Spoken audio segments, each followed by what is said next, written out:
10 Christmas Stories by Edward Everett Hale. Christmas Eve and Christmas Day. Story 1. They saw a great light. Here he comes! Here he comes!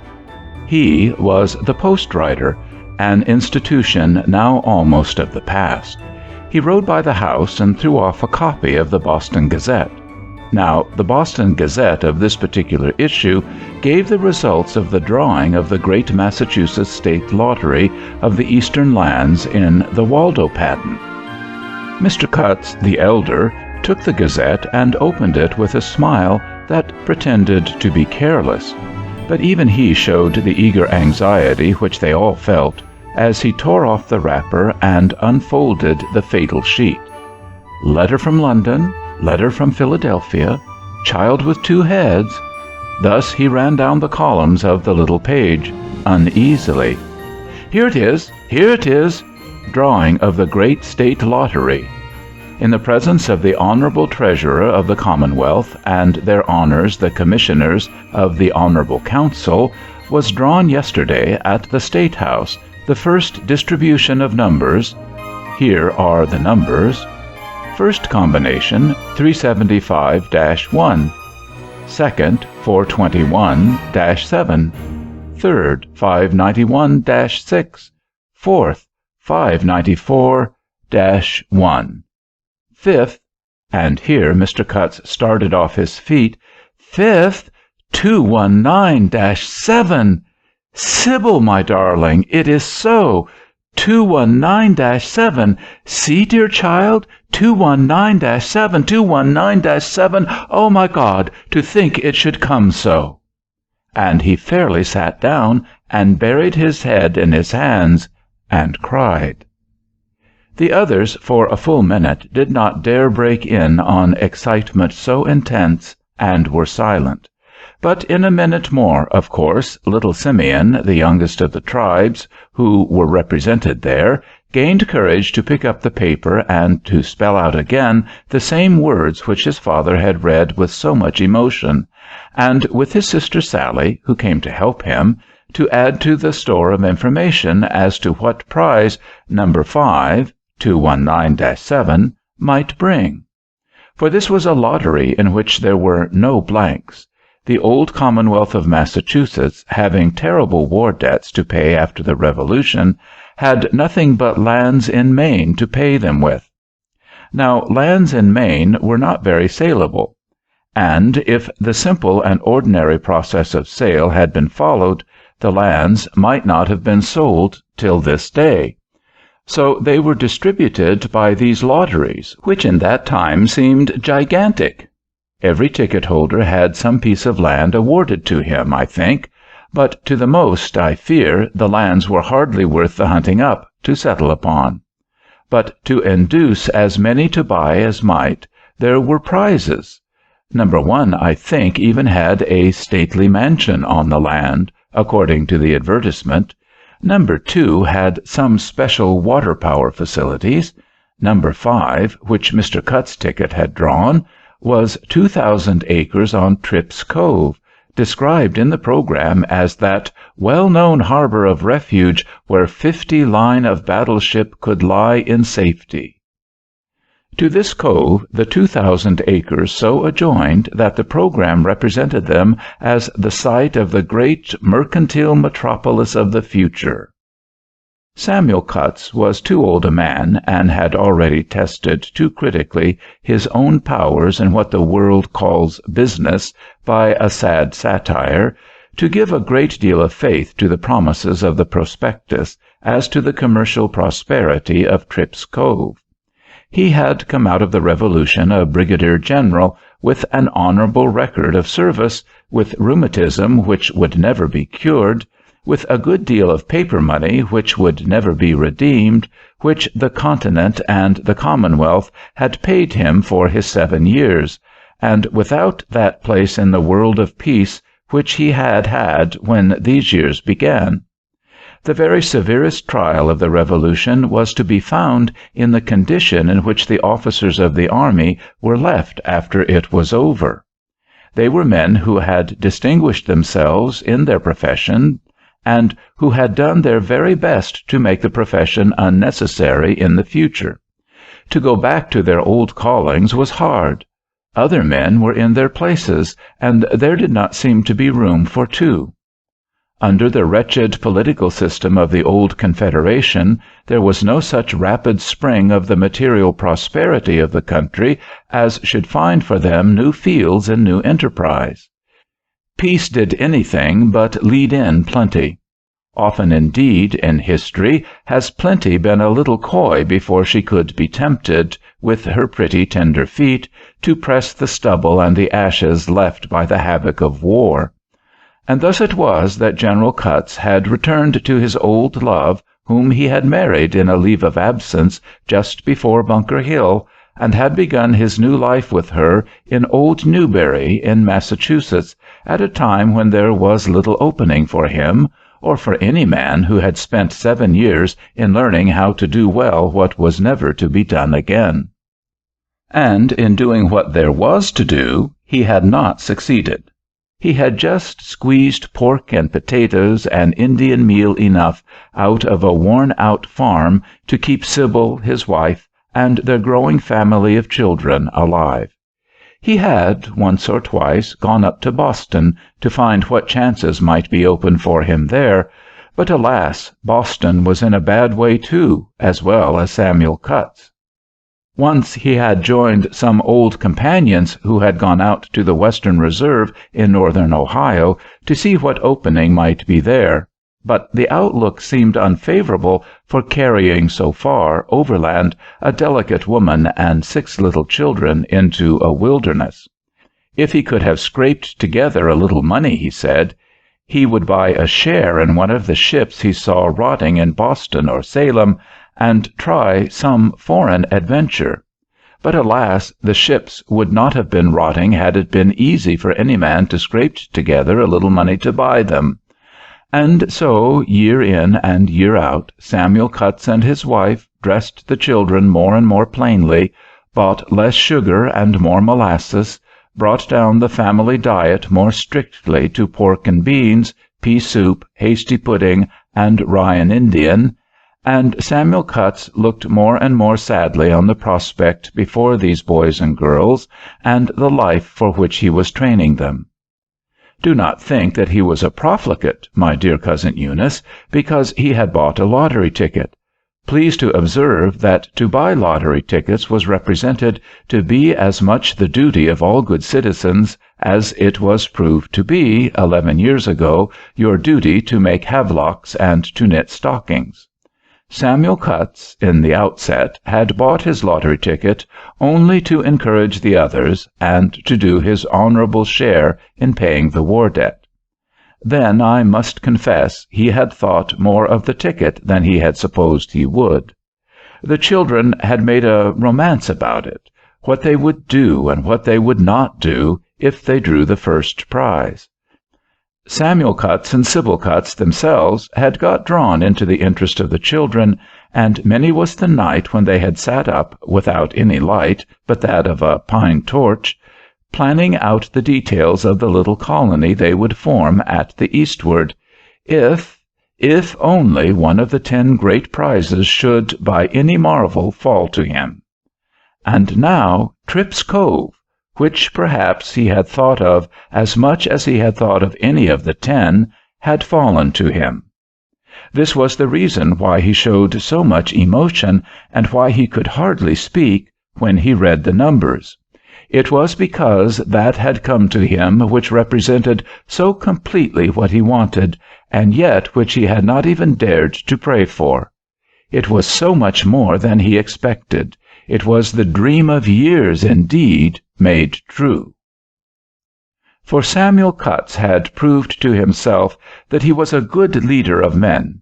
He knew he was, and many men knew it who had followed him under Carolina suns and in the snows of Valley Forge. Samuel Cutts knew equally well that he was not a good maker of money, nor creator of pork and potatoes. 6 years of farming in the valley of the Merrimack had proved that to him, if he had never learned it before. Samuel Cutts's dream had been, when he went away to explore the Western Reserve, that he would like to bring together some of the best line officers and some of the best privates of the old Fighting 27th, and take them, with his old Providence skill, which had served them so well upon so many camping grounds, to some region where they could stand by each other again as they had stood by each other before, and where sky and earth would yield them more than sky and earth have yet yielded any man in eastern Massachusetts. Well, as I said, the Western Reserve did not seem to be the place. After all, the Fighting 27th were not skilled in the tilling of the land. They furnished their quota when the boats were to be drawn through the ice of the Delaware to assist in Rawle's Christmas party at Trenton. Many was the embarkation at the Head of Elk in which the Fighting 27th had provided half the seamen for the transport. It was the Fighting 27th who cut out the Princess Charlotte cutter in Edisto Bay, but the Fighting 27th had never, so far as any one knew, beaten one sword into one plowshare, nor one spear into one pruning hook. But Tripp's Cove seemed to offer a different prospect. Why not, with a dozen or two of the old set, establish there, not the New Jerusalem, indeed, but something a little more elastic, a little more helpful, a little more alive than these kiln-dried, sun-dried, and time-dried old towns of the seaboard of Massachusetts? At any rate, they could live together in Tripp's Cove as they wintered together at Valley Forge, at Bennett's Hollow, by the Green Licks, and in the Lycan's Interval. This was the question which Samuel Cutts wanted to solve, and which the fatal figures 219-7 put him in the way of solving. "Tripp's Cove is our Christmas present," said Sybil Cutts to her husband as they went to bed. But so far removed were the habits of New England then from the observance of ecclesiastical anniversaries that no one else had remembered that day that it was Christmas which was passing.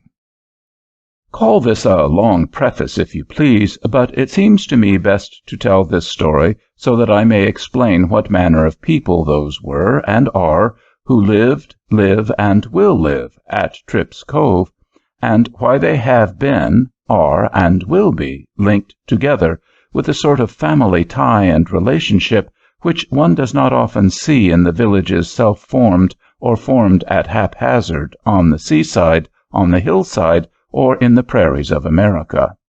Tripp's Cove never became the great mercantile city of the future, nor do I believe it ever will, but there Samuel Cutts lived in a happy life for 50 years, and there he died, honored, blessed, and loved. By and by there came the second war with England. The Endymion came cruising along upon the coast, and picking up the fishing boats and the coasters, burning the ships on the stocks, or compelling the owners to ransom them. Old General Cutts was 70 years old then, but he was, as he had always been, the head of the settlement at Tripp's, and there was no lack of men younger than he, the sergeants or the high privates of the Fighting 27th, who drilled the boys of the village for whatever service might impend. When the boys went down to Runkin's and sent the Endymion's boats back to her with half their crews dead or dying faster than they came, old General Cutts was with them, and took sight on his rifle as quickly and as bravely as the best of them. And so 20 years more passed on, and when he was well nigh 90, the dear old man died, full of years and full of blessings, all because he had launched out for himself, left the life he was not fit for, and undertaken life in which he was at home. Yes, and because of this also, when 1861 came, with its terrible alarm to the whole country and its call to duty, all Tripp's Cove was all right.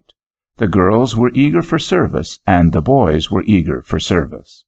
The girls stood by the boys, and the boys stood by the girls. The husbands stood by the wives, and the wives stood by the husbands. I do not mean that there was not many another community in which everybody was steadfast and true, But I do mean that here was one great family, although the census rated it as 25 families, which had one heart and one soul in the contest, and which went into it with one heart and one soul, every man and every woman of them all bearing each other's burdens. Little Simcutts, who broke the silence that night when the postman threw down the Boston Gazette, was an old man of 85 when they all got the news of the shots at Fort Sumter. The old man was as hale and hearty as are half the men of 60 in this land today. With all his heart he encouraged the boys who volunteered in answer to the first call for regiments from Maine. Then, with full reliance on the traditions of the Fighting 27th, he explained to the fishermen and the coasters that Uncle Abraham would need them for his web-footed service as well as for his legions on the land, and they found their ways to Portsmouth and to Charleston, so that they might enter the Navy as their brothers entered the Army. And so it was that when Christmas came in 1861, there was at Tripp's Cove only one of that noble set of young fellows who but a year before was hauling hemlock and spruce and fir and pine at Christmas at the girls' order, and worked in the meeting-house for 2 days as the girls bade them work, so that when Parson Spaulding came in to preach his Christmas sermon, he thought the house was a bit of the woods themselves. Only one. And who was he?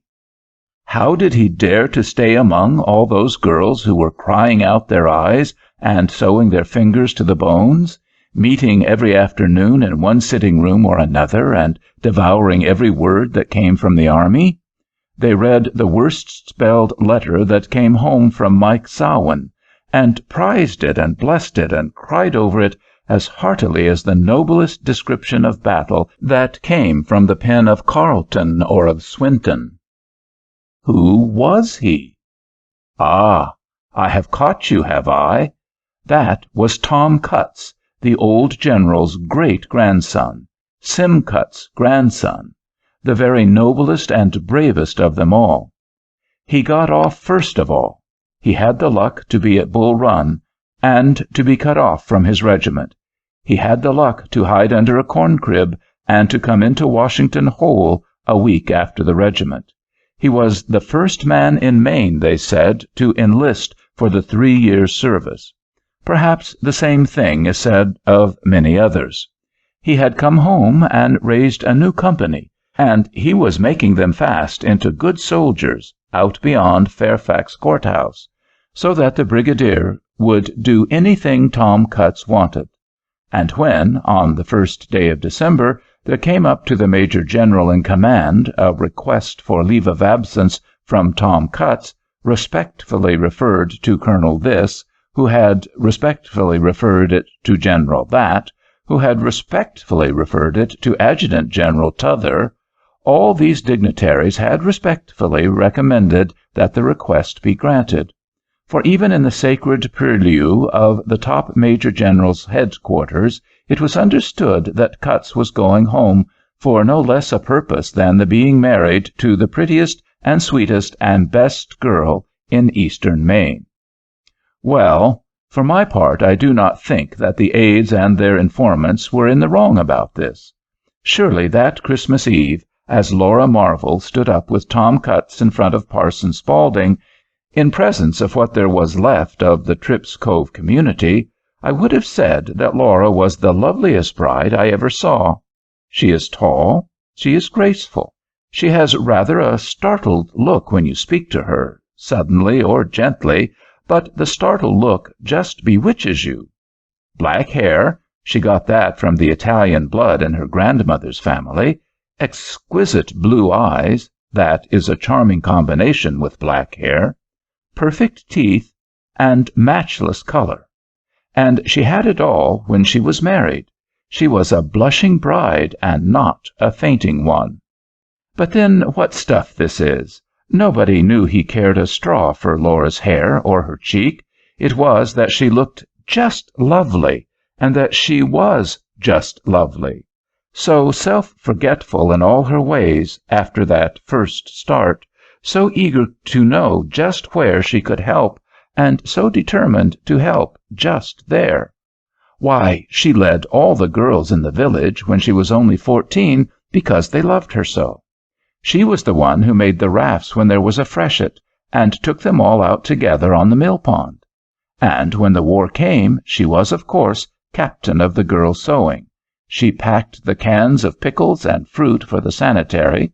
She corresponded with the state adjutant.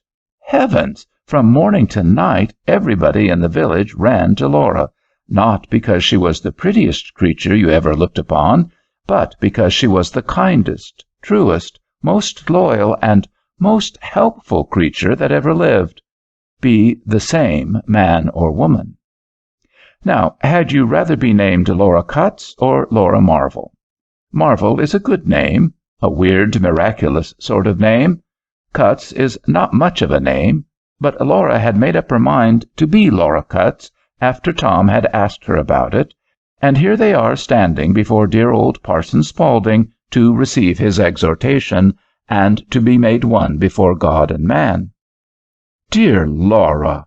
How she had laughed with the other girls, all in a good-natured way, at the good parson's exhortation to the young couples.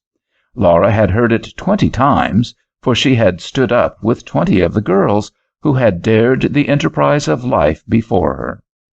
Nay, Laura could repeat, with all the emphasis, the most pathetic passage of the whole. And above all, my beloved young friends, first of all and last of all, let me beseech you, as you climb the hill of life together, hand in hand and step with step, that you will look upon the crests upon its summit to the eternal lights which blaze in the infinite heaven of the better land beyond. 20 times had Laura heard this passage. Nay, 10 times, I am afraid, had she, in an honest and friendly way, repeated it, under strict vows of secrecy, to the edification of circles of screaming girls. But now the dear child looked truly and loyally into the old man's face as he went on from word to word, and only thought of him, and of how noble and true he was, and of the great Master whom he represented there. And it was just as real to her and to Tom Cutts that they must look into the heaven of heavens for life and strength as Parson Spaulding wanted it to be. When he prayed with all his heart, she prayed. What he hoped, she hoped. What he promised for her, she promised to her Father in heaven. And what he asked her to promise by word aloud, she promised loyally and eternally. And Tom Cutts? He looked so handsome in his uniform, and he looked like the man he was.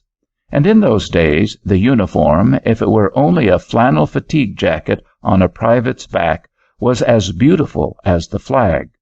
Nothing more beautiful than either for eyes to look upon.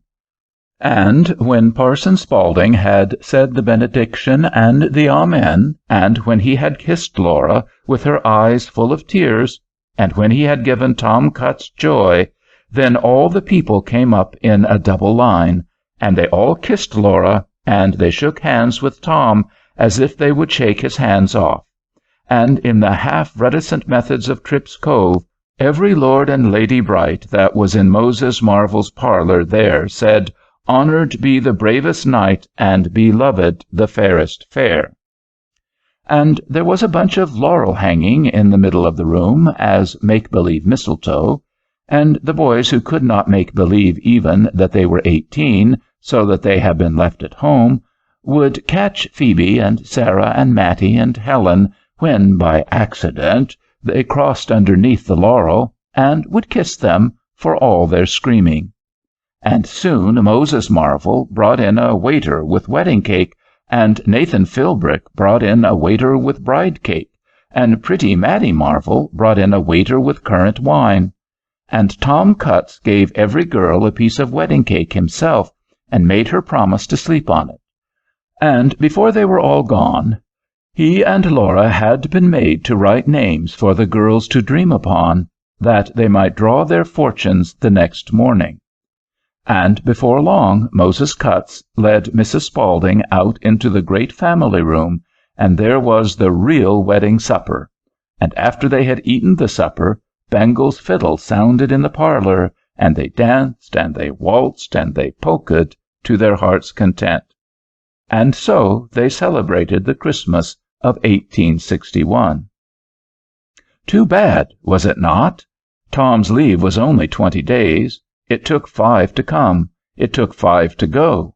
After the wedding there were but 7 little days, and then he kissed dear Laura good-bye, with tears running from his eyes and hers, and she begged him to be sure she would be all right, and he begged her to be certain nothing would happen to him, and so for near 2 years they did not see each other's faces again. Christmas Eve again! Moses Marvel has driven out his own bays in his own double cutter to meet the stage at Fordyce's. On the back seat is Mattie Marvel, with a rosy little baby all wrapped up in furs, who has never seen his father. Where is Laura? Here she comes! Here she comes! Sure enough, here is the stage at last. Job Stiles never swept round with a more knowing sweep or better satisfied with his precious freight at Fordyce's than he did this afternoon. And the curtains were up already, and there is Laura, and there is Tom. He is pale, poor fellow, but how pleased he is! Laura is out first, of course, and then she gives him her hand so gently, and the others all help. And here is the hero at Marvel's side, and he is bending over his baby, whom he does not try to lift with his one arm. And Mattie is crying, and I believe old Moses Marvel is crying. But everybody is as happy as a king, and everybody is talking at one time, and all the combination has turned out well. Tom Cutts had had a hole made through his left thigh, so that they despaired of his life, and as he lay on the ground, a bit of a shell had struck his left forearm and knocked that to pieces. Tom Cutts had been sent back to hospital at Washington and reported by telegraph as mortally wounded. But almost as soon as Tom Cutts got to the Lincoln Hospital himself, Laura Cutts got there too, and then Tom did not mean to die if he could help it, and Laura did not mean to have him. And the honest fellow held to his purpose in that steadfast Cutts way. The blood tells, I believe, and love tells, and will tells. How much love has to do with will? I believe you are a witch, Mrs. Cutts, the doctor used to say to her. Nothing but good happens to this good man of yours. Bits of bone came out just as they were wanted to. Inflammation kept away just as it was told to do. And the 2 wounds ran a race with each other in healing after their fashion. It will be a beautiful stump after all, said the doctor, where poor Laura saw little beauty. But everything was beautiful to her when at last he told her that she might wrap her husband up as well as she knew how, and take him home and nurse him there. So she had telegraphed that they were coming, and that was the way in which it happened that her father and her sister had brought out the baby to meet them both at Fordyce's. Mattie's surprise had worked perfectly.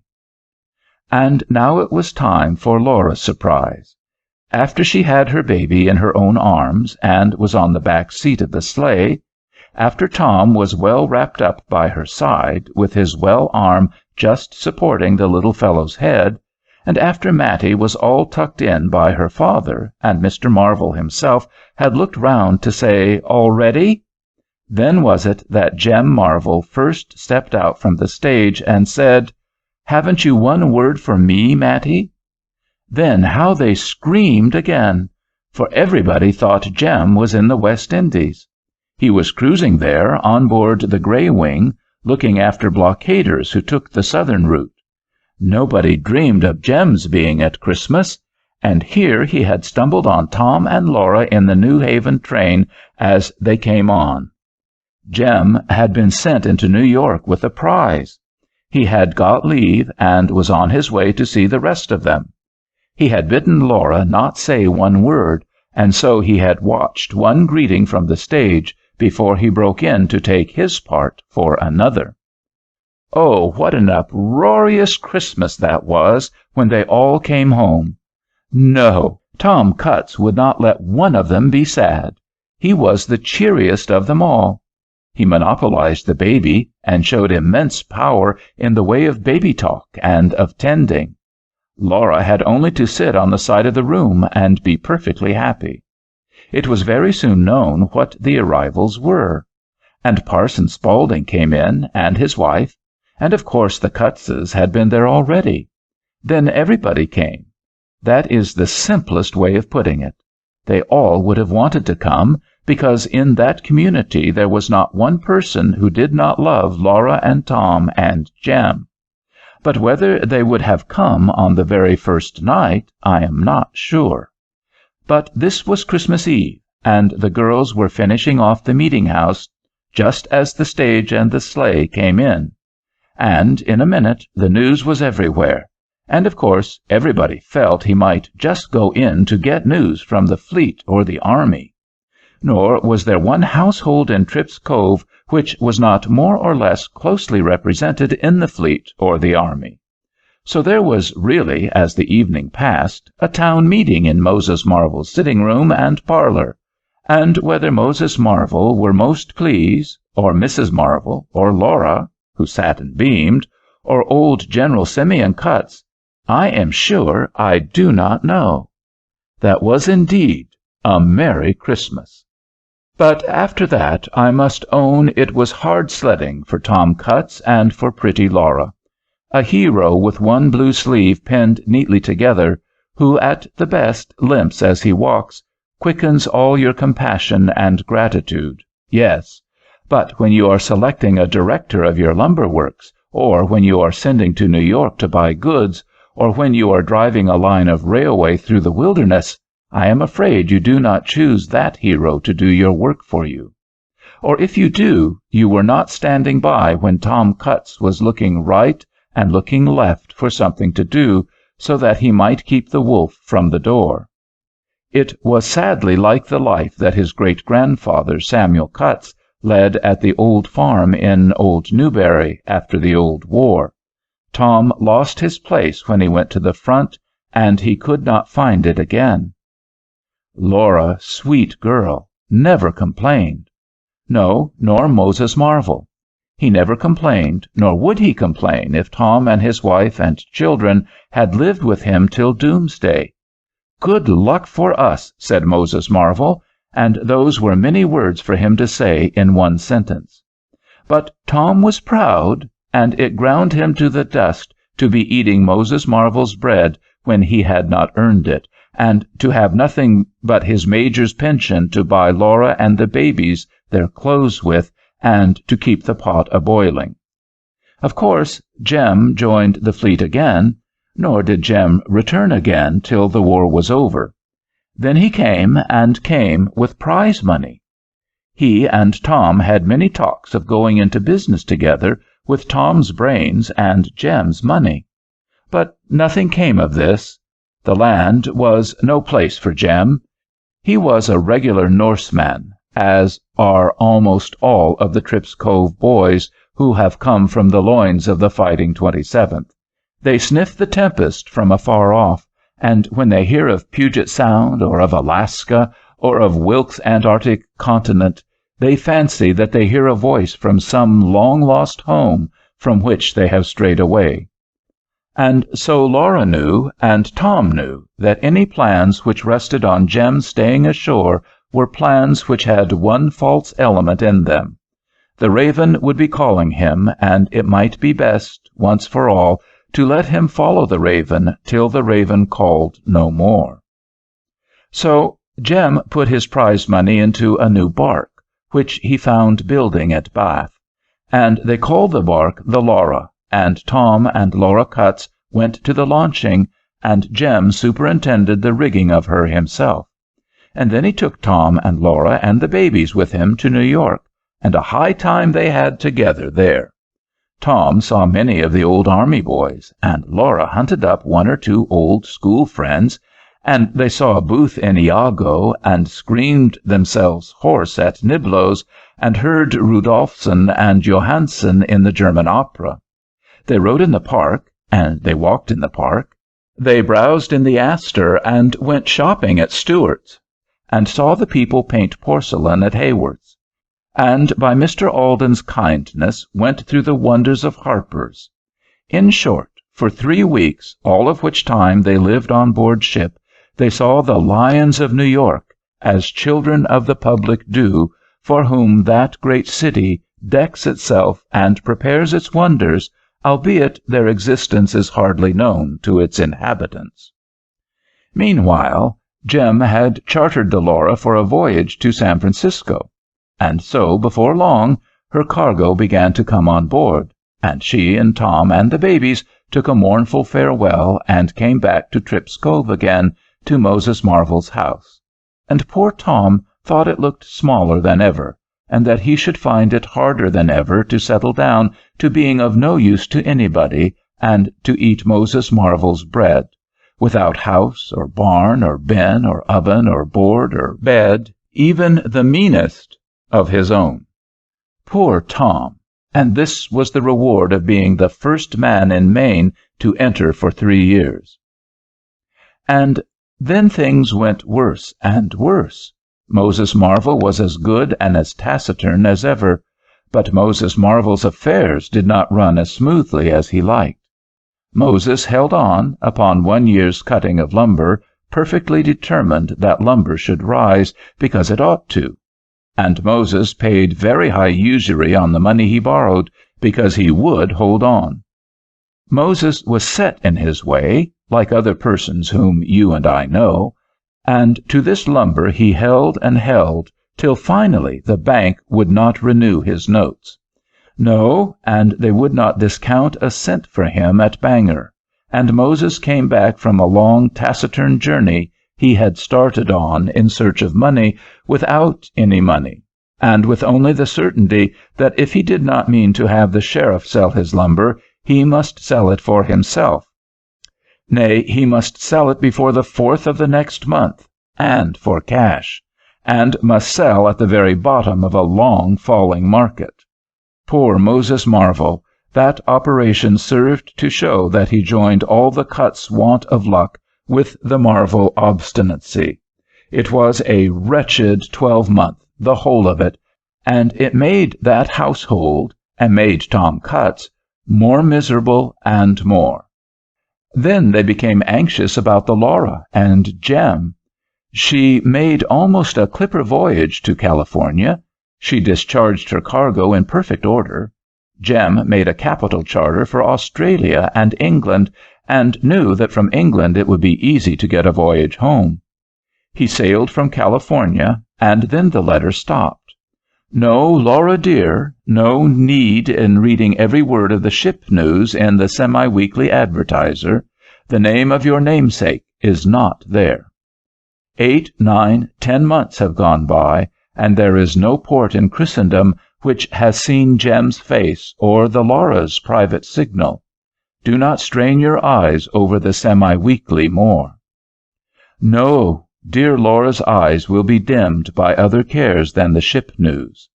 Tom's father, who had shared Tom's wretchedness, and would gladly have had them in his home, but that Moses Marvel's was the larger and the less peopled of the two, Tom's father was brought home speechless one day by the men who found him where he had fallen on the road, his yoke of oxen not far away, waiting for the voice which they were never to hear again. Whether he had fallen from the cart, in some lurch it made, and broken his spine, or whether all this distress had brought on of a sudden a stroke of paralysis, so that he lost his consciousness before he fell, I do not know. Nor do I see that it matters much, though the chimney corners of Tripp's Cove discuss the question quite eagerly to this hour. He lay there month after month, really unconscious. He smiled gently when they brought him food. He tried to say thank you, they thought. But he did not speak to the wife of his bosom, who had been the Laura Marvel of her day, in any different way from that in which he tried to speak to any stranger of them all. A living death he lay in as those tedious months went by. Yet my dear Laura was as cheerful and hopeful and buoyant as ever. Tom Cutts himself was ashamed to brood when he got a sight of her. Mother Cutts herself would lie down and rest herself when Laura came round with the two children, as she did every afternoon. Moses Marvel himself was less taciturn when Laura put the boys, one at one side, one at the other, of his chair at the tea-table. And in both of those broken households, from one end to the other, they knew the magic of dear Laura's spells. So that when this Christmas came, after poor Mr. Cutts had been lying senseless so long, when dear Laura bade them all take hold and fit up a Christmas tree with all the adornments for the little boys, and for the Spaulding children, and the Marvel cousins, and the Hopkinses, and the Treadgolds, and the Newmarch children, they all obeyed her loyally and without wondering. They obeyed her with her own determination that they would have one Merry Christmas more. It seems a strange thing to people who grew up outside of New England, but this was the first Christmas tree ever seen at Tripp's Cove, for all such festivities are of recent importation in such regions. But there was something for every child. They heaped on more wood, and they kept a Merry Christmas despite the storm without. This was Laura's will, and Laura had her way. And she had her reward. Job Stiles came round to the door, when he had put up his horse, and called Tom out, and gave him a letter which he had brought from Ellsworth. And Tom read the letter, and he called Laura to read it, and Laura left the children, and sat at the kitchen table with him, and read it, and said, "Thank God! This is a Christmas present indeed. Could anything in this world be better?" This is the letter. John Wildair to Tom Cutts. Dear Tom, I am just back from Washington. I have seen them all, and have done my best, and have failed. They say, and I believe, that the collectorship was promised to Waters before the old man's death, that Waters had honest claims, he has but one leg, you know, and that it must go to him. As for the surveyorship, the gift of that is with Plumptre, and you know that I might as well ask the Pope to give me anything as he. And if he hates anybody more than me, why, it is your wife's father. So I could do nothing there. Let me say this, though, it seems nothing.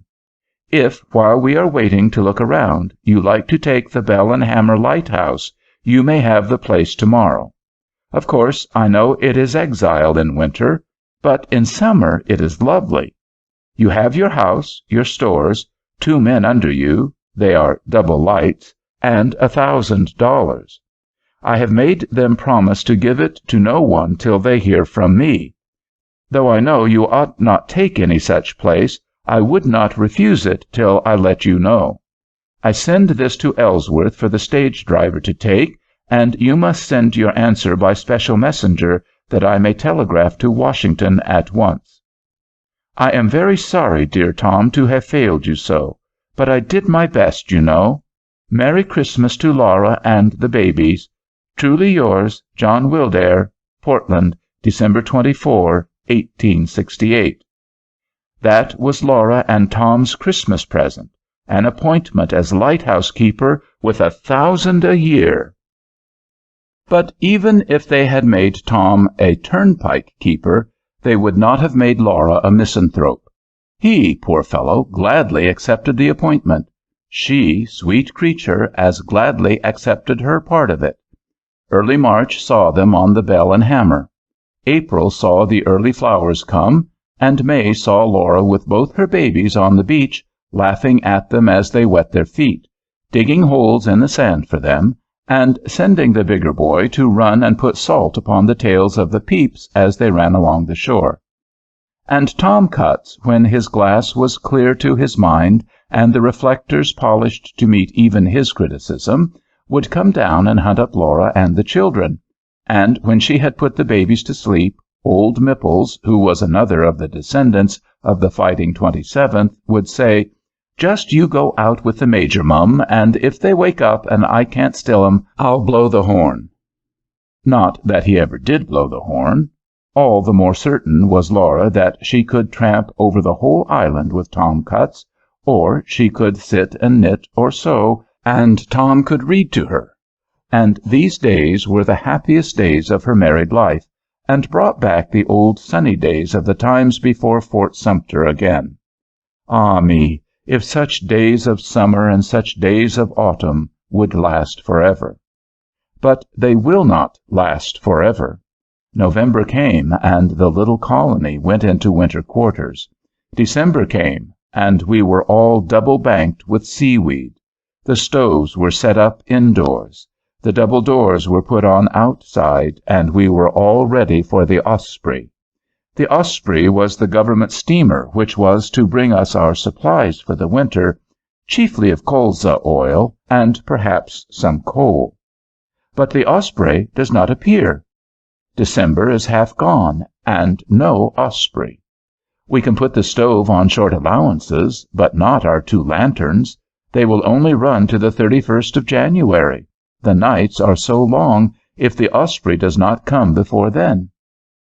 That is our condition when old Mipples, bringing back the mail, brings a letter from Boston to say that the Osprey has broken her main shaft and may not be repaired before the 15th of January. That Mr. Cutts will therefore, if he needs oil, take an early opportunity to supply himself from the light at Squire's, and that an order on the keeper at Squire's is enclosed. To bring a cask of oil from Squire's is no difficult task to a Tripp's Cove man. It would be no easy one, dear reader, to you and me. Squire's is on the mainland, our nearest neighbor at the Bell and Hammer. It revolves once a minute, and we watch it every night in the horizon. Tom waited day by day for a fine day, would not have gone for his oil, indeed, till the new year came in, but that Jotham Fields, the other assistant, came down with a fever turn wholly beyond Laura's management, and she begged Tom to take the first fine day to carry him to a doctor. To bring a doctor to him was out of the question. "And what will you do?" said Tom. "Do? I will wait till you come home. Start any fine day after you have wound up the lights on the last beat. Take poor Jotham to his mother's house, and if you want you may bring back your oil. I shall get along with the children very well, and I will have your dinner hot when you come home." Tom doubted, but the next day Jotham was worse. Mipples voted for carrying him ashore, and Laura had her way. The easier did she have it because the south wind blew softly, and it was clear to all men that the run could be made to Squire's in a short 2 hours. Tom finally agreed to start early the next morning. He would not leave his sick man at his mother's, but at Squire's, and the people there could put him home. The weather was perfect, and an hour before daylight they were gone. They were all gone. All 3 had to go. Mipples could not handle the boat alone, nor could Tom. Far less could one of them manage the boat, take the oil, and see to poor Jotham also. Wise or not, this was the plan. An hour before daylight they were gone. Half an hour after sunrise they were at Squire's, but the sun had risen red, and had plumped into a cloud. Before Jotham was carried up the cliff, the wind was northwest, and the air was white with snow. You could not see the house from the boat, nor the boat from the house. You could not see the foremast of the boat from your seat in the stern sheets, the air was so white with snow. They carried Jotham up, but they told John Wilkes, the keeper at Squire's, that they would come for the oil another day. They hurried down the path to the boat again, pushed her off, and headed her to the northeast, determined not to lose a moment in beating back to the Bell and Hammer. Who would have thought the wind would haul back so without a sign of warning? "Will it hold up, Simon?" said Tom to Mipples, wishing he might say something encouraging. And all Simon Mipples would say was, "God grant it may." And Laura saw the sun rise, red and burning. And Laura went up into the tower next the house and put out the light there. Then she left the children in their cribs, and charged the little boy not to leave till she came back, and ran down to the door to go and put out the other light. And as she opened it, the blinding snow dashed in her face. She had not dreamed of snow before. But her waterproof was on, she pulled on her boots, ran quickly along the path to the other light, 200 yards perhaps, climbed the stairway and extinguished that, and was at home again before the babies missed her. For an hour or two Laura occupied herself with her household cares, and pretended to herself that she thought this was only a snow flurry that would soon clear away. But by the time it was 10 o'clock she knew it was a stiff nor'wester, and that her husband and Mipples were caught on shore. Yes, and she was caught with her babies alone on the island. Wind almost dead ahead to a boat from Squire's, too, if that made any difference. That crossed Laura's mind. Still she would not brood. Nay, she did not brood, which was much better than saying she would not brood. It crossed her mind that it was the day before Christmas, and that the girls at Tripp's were dressing the meeting-house for dear old Parson Spaulding. And then there crossed her mind the dear old man's speech at all weddings, "As you climb the hill of life together, my dear young friends," and poor Laura, as she kissed the baby once again, had courage to repeat it all aloud to her and her brother, to the infinite amazement of them both. They opened their great eyes to the widest as Laura did so. Nay, Laura had the heart to take a hatchet and work out to leeward of the house into a little hollow behind the hill, and cut up a savin bush from the thicket, and bring that in and work for an hour over the leaves, so as to make an evergreen frame to hang about General Cutts's picture. She did this that Tom might see she was not frightened when he got home. When he got home! Poor girl! At the very bottom of her heart was the other and real anxiety, if he got home. Laura knew Tom, of course, better than he knew himself, and she knew old Mipples, too. So she knew, as well as she knew that she was rubbing black lead on the stove while she thought these things over, she knew that they would not stay at Squire's 2 minutes after they had landed Jotham Fields. She knew they would do just what they did, put to sea, though it blew guns, though now the surf was running its worst on the Seal's back. She knew, too, that if they had not missed the island, they would have been here, at the latest, before 11 o'clock. And by the time it was 1, she could no longer doubt that they had lost the island, and were tacking about looking for it in the bay, if, indeed, in that gale they dared to tack at all. No, Laura knew only too well that where they were was beyond her guessing, that the good God and they too only knew. "Come here, Tom, and let me tell you a story. Once there was a little boy, and he had 2 kittens, and he named one kitten Muff, and he named one kitten Buff." Whang! What was that? Tom, darling, take care of the baby. Do not let her get out of the cradle while Mamma goes to the door. Downstairs to the door. The gale has doubled its rage. How ever did it get in behind the storm door outside? That whang was the blow with which the door, wrenched off its hinges, was flung against the side of the wood-house. Nothing can be done but to bolt the storm door to the other passage, and bolt the outer window shutters, and then go back to the children. Once there was a little boy, and he had 2 kittens, and he named one Minna and one Brenda. No, Mamma, no! One Muff and one— Oh, yes, my darling. Once there was a little boy, and he had 2 kittens, and he named one Buff and one Muff. And one day he went to walk— Heavens! The lanterns! Who was to trim the lamps? Strange to say, because this was wholly out of her daily routine, the men always caring for it, of course, Laura had not once thought of it till now. And now it was after 1 o'clock. But now she did think of it with a will. "Come, Tommy, come and help Mamma." and she bundled him up in his thickest storm rig.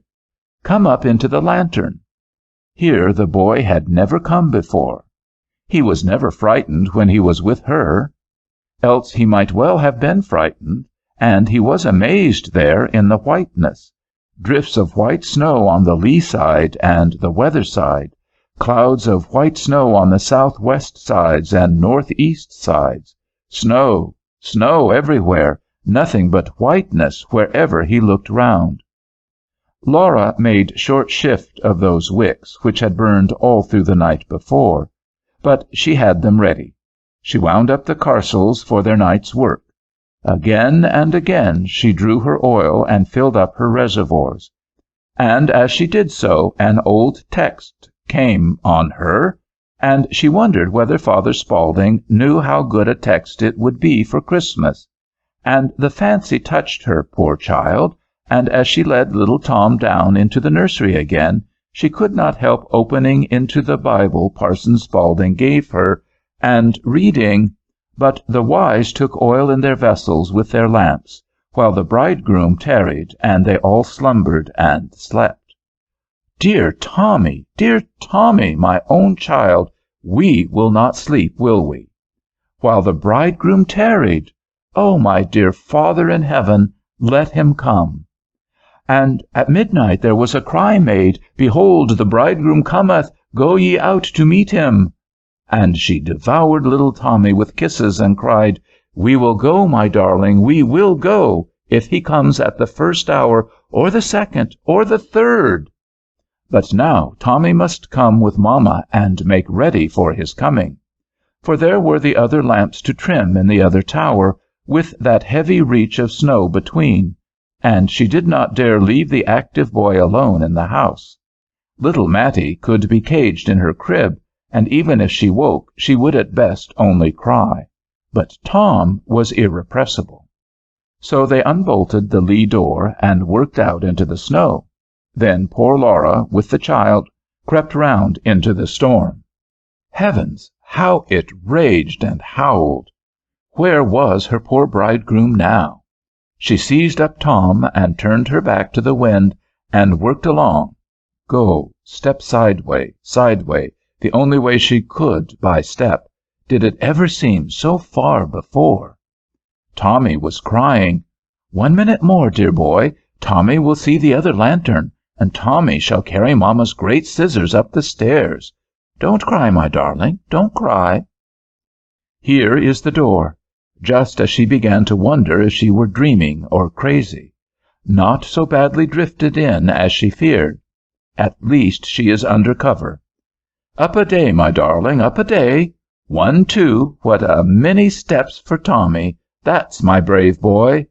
And they were on the lantern deck again, fairly rocking in the gale, and Laura was chopping away on her stiff wicks, and pumping up her oil again, and filling the receivers, as if she had ever done it till this Christmas before. And she kept saying over to herself, "Then those virgins arose and trimmed their lamps." "And I will light them," said she aloud. "That will save another walk at sundown. And I know these carcels run at least 5 hours." So she struck a match, and with some little difficulty coaxed the fibers to take fire. The yellow light flared luridly on the white snowflakes, and yet it dazzled her and Tommy as it flashed on them from the reflectors. "Will anybody see it, Mamma?" said the child. "Will Papa see it?" And just then the witching devil who manages the fibers of memory drew from the little crypt in Laura's brain, where they had been stored unnoticed years upon years, 4 lines of Leigh Hunt's, and the child saw that she was hero. Then at the flame a torch of fire she lit, and o'er her head anxiously holding it, ascended to the roof, and leaning there, lifted its light into the darksome air. If only the devil would have been satisfied with this, but of course she could not remember that, without remembering Schiller. "In the gale her torch is blasted, beacon of the hoped-for strand. Horror broods above the waters, horror broods above the land." And she said aloud to the boy, "Our torch shall not go out, Tommy. Come down, darling, with Mama." But all through the day horrid lines from the same poem came back to her. Why did she ever learn it? Why, but because dear Tom gave her the book himself, and this was his own version, as he sent it to her from the camp in the valley. "Yes, 'tis he, although he perished, still his sacred troth he cherished. Why did Tom write it for me? And they trickle lightly playing o'er a corpse upon the sand." What a fool I am! Come, Tommy, come, Matty, my darling, Mamma will tell you a story. Once there was a little boy, and he had 2 kittens, and he named one Buff and one Muff. But this could not last forever. Sundown came, and then Laura and Tommy climbed their own tower, and she lighted her own lantern, as she called it. Sickly and sad through the storm, she could see the sister lantern burning bravely, and that was all she could see in the sullen whiteness. "Now, Tommy, my darling, we will come and have some supper." And while the bridegroom tarried, they all slumbered and slept. Yes, 'tis he, although he perished, still his sacred troth he cherished. Come, Tommy, come, Tommy, come, Tommy, let me tell you a story. But the children had their supper, asking terrible questions about Papa, questions which who should answer? But she could busy herself about giving them their oatmeal and treating them to ginger snaps, because it was Christmas Eve. Nay, she kept her courage when Tommy asked if Santa Claus would come in the boat with Papa. She fairly loitered over the undressing them. Little witches, how pretty they were in their flannel nightgowns! And Tommy kissed her, and gave her, ah me, one more kiss for Papa. And in 2 minutes they were asleep. It would have been better if they could have kept awake 1 minute longer. Now she was really alone. And very soon 7 o'clock has come. She does not dare leave the clockwork at the outer lantern a minute longer. Tom and Mipples wind the works every 4 hours, and now they have run 5.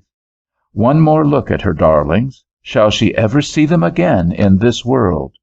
Now to the duty next her hand. Yes, the wind is as fierce as ever. A point more to the north, Laura notices. She has no child to carry now.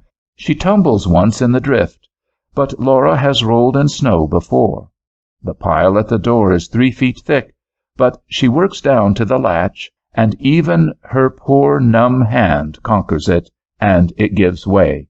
How nice and warm the tower is, and how well the lights burn! Can they be of any use this night to anybody? Oh, my God, grant that they may be of use to him. She has wound them now. She has floundered into the snow again.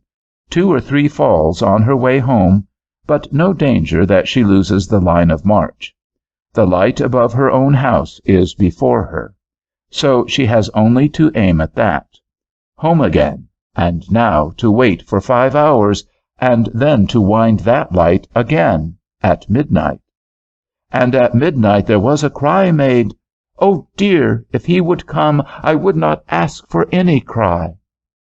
And Laura got down her choice inlaid box that Jim brought her from sea, and which held her treasures of treasures, and the dear girl did the best thing she could have done. She took these treasures out. You know what they were, do you not? They were every letter Tom Cutts ever wrote her, from the first boy note in print. "Laura, these hedgehog quills are for you. I killed him, Tom." And Laura opened them all, and read them one by one, each twice, and put them back in their order without folding into the box. At 10 she stopped, and worked her way upstairs into her own lantern, and wound its works again.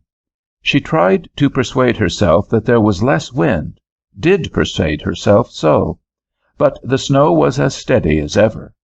Down the tower stairs again, and then a few blessed minutes brooding over Matty's crib, and dear little Tom, who has kicked himself right athwart her own bed, where she had laid him. Darlings! They are so lovely. Their father must come home to see them. Back then to her kitchen fire. There are more of dear Tom's letters yet. How manly they are, and how womanly! She will read them all. Will she ever dare to read them all again? Yes, she reads them all, each one twice over, and his soldier diary, which John Wildair saved and sent home. And as she lays it down, the clock strikes 12. Christmas Day is born. And at midnight there was a cry made, Behold, the bridegroom cometh. Laura fairly repeated this aloud. She knew that the other carcel must be wound again. She dressed herself for the fight thoroughly. She ran in and trusted herself to kiss the children. She opened the lee door again and crept round again into the storm, familiar now with such adventure. Did the surf beat as fiercely on the rocks? Surely not. But then the tide is now so low. So she came to her other tower, crept up, and wound her clockwork up again, wiped off, or tried to wipe off, what she thought was mist gathering on the glasses, groped down the stairway, and looked up on the steady light above her own home. And the Christmas text came back to her. The star went before them, and stood above the place where the young child was. A light to lighten the Gentiles, and the glory of my people Israel. By the way of the sea, and this Laura almost shouted aloud, Galilee of the Gentiles, the people who sat in darkness saw a great light, and to them who sat in the region and shadow of death, light is sprung up. Grant it, merciful Father, grant it for these poor children.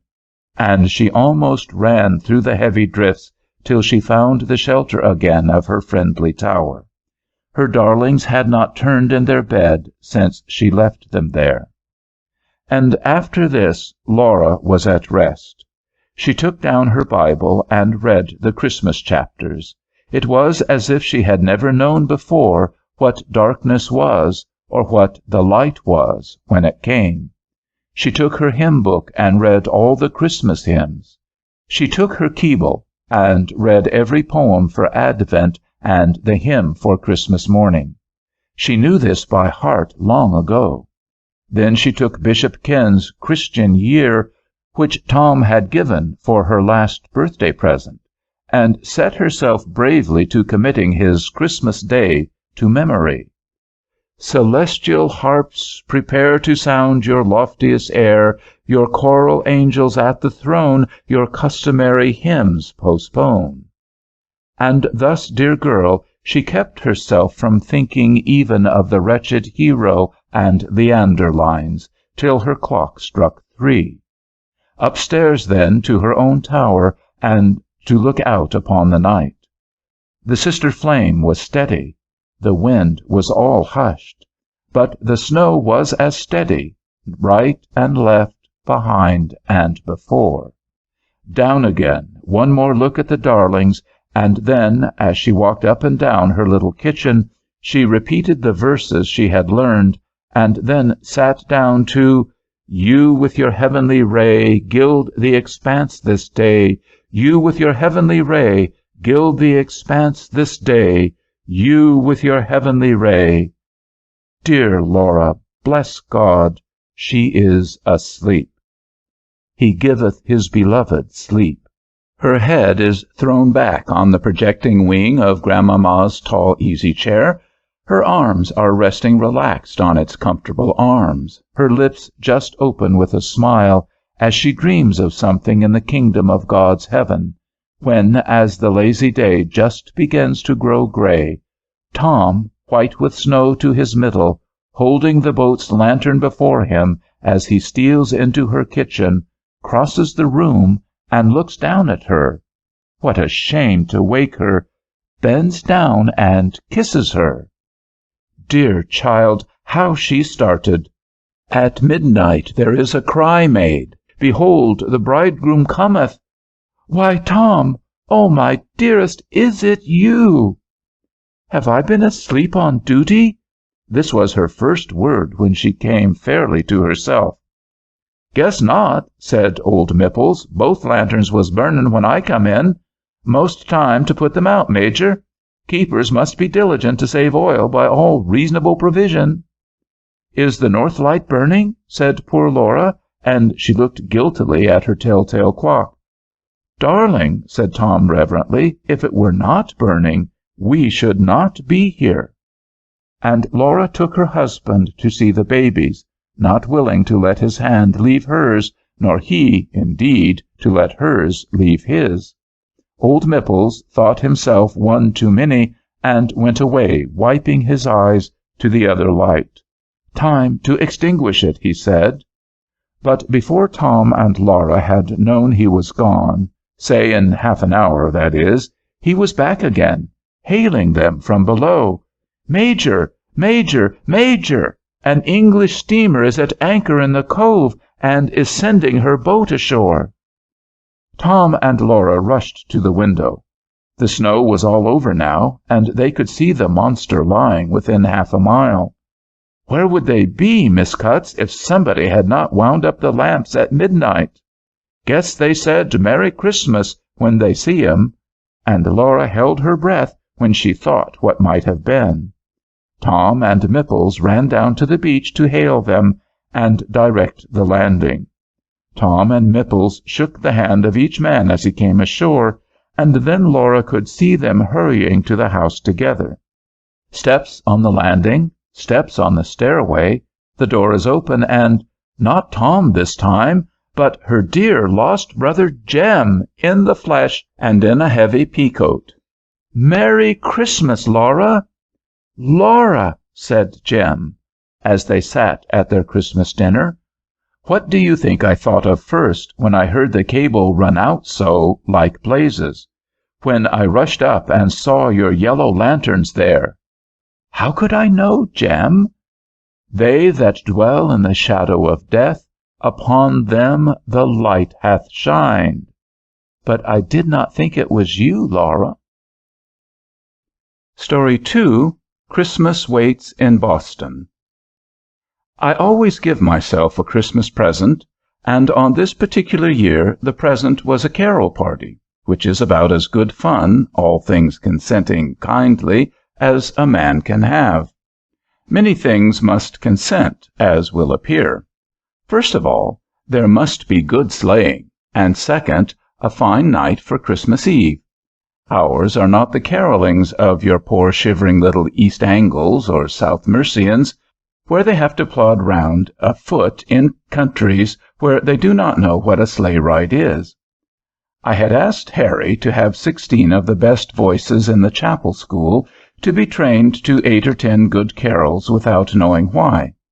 We did not care to disappoint them if a February thaw setting in on the 24th of December should break up the spree before it began.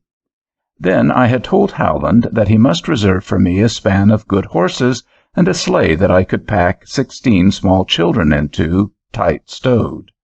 Howland is always good about such things, knew what the sleigh was for, having done the same in other years, and doubled the span of horses of his own accord because the children would like it better, and it would be no difference to him. Sunday night, as the weather nymphs ordered, the wind hauled round to the northwest, and everything froze hard. Monday night, things moderated, and the snow began to fall steadily. So steadily. And so Tuesday night the metropolitan people gave up their unequal contest, all good men and angels rejoicing at their discomfiture, and only a few of the people in the very lowest bogie being ill-natured enough to grieve. And thus it was that by Thursday evening was one hard, compact roadway from Copp's Hill to the Bone-Burner's Gehenna, fit for good men and angels to ride over, without jar, without noise, and without fatigue to horse or man.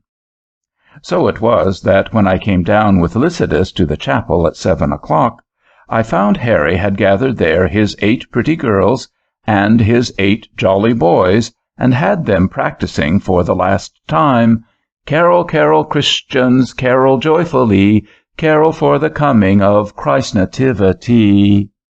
I think the children had got inkling of what was coming, or perhaps Harry had hinted it to their mothers. Certainly they were warmly dressed, and when 15 minutes afterwards Howland came round himself with the sleigh, he had put in as many rugs and bearskins as if he thought the children were to be taken new-born from their respective cradles. Great was the rejoicing as the bells of the horses rang beneath the chapel windows, and Harry did not get his last da capo for his last carol. Not much matter indeed, for they were perfect enough in it before midnight. Lycidas and I tumbled in on the back seat, each with a child in his lap to keep us warm. I was flanked by Sam Perry, and he by John Rich, both of the mercurial age, and therefore good to do errands. Harry was in front somewhere, flanked in likewise, and the 12 other children lay in miscellaneously between, like sardines when you have first opened the box. I had invited Lycidas because, besides being my best friend, he is the best fellow in the world, and so deserves the best Christmas Eve can give him. Under the full moon, on the snow still white, with 16 children at the happiest, and with the blessed memories of the best the world has ever had, there can be nothing better than 2 or 3 such hours. First, driver, out on Commonwealth Avenue. That will tone down the horses. Stop on the left after you have passed Fairfield Street.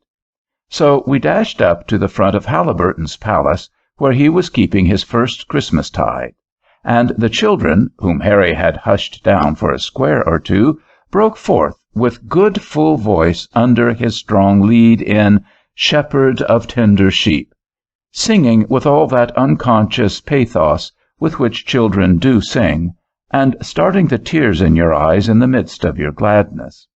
The instant the horses' bells stopped, their voices began. In an instant more we saw Halliburton and Anna run to the window and pull up the shades, and in a minute more faces at all the windows. And so the children sung through Clement's old hymn.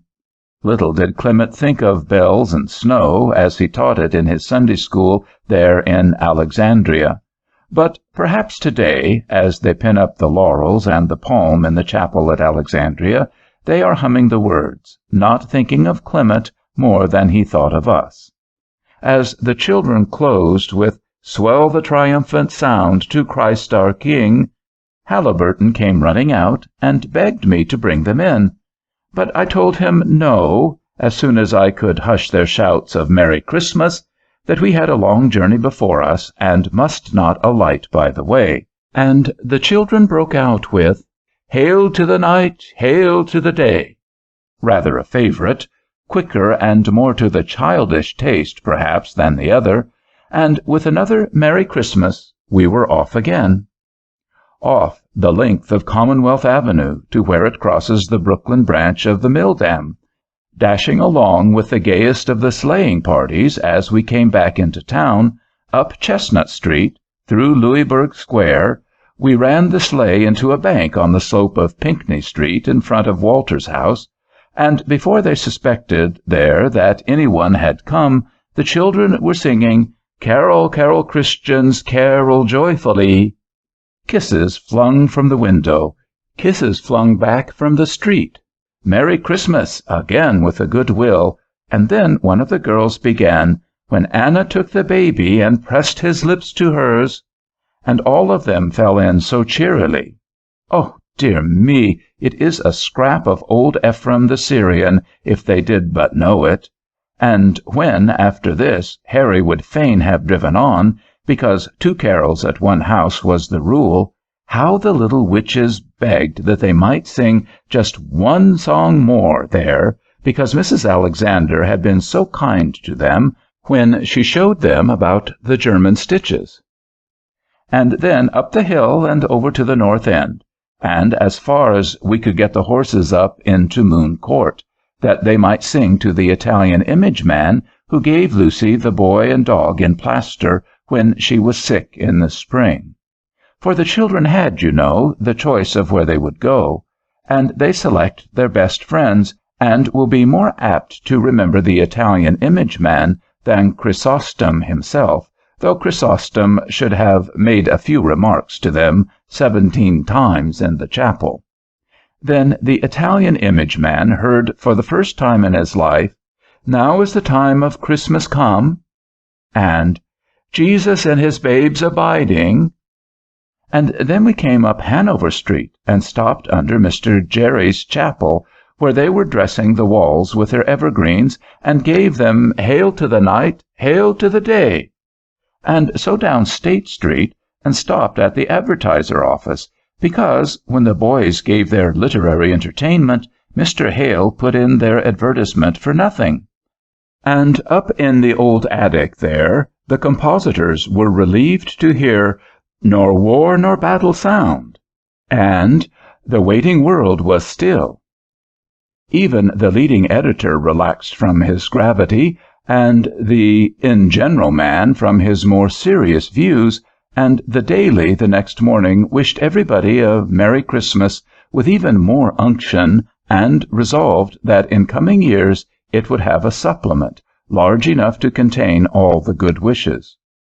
So away again to the houses of confectioners who had given the children candy, to Miss Simmons' house because she had been so good to them in school, to the palaces of millionaires who had prayed for these children with tears if the children only knew it, to Dr. Frothingham's in Summer Street, I remember, where we stopped because the Boston Association of Ministers met there, and out on Dover Street Bridge, that the poor chair-mender might hear our carols sung once more before he heard them better sung in another world where nothing needs mending. King of glory, King of peace, hear the song and see the star. Welcome be thou heavenly King, was not Christ our Saviour?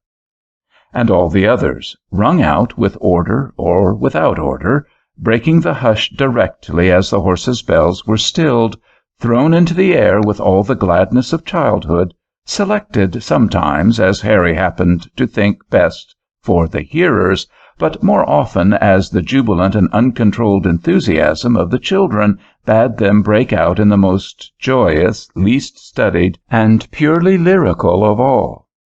Oh, we went to 20 places that night, I suppose. We went to the grandest places in Boston, and we went to the meanest. Everywhere they wished us a Merry Christmas, and we them. Everywhere a little crowd gathered round us, and then we dashed away far enough to gather quite another crowd. And then back, perhaps, not sorry to double on our steps if need were, and leaving every crowd with a happy thought of the star, the manger, and the child. At 9 we brought up at my house, D Street, 3 doors from the corner, and the children picked their very best for Polly and my 6 little girls to hear, and then for the first time we let them jump out and run in. Polly had some hot oysters for them, so that the frolic was crowned with a treat.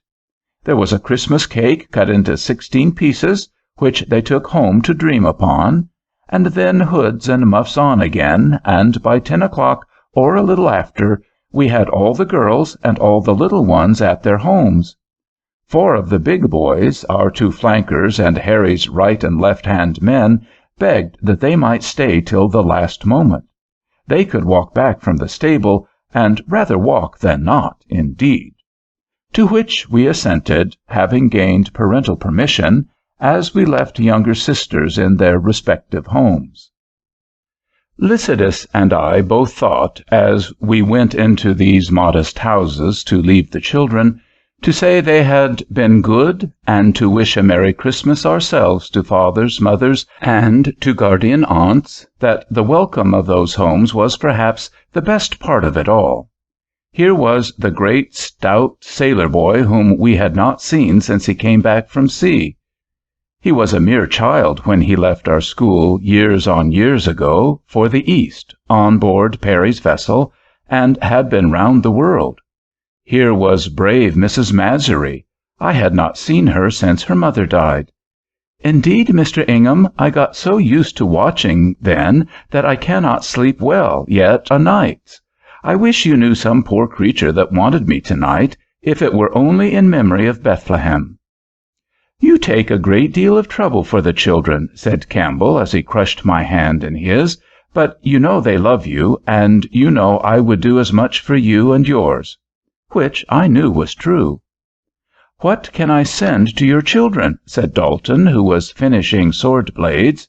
Ill wind was Fort Sumter, but it blew good to poor Dalton, whom it set up in the world with his sword factory. "Here's an old-fashioned tape measure for the girl, and a Sheffield wimble for the boy." "What, there is no boy? Let one of the girls have it then. It will count one more present for her." And so he pressed his brown paper parcel into my hand. From every house, though it were the humblest, a word of love, as sweet, in truth, as if we could have heard the voice of angels singing in the sky. I bade Harry good night, took Lycidas to his lodgings, and gave his wife my Christmas wishes and good night, and coming down to the sleigh again, gave way to the feeling which I think you will all understand, that this was not the time to stop, but just the time to begin. For the streets were stiller now, and the moon brighter than ever, if possible, and the blessings of these simple people and of the grand people and of the very angels in heaven, who are not bound to the misery of using words when they have anything worth saying, all these wishes and blessings were round me, all the purity of the still winter night, and I didn't want to lose it all by going to bed to sleep. So I put the boys all together, where they could chatter, took one more brisk turn on the 2 avenues, and then, passing through Charles Street, I believe I was even thinking of Cambridge, I noticed the lights in Woodall's house, and seeing they were up, thought I would make Fanny a midnight call. She came to the door herself. I asked if she were waiting for Santa Claus, but saw in a moment that I must not joke with her. She said she had hoped I was her husband. In a minute was one of these contrasts which make life life. God puts us into the world that we may try them and be tried by them. Poor Fanny's mother had been blocked up on the Springfield train as she was coming on to Christmas. The old lady had been chilled through, and was here in bed now with pneumonia. Both Fanny's children had been ailing when she came, and this morning the doctor had pronounced it scarlet fever. Fanny had not undressed herself since Monday, nor slept, I thought, in the same time. So while we had been singing carols and wishing Merry Christmas, the poor child had been waiting, and hoping that her husband, or Edward, both of whom were on the tramp, would find for her and bring to her the model nurse, who had not yet appeared. But at midnight this unknown sister had not arrived, nor had either of the men returned. When I rang, Fanny had hoped I was one of them. Professional paragons, dear reader, are shy of scarlet fever. I told the poor child that it was better as it was. I wrote a line for Sam Perry to take to his aunt, Mrs. Masury, in which I simply said, "Dear Mamma, I have found the poor creature who wants you tonight. Come back in this carriage." I bade him take a hack at Barnard's, where they were all waiting up for the assembly to be done at Papanti's. I sent him over to Albany Street, and really as I sat there trying to soothe Fanny, it seemed to me less time than it has taken me to dictate this little story about her, before Mrs. Masury rang gently, and I left them, having made Fanny promise that she would consecrate the day, which at that moment was born, by trusting God, by going to bed and going to sleep, knowing that her children were in much better hands than hers. As I passed out of the hall, the gaslight fell on a print of Correggio's Adoration, where Woodall had himself written years before, Ut appareat iis qui in tenebris et umbri mortis positi sunt. Darkness and the shadow of death, indeed, and what light like the light and comfort such a woman as my Mary Masury brings? And so, but for one of the accidents, as we call them, I should have dropped the boys at the corner of Dover Street and gone home with my Christmas lesson. But it happened, as we irreverently say, it happened as we crossed Park Square, so called from its being an irregular pentagon of which one of the sides has been taken away, that I recognized a tall man, plodding across in the snow, head down, round-shouldered, stooping forward in walking, with his right shoulder higher than his left, and by these tokens I knew Tom Coram, prince among Boston princes. Not Thomas Coram that built the Foundling Hospital, though he was of Boston too, but he was longer ago. You must look for him in Addison's contribution to a supplement to the Spectator, the old Spectator, I mean, not the Thursday Spectator, which is more recent. Not Thomas Coram, I say, but Tom Coram, who would build a hospital tomorrow if you showed him the need, without waiting to die first, and always helps forward, as a prince should, whatever is princely, be it a statue at home, a school at Richmond, a newspaper in Florida, a church in Exeter, a steam line in Liverpool, or a widow who wants $100. I wished him a Merry Christmas, and Mr. Howland, by a fine instinct, drew up the horses as I spoke. Coram shook hands, and as it seldom happens that I have an empty carriage while he is on foot, I asked him if I might not see him home. He was glad to get in.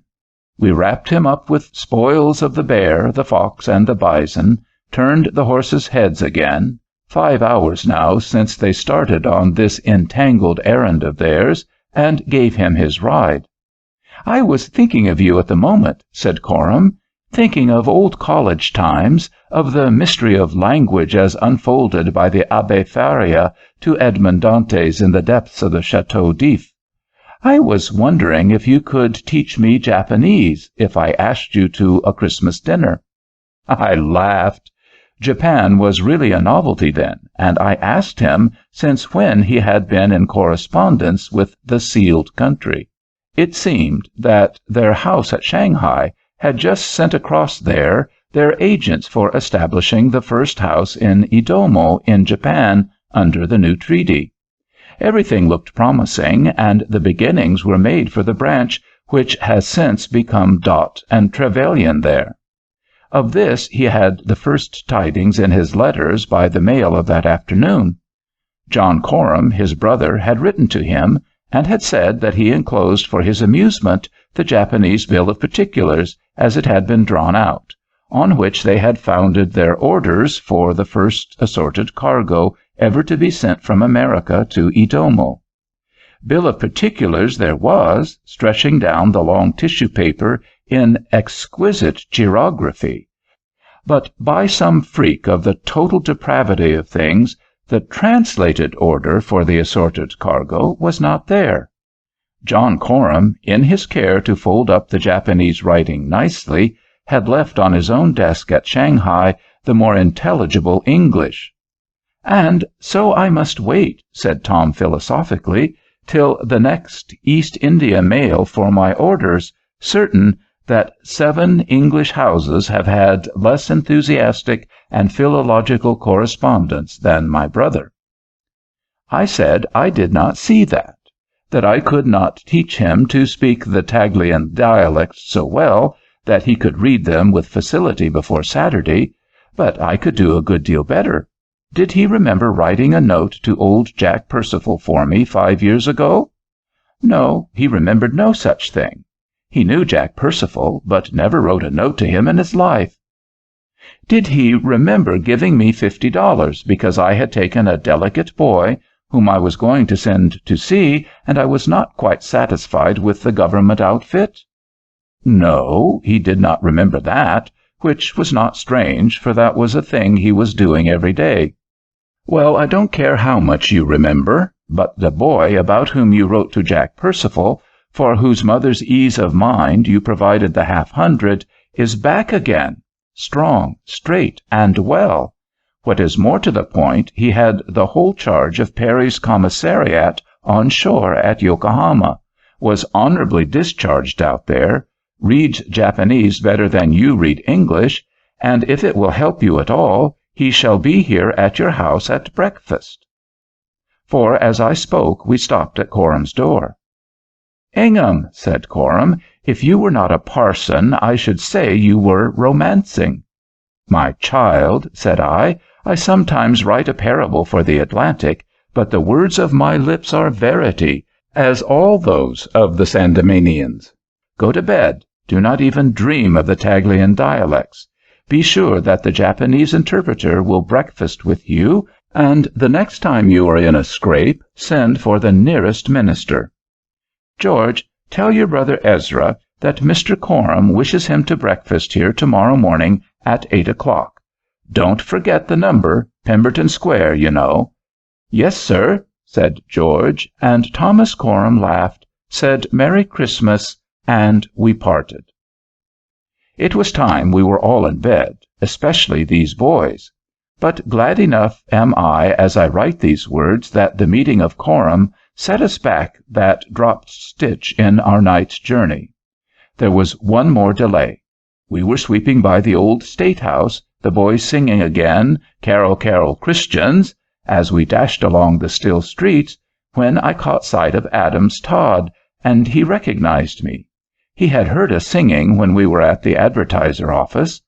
Todd is an old fellow apprentice of mine, and he is now, or rather was that night, chief pressman at the Argus office. I like the Argus people. It was there that I was South American editor, now many years ago, and they befriend me to this hour.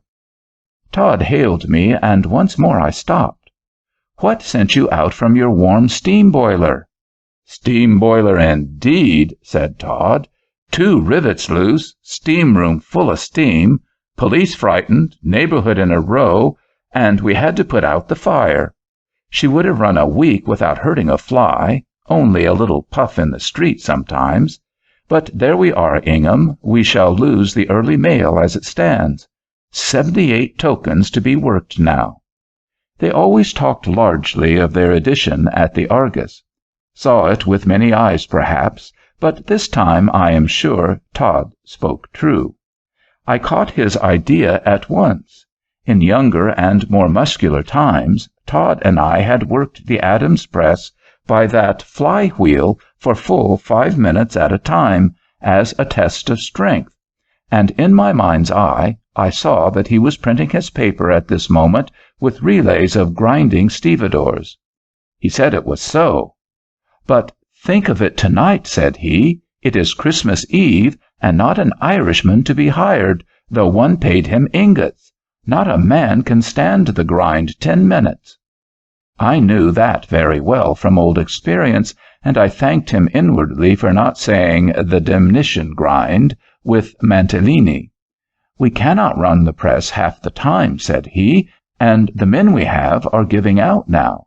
We shall lose all our carrier delivery." "Todd," said I, "is this a night to be talking of ingots, or hiring, or losing, or gaining? When will you learn that love rules the court, the camp, and the Argus office?" And I wrote on the back of a letter to Campbell, "Come to Argus office, No. 2 Dassett's Alley, with 7 men not afraid to work." And I gave it to John and Sam, bade Howland take the boys to Campbell's house, walked down with Todd to his office, challenged him to take 5 minutes at the wheel in memory of old times, made the tired relays laugh as they saw us take hold, and then, when I had cooled off and put on my cardigan, met Campbell with his 7 sons of Anak, tumbling down the stairs, wondering what round of mercy the parson had found for them this time. I started home, knowing I should now have my Argus with my coffee. And so I walked home. Better so, perhaps, after all, than in the lively sleigh with the tinkling bells. It was a calm and silent night. 700 years and 53 had Rome been growing up to might, and now was queen of land and sea. No sound was heard of clashing wars. Peace brooded o'er the hushed domain. Apollo, Pallas, Jove, and Mars held undisturbed their ancient reign in the solemn midnight centuries ago. What an eternity it seemed since I started with those children singing carols. Bethlehem, Nazareth, Calvary, Rome, Roman senators, Tiberius, Paul, Nero, Clement, Ephraim, Ambrose, and all the singers, Vincent de Paul and all the loving wonder-workers, Milton and Herbert and all the carol writers, Luther and Knox and all the prophets. What a world of people had been keeping Christmas with Sam Perry and Lycidas and Harry and me. And here were Yokohama and the Japanese, the Daily Argus and its 10 million tokens and their readers, poor Fanny Woodhull and her sick mother there, keeping Christmas too. For a finite world, these are a good many waits to be singing in one poor fellow's ears on one Christmastide. 'Twas in the calm and silent night the senator of haughty Rome impatient urged his chariot's flight from lordly revel rolling home. Triumphal arches gleaming swell his breast with thoughts of boundless sway. What wrecked the Roman, what befell a paltry province far away in the solemn midnight centuries ago? Within that province far away went plodding home a weary boor. A streak of light before him lay, fallen through a half-shut stable door across his path. He passed, for naught told what was going on within. How keen the stars, his only thought, the air how calm and cold and thin, in the solemn midnight, centuries ago. Streak of light. Is there a light in Lycidas's room? They not in bed? That is making a night of it. Well, there are few hours of the day or night when I have not been in Lycidas's room. So I let myself in by the night key he gave me, ran up the stairs. It is a horrid 7-storied, first-class lodging-house. For my part, I had as lief live in a steeple. 2 flights I ran up, 2 steps at a time. I was younger then than I am now. Pushed open the door, which was ajar, and saw such a scene of confusion as I never saw in Mary's over-nice parlor before. Queer! I remember the first thing that I saw was wrong was a great ball of white German worsted on the floor. Her basket was upset. A great Christmas tree lay across the rug, quite too high for the room. A large sharp-pointed Spanish clasp-knife was by it, with which they had been lopping it. There were 2 immense baskets of white papered presents, both upset. But what frightened me most was the center table. 3 or 4 handkerchiefs on it, towels, napkins, I know not what, all brown and red and almost black with blood. I turned, heart-sick, to look into the bedroom, and I really had a sense of relief when I saw somebody. Bad enough it was, however. Lycidas, but just now so strong and well, lay pale and exhausted on the bloody bed, with the clothing removed from his right thigh and leg, while over him bent Mary and Morton. I learned afterwards that poor Lycidas, while trimming the Christmas tree and talking merrily with Mary and Morton, who by good luck had brought round his presents late, and was staying to tie on glass balls and apples, had given himself a deep and dangerous wound with the point of the unlucky knife, and had lost a great deal of blood before the hemorrhage could be controlled. Just before I entered, the stick tourniquet which Morton had improvised had slipped in poor Mary's unpractised hand at the moment he was about to secure the bleeding artery, and the blood followed in such a gush as compelled him to give his whole attention to stopping its flow. He only knew my entrance by the "Ah, Mr. Ingham" of the frightened Irish girl, who stood useless behind the head of the bed. "Oh, Fred," said Morton, without looking up, "I am glad you are here." "And what can I do for you?" "Some whiskey, first of all." "There are 2 bottles," said Mary, who was holding the candle, "in the cupboard behind his dressing-glass." I took Bridget with me, struck a light in the dressing-room, how she blundered about the match, and found the cupboard door locked. Key doubtless in Mary's pocket, probably in pocket of another dress.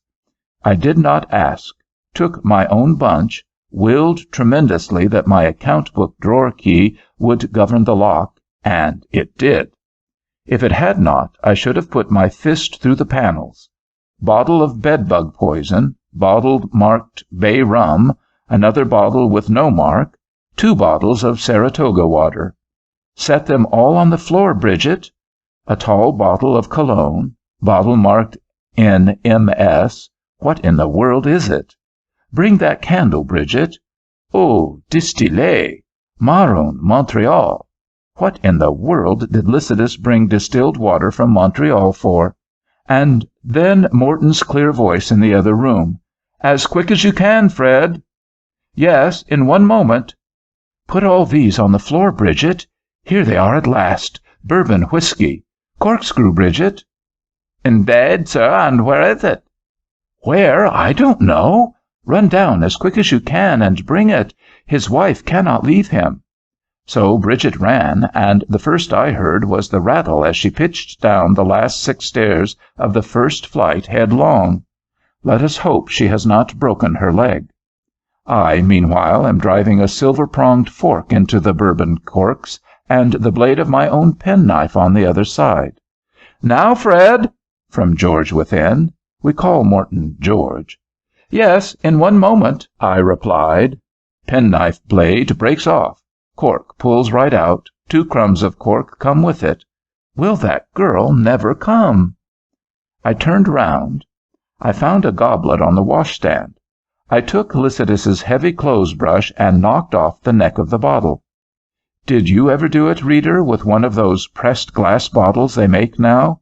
It smashed like a Prince Rupert's drop in my hand, crumbled into 70 pieces, a nasty smell of whiskey on the floor, and I holding just the hard bottom of the thing with 2 large spikes running worthless up into the air. But I seized the goblet, poured into it what was left in the bottom, and carried it into Morton as quietly as I could.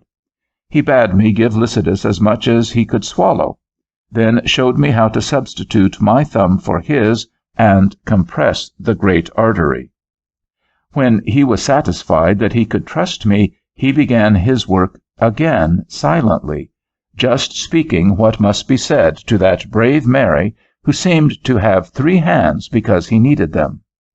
When all was secure, he glanced at the ghastly white face, with beads of perspiration on the forehead and upper lip, laid his finger on the pulse, and said, "We will have a little more whiskey.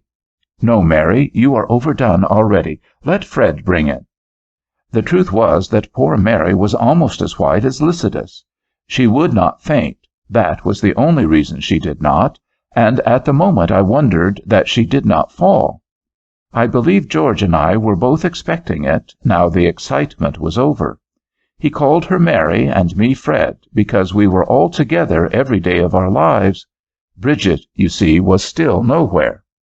So I retired for my whiskey again, to attack that other bottle. George whispered quickly as I went, "Bring enough, bring the bottle." Did he want the bottle corked? Would that Celt ever come upstairs?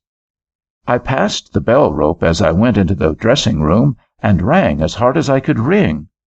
I took the other bottle, and bit steadily with my teeth at the cork, only, of course, to wrench the end of it off. George called me, and I stepped back. "No," said he, "bring your whiskey." Mary had just rolled gently back on the floor. I went again in despair, but I heard Bridget's step this time. First flight, first passage, second flight, second passage. She ran in triumph at length with a screwdriver. "No," I whispered, "no, the crooked thing you draw corks with." And I showed her the bottle again. "Find one somewhere, and don't come back without it." So she vanished for the second time. "Frederick," said Morton, I think he never called me so before. Should I risk the clothes-brush again? I opened Lycidas's own drawers, papers, boxes, everything in order, not a sign of a tool. "Frederick!" "Yes," I said, but why did I say yes? Father of mercy, tell me what to do. And my mazed eyes, dim with tears, did you ever shed tears from excitement, fell on an old razor strop of those days of shaving made by C. Whittaker, Sheffield. The Sheffield stood in black letters out from the rest like a vision. They make corkscrews in Sheffield, too. If this Whittaker had only made a corkscrew! And what is a Sheffield wimble? hand in my pocket, brown paper parcel. "Where are you, Frederick?" "Yes," said I, for the last time. "Twine off, brown paper off," and I learned that the Sheffield wimble was one of those things whose name you never heard before, which people sell you in Thames Tunnel, where a hoof cleaner, a gimlet, a screwdriver, and a corkscrew fold into one handle. "Yes," said I again. "Pop," said the cork. "Bubble, bubble, bubble," said the whiskey. Bottle in one hand, full tumbler in the other, I walked in. George poured half a tumblerful down Lycidas's throat at that time. Nor do I dare say how much he poured down afterwards. I found that there was need of it, from what he said of the pulse when it was all over. I guess Mary had some too. This was the turning point. He was exceedingly weak, and we sat by him in turn through the night, giving at short intervals stimulants and such food as he could swallow easily. For I remember Morton was very particular not to raise his head more than we could help. But there was no real danger after this. As we turned away from the house on Christmas morning, I to preach and he to visit his patients, he said to me, "Did you make that whiskey?" "No," said I, "but poor Dod Dalton had to furnish the corkscrew." And I went down to the chapel to preach. The sermon had been lying ready at home on my desk, and Polly had brought it round to me, for there had been no time for me to go from Lycidas's home to D Street and to return.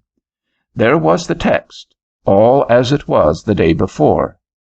"They helped every one his neighbor, and every one said to his brother, Be of good courage. So the carpenter encouraged the goldsmith, and he that smootheth with the hammer him that smote the anvil."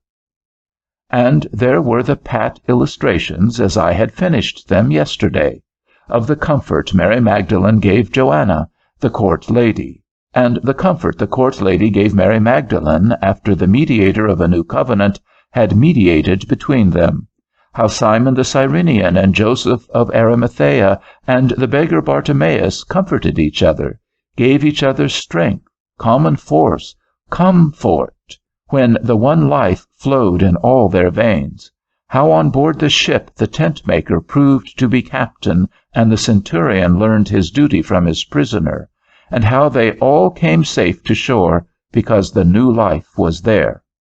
But as I preached, I caught Fry's eye. Fry is always critical, and I said to myself, Fry would not take his illustrations from 1800 years ago. And I saw dear old Dod Dalton trying to keep awake, and Campbell hard asleep after trying, and Jane Masury looking round to see if her mother did not come in, and Ezra Shepherd looking not so much at me as at the window beside me, as if his thoughts were the other side of the world. And I said to them all, "Oh, if I could tell you, my friends, what every 12 hours of my life tells me, of the way in which woman helps woman and man helps man when only the ice is broken, how we are all rich so soon as we find out that we are all brothers, and how we are all in want, unless we can call at any moment for a brother's hand, then I could make you understand something in the lives you lead every day of what the new covenant, the new commonwealth, the new kingdom is to be." But I did not dare tell Dod Dalton what Campbell had been doing for Todd, nor did I dare tell Campbell by what unconscious arts old Dod had been helping Lycidas.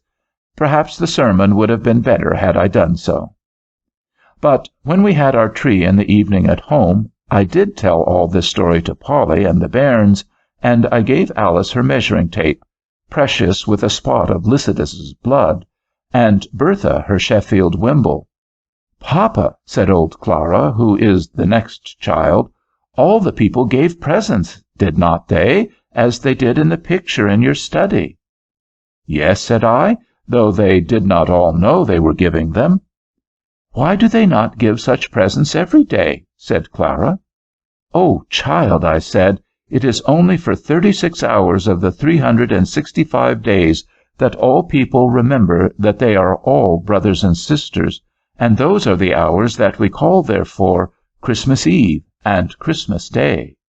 "And when they always remember it," said Bertha, "it will be Christmas all the time.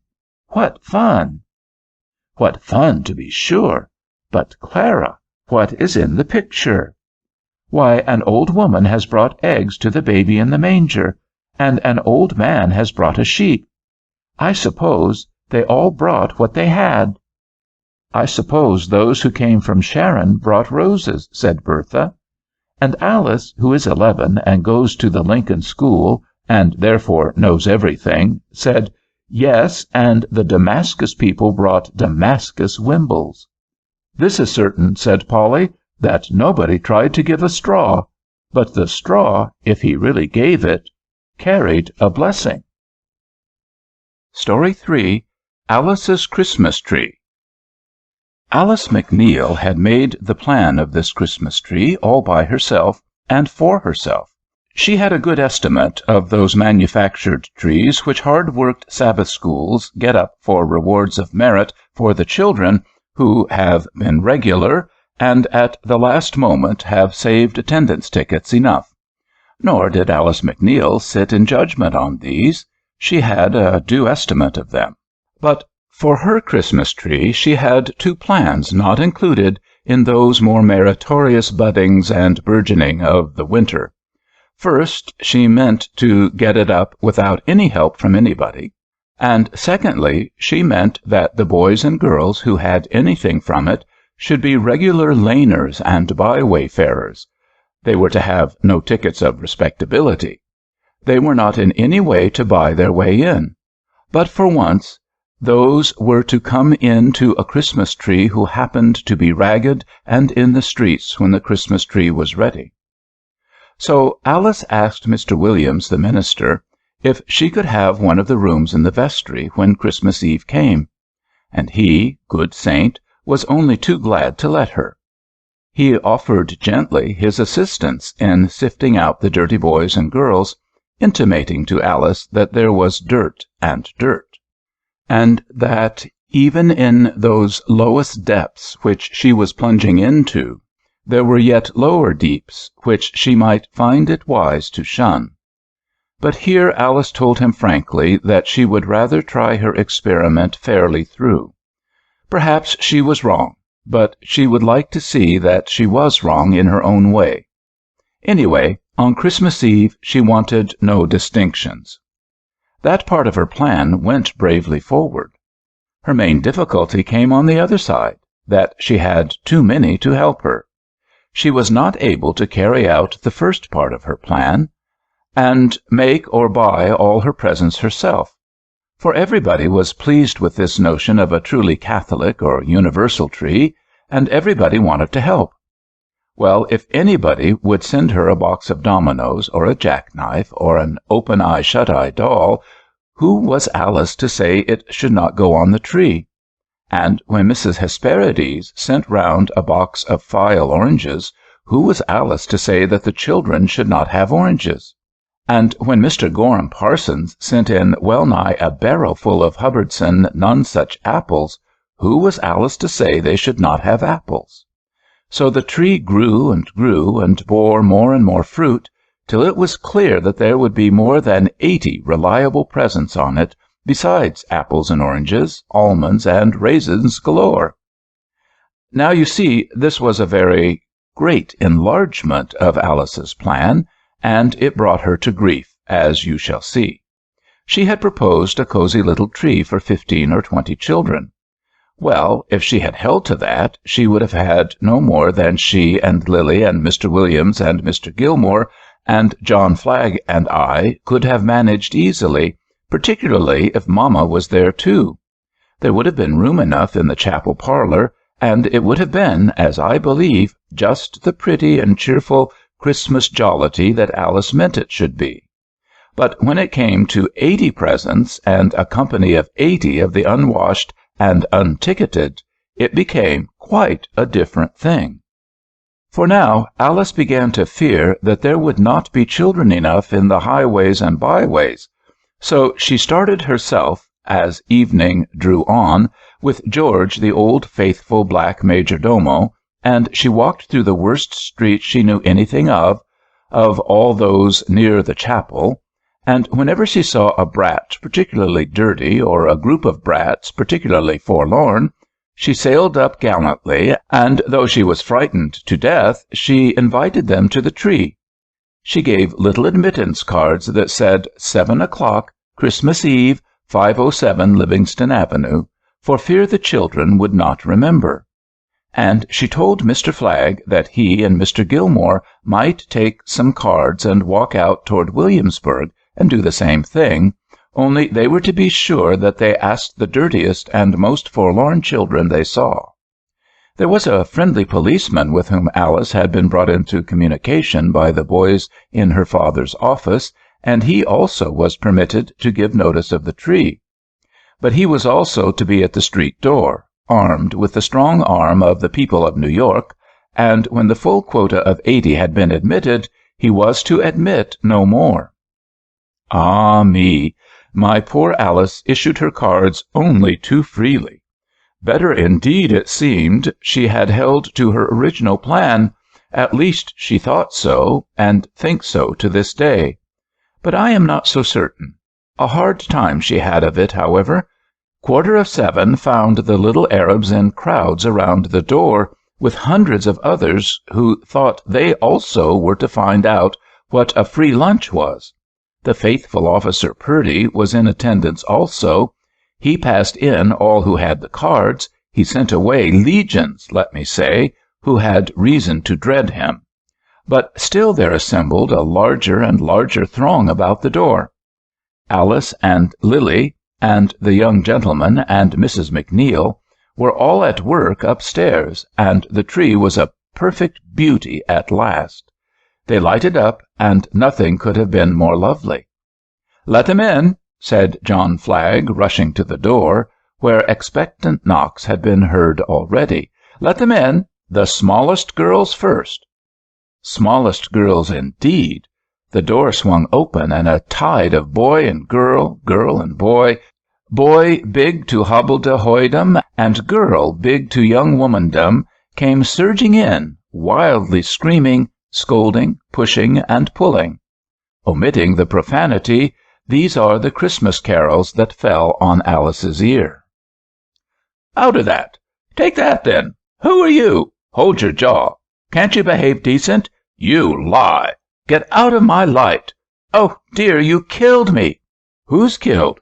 Golly, see there! I say, ma'am, give me that pair of skates! Shut up!" And so on, the howls being more and more impertinent as the shepherds, who had come to adore, became more and more used to the position they were in. Young Gilmore, who was willing to oblige Alice, but was not going to stand any nonsense, and would have willingly knocked the heads together of any 5 couples of this rebel rout, mounted on a corner of the railing, which, by Mr. William's prescience, had been built around the tree, and addressed the riotous assembly. They stopped to hear him, supposing he was to deliver the gifts to which they had been summoned. He told them pretty roundly that if they did not keep the peace and stop crowding and yelling, they would all be turned out of doors. That they were to pass the little girls and boys forward first, and that nobody would have anything to eat until this was done. Some approach to obedience followed. A few little waifs were found who, in decency, could be called little girls and boys. But alas, as she looked down from her chair, Alice felt as if most of her guests looked like shameless, hulking big boys and big girls, only too well fitted to grapple with the world, and only too eager to accept its gifts without grappling. She and Lily tried to forget this.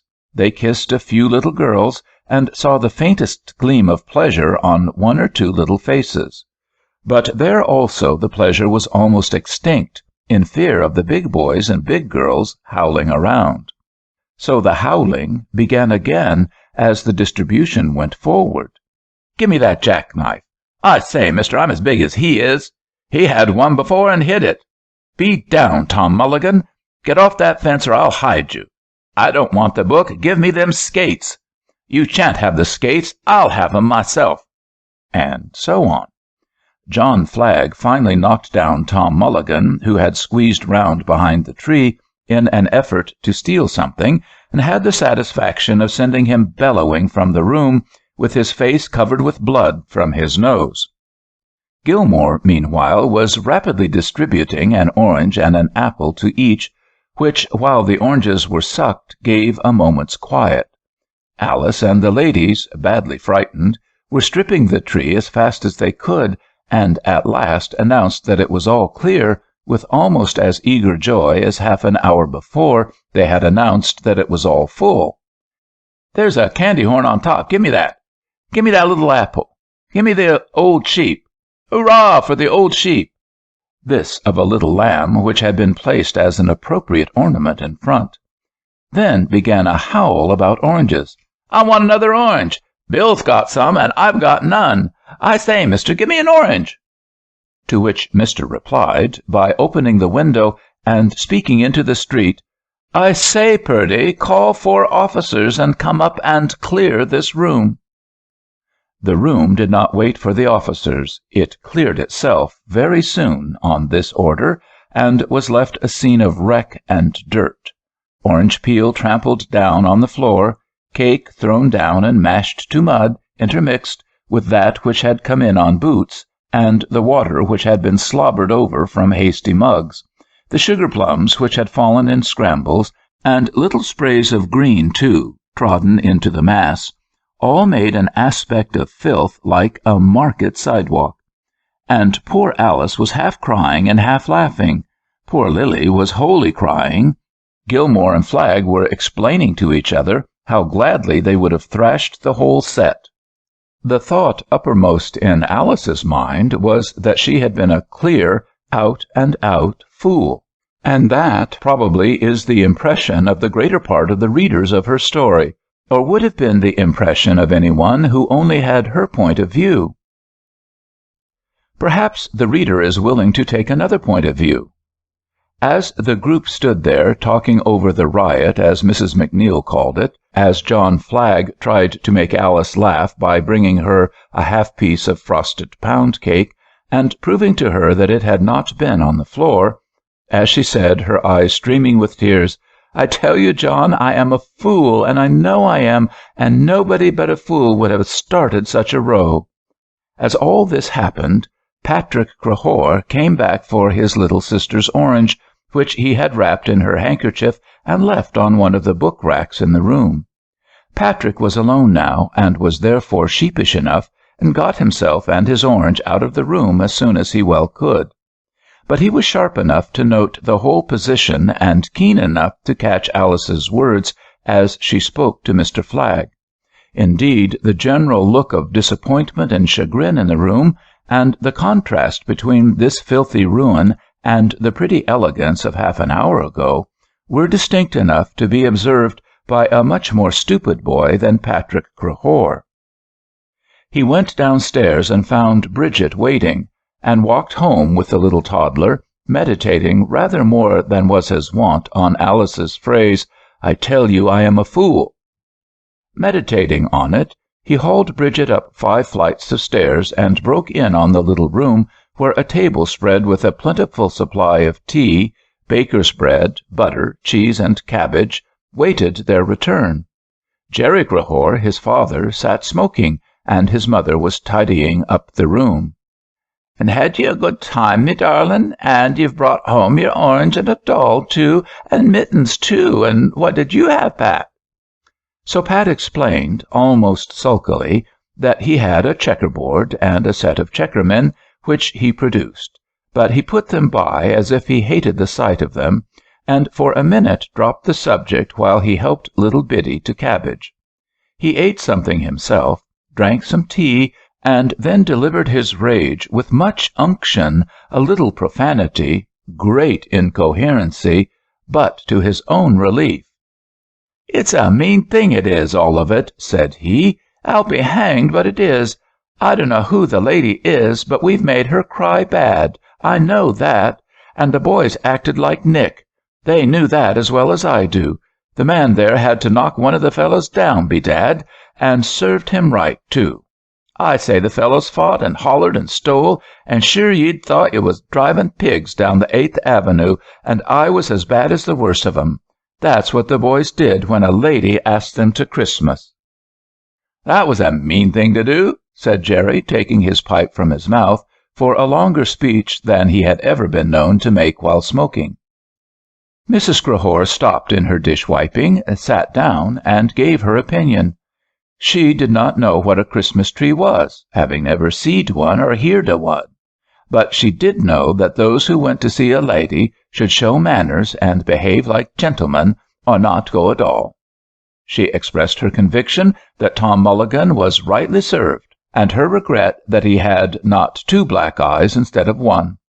She would have been glad indeed if certain Floyds and Sullivans and Flahertys, with whose names of baptism she was better acquainted than I am, had shared a similar fate. This oration, and the oracle of his father still more, appeased Pat somewhat, and when his supper was finished, after long silence, he said, "We'll give her a Christmas present, we will. Tom Mulligan and Bill Floyd and I will give it. The others shan't know." "I know what we'll give her. I'll tell Bill Floyd that we made her cry." After supper, accordingly, Pat Crehore repaired to certain rendezvous of the younger life of the neighborhood, known to him, in search of Bill Floyd. Bill was not at the first, nor at the second, there being indeed no rule or principle known to men or even to archangels by which Bill's presence at any particular spot at any particular time could be definitely stated. But Bill also, in his proud free will, obeyed certain general laws, and accordingly Pat found him inspecting as a volunteer officer of police the hauling out and oiling of certain hose at the house of a neighboring hose company. "Come here, Bill. I got something to show you." Bill had already carried home and put in safe keeping a copy of Rutledge's Robinson Crusoe, which had been given to him.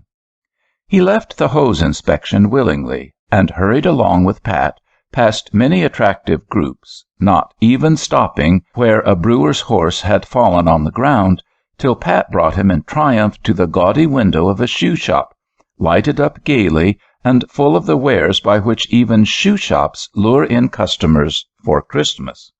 "See there," said Pat, nearly breathless, and he pointed to the very center of the display, a pair of slippers made from bronze-gilt kid and displaying a hideous blue silk bow upon the gilding.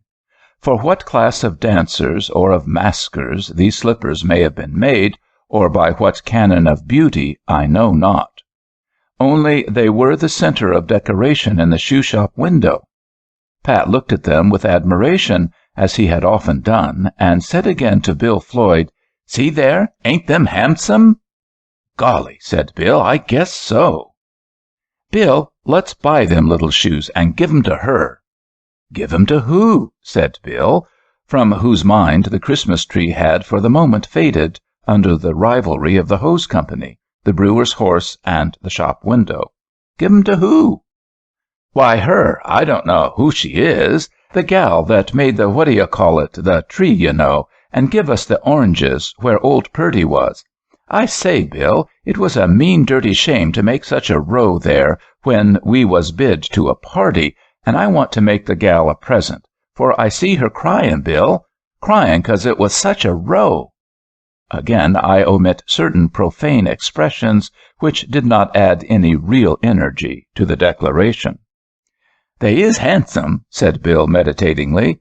"Ain't the blue ones handsomest?" "No," said Pat, who saw he had gained his lodgment, and that the carrying his point was now only a matter of time. "The gold ones is the ones for me. We'll give 'em to the gal for a Christmas present, you and I and Tom Mulligan." Bill Floyd did not dissent, being indeed in the habit of going as he was led, as were most of the rebel rout with whom he had an hour ago been acting. He assented entirely to Pat's proposal. By Christmas, both parties understood that the present was to be made before Twelfth Night, not necessarily on Christmas Day. Neither of them had a penny, but both of them knew perfectly well that whenever they chose to get a little money, they could do so. They soon solved their first question as to the cost of the coveted slippers. True, they knew, of course, that they would be ejected from the decent shop if they went in to inquire, but by lying in wait they soon discovered Delia Sullivan, a decent-looking girl they knew, passing by, and having made her their confidante so far that she was sure she was not fooled, they sent her in to inquire. The girl returned to announce, to the astonishment of all parties, that the shoes cost $6. "Whew!" cried Pat. $6 for them are! I bought my mother's new overshoes for $1. But not the least did he bate of his determination, and he and Bill Floyd went in search of Tom Mulligan. Tom was found as easily as Bill, but it was not so easy to enlist him. Tom was in a regular corner liquor store with men who were sitting, smoking, drinking, and telling dirty stories. Either of the other boys would have been whipped at home if he had been known to be seen sitting in this place, and the punishment would have been well bestowed. But Tom Mulligan had had nobody thrash him for many a day, till John Flagg had struck out so smartly from the shoulder. Perhaps, had there been some thrashing as discriminating as Jerry Flaherty's, it had been better for Tom Mulligan. The boys found him easily enough, but, as I said, had some difficulty in getting him away. With many assurances, however, that they had something to tell him and something to show him, they lured him from the shadow of the comfortable stove into the night. Pat Crehore, who had more of the tact of oratory than he knew, then boldly told Tom Mulligan the story of the Christmas tree as it passed after Tom's ejection. Tom was sour at first, but soon warmed to the narrative, and even showed indignation at the behavior of boys who had seemed to carry themselves less obnoxiously than he did. All the boys agreed that, but for certain others who had never been asked to come, and ought to be ashamed to be there with them as were, there would have been no row. They all agreed that on some suitable occasion unknown to me and to this story, they would take vengeance on these Tidds and Sullivans. When Pat Crehore wound up his statement by telling how he saw the ladies crying, and all the pretty room looking like a pigsty, Tom Mulligan was as loud as he was in saying that it was all wrong, and that nobody but blackguards would have joined in it, in particular such blackguards as the Tidds and Sullivans above alluded to. Then to Tom's sympathizing ear was confided the project of the gold shoes, as the slippers were always called in this honorable company. And Tom completely approved. He even approved the price. He explained to the others that it would be mean to give to a lady anything of less price. This was exactly the sum which recommended itself to his better judgment. And so the boys went home, agreeing to meet Christmas morning as a committee of ways and means. To the discussions of this committee I need not admit you. Many plans were proposed. One, that they should serve through the holidays at certain ten-pin alleys known to them. One, that they should buy off Fogarty from his newspaper route for a few days. But the decision was that Pat, the most decent in appearance, should dress up in a certain Sunday suit he had, and offer the services of himself and 2 unknown friends of his as extra cork boys at Birnbaum's brewery, where Tom Mulligan reported they were working nights, that they might fill an extra order. This device succeeded. Pat and his friends were put on duty for trial on the night of the 26th, and the foreman of the corking room being satisfied, they retained their engagements till New Year's Eve, when they were paid $3 each and resigned their positions. "Let's buy her 3 shoes," said Bill, in enthusiasm at their success. But this proposal was rejected. Each of the other boys had a private plan for an extra present to her by this time. The sacred $6 was folded up in a bit of straw paper from the brewery, and the young gentlemen went home to make their toilettes, a process they had had no chance to go through on Christmas Eve. After this there was really no difficulty about their going into the shoe shop, and none about consummating the purchase, to the utter astonishment of the dealer. The gold shoes were bought, and rolled up in paper, and ready for delivery. Bill Floyd had meanwhile learned by inquiry at the chapel where she lived, though there were doubts whether any of them knew her name. The others rejected his proposals that they should take street cars, and they boldly pushed afoot up to Clinton Avenue, and rang, not without terror, at the door. Terror did not diminish when Black George appeared, whose acquaintance they had made at the tree. But fortunately George did not recognize them in their apparel of elegance. When they asked for the lady that gave the tree, he bade them wait a minute, and in less than a minute Alice came running out to meet them. To the boys' great delight, she was not crying now. "If you please, ma'am," said Tom, who had been commissioned as spokesman, "if you please, them's our Christmas present to you, ma'am. Them's gold shoes. And please, ma'am, we're very sorry there was such a row at the Christmas, ma'am. It was mean, ma'am. Good-bye, ma'am." Alice's eyes were opening wider and wider, nor at this moment did she understand. Gold shoes and row on the Christmas stuck by her, however, and she understood there was a present. So, of course, she said the right thing, by accident, and did the right thing, being a lady through and through.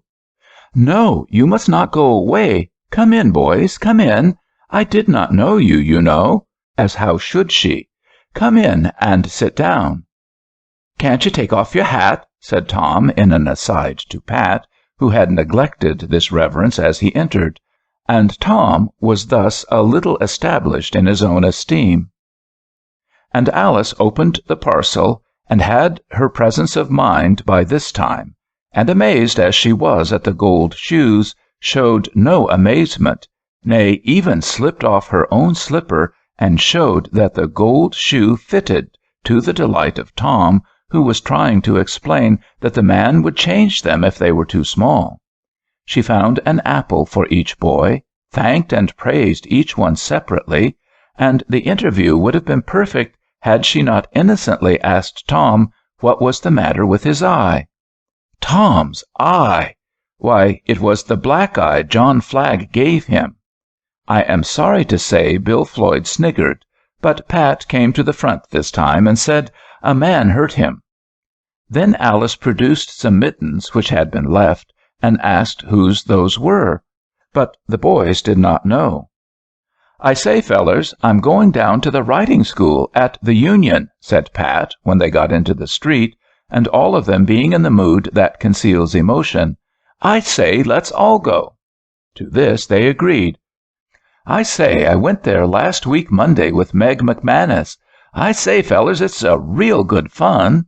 The other fellows, having on the unfamiliar best rig, were well aware that they must not descend to their familiar haunts, and all consented. To the amazement of the teacher, these three hulking boys allied themselves to the side of order, took their places as they were bidden, turned the public opinion of the class, and made the Botany Bay of the school to be its quietest class that night. To his amazement, the same result followed the next night, and to his greater amazement, the next. To Alice's amazement, she received on 12th night a gilt valentine envelope, within which, on heavily ruled paper, were announced these truths. "Marm, the mittens were Nora Kilpatrick's. She lives in Water Street Place behind the Lager Brewery. Yours to command, William Floyd, Thomas Mulligan, Patrick Crehore." The names which they could copy from signs were correctly spelled. To Pat's amazement, Tom Mulligan held on at the riding school all winter.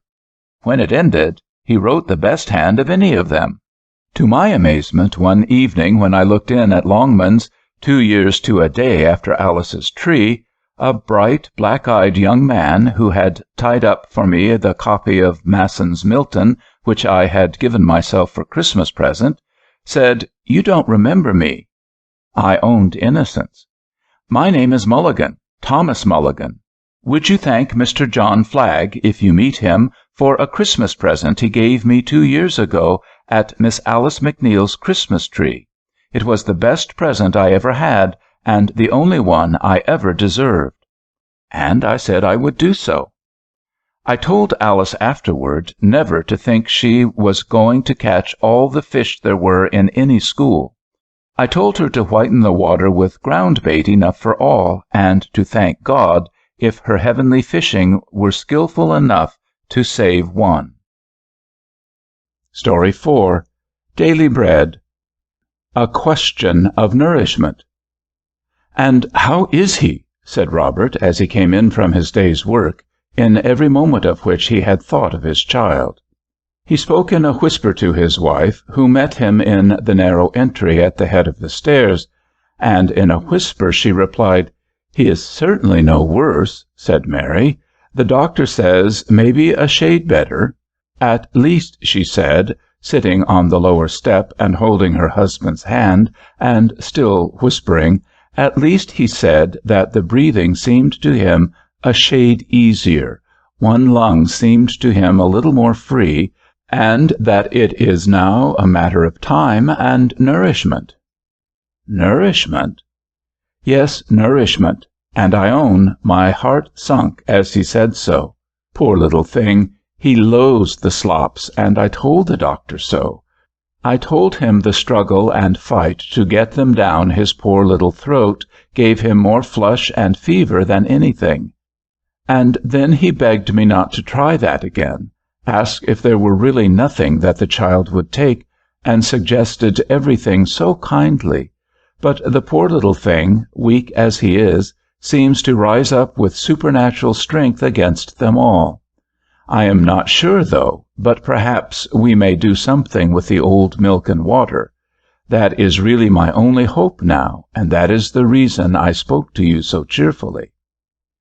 Then poor Mary explained more at length that Emily had brought in Dr. Cummings' manual about the use of milk with children, and that they had sent round to the Corlises, who always had good milk, and had set a pint according to the direction and formula, and that though dear little Jamie had refused the groats and the barley, and I know not what else, that at 6 he had gladly taken all the watered milk they dared to give him, and that it now had rested on his stomach half an hour, so that she could not but hope that the tide had turned, only she hoped with trembling, because he had so steadily refused cow's milk only the week before.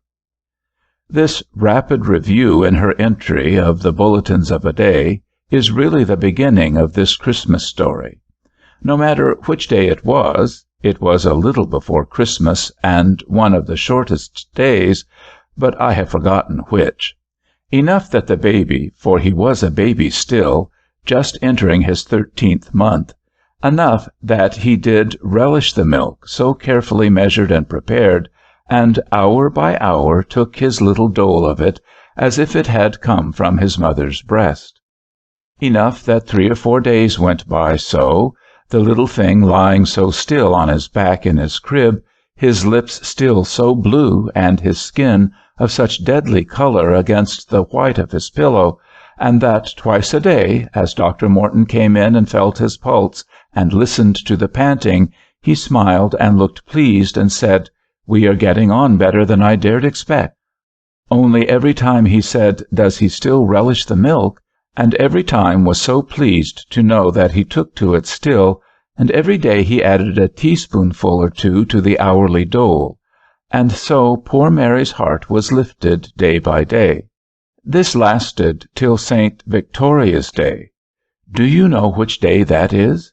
It is the 2nd day before Christmas, and here, properly speaking, the story begins. 2. St. Victoria's Day. St. Victoria's Day the doctor was full 2 hours late. Mary was not anxious about this. She was beginning to feel bravely about the boy, and no longer counted the minutes till she could hear the doorbell ring. When he came, he loitered in the entry below, or she thought he did. He was long coming upstairs, and when he came in, She saw that he was excited by something, was really, even then, panting for breath. "I am here at last," he said. "Did you think I should fail you?" Why, no. Poor innocent Mary had not thought any such thing. She had known he would come, and baby was so well that she had not minded his delay. Morton looked up at the close-drawn shades, which shut out the light, and said, "You did not think of the storm?" "Storm? No," said poor Mary. She had noticed, when Robert went to the door at 7, and she closed it after him, that some snow was falling. But she had not thought of it again. She had kissed him, told him to keep up good heart, and had come back to her baby. Then the doctor told her that the storm, which had begun before daybreak, had been gathering more and more severely, that the drifts were already heavier than he remembered them in all his Boston life, that after half an hour's trial in his sleigh he had been glad to get back to the stable with his horse, and that all he had done since he had done on foot, with difficulty she could not conceive of. He had been so long downstairs when he brushed the snow off that he might be fit to come near the child. "And really, Mrs. Walter, we are doing so well here," he said cheerfully, "that I will not try to come round this afternoon unless you see a change. If you do, your husband must come up for me, you know, but you will not need me, I am sure."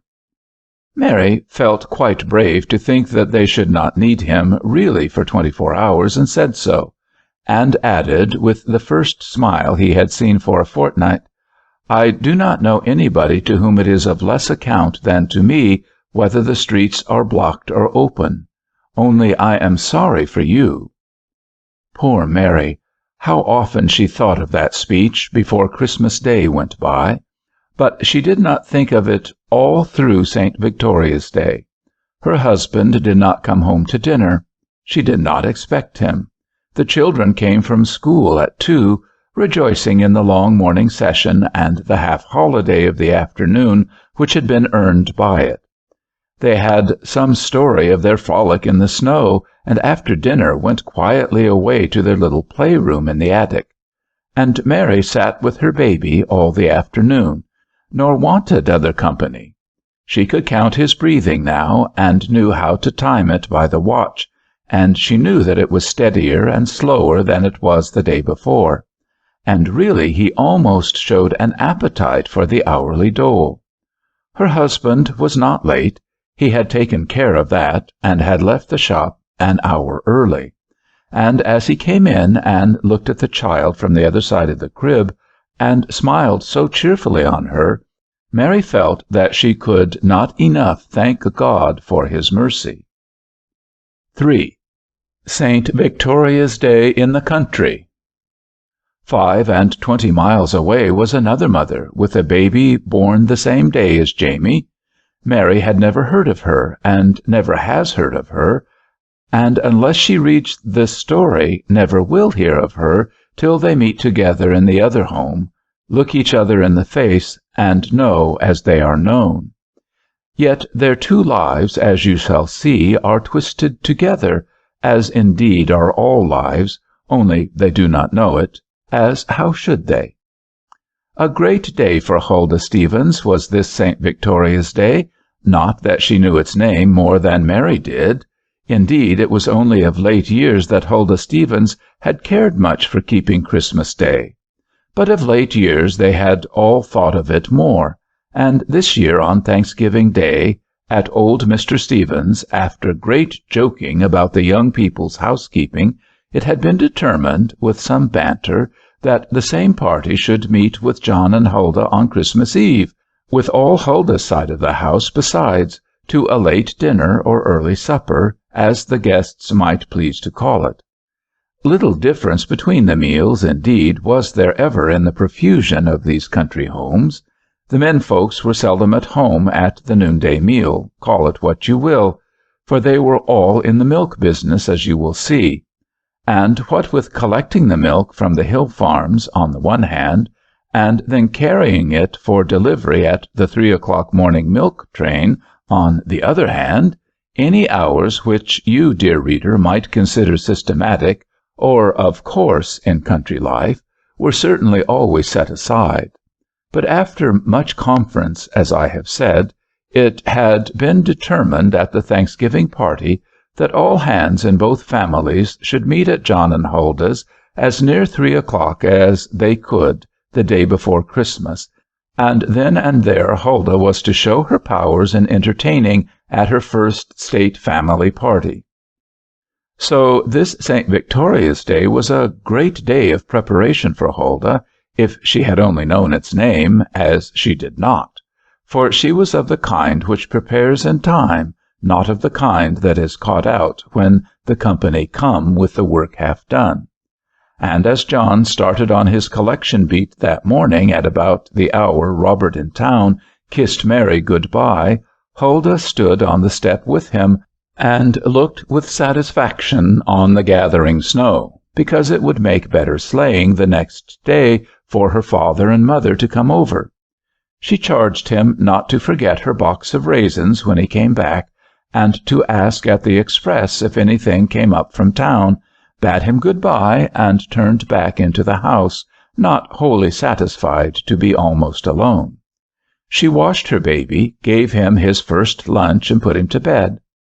Then, with the coast fairly clear, what woman does not enjoy a clear coast if it only be early enough in the morning, she dipped boldly and wisely into her flour barrel, stripped her plump round arms to their work, and began on the pie crust, which was to appear tomorrow in the fivefold forms of apple, cranberry, Marlborough, mince, and squash.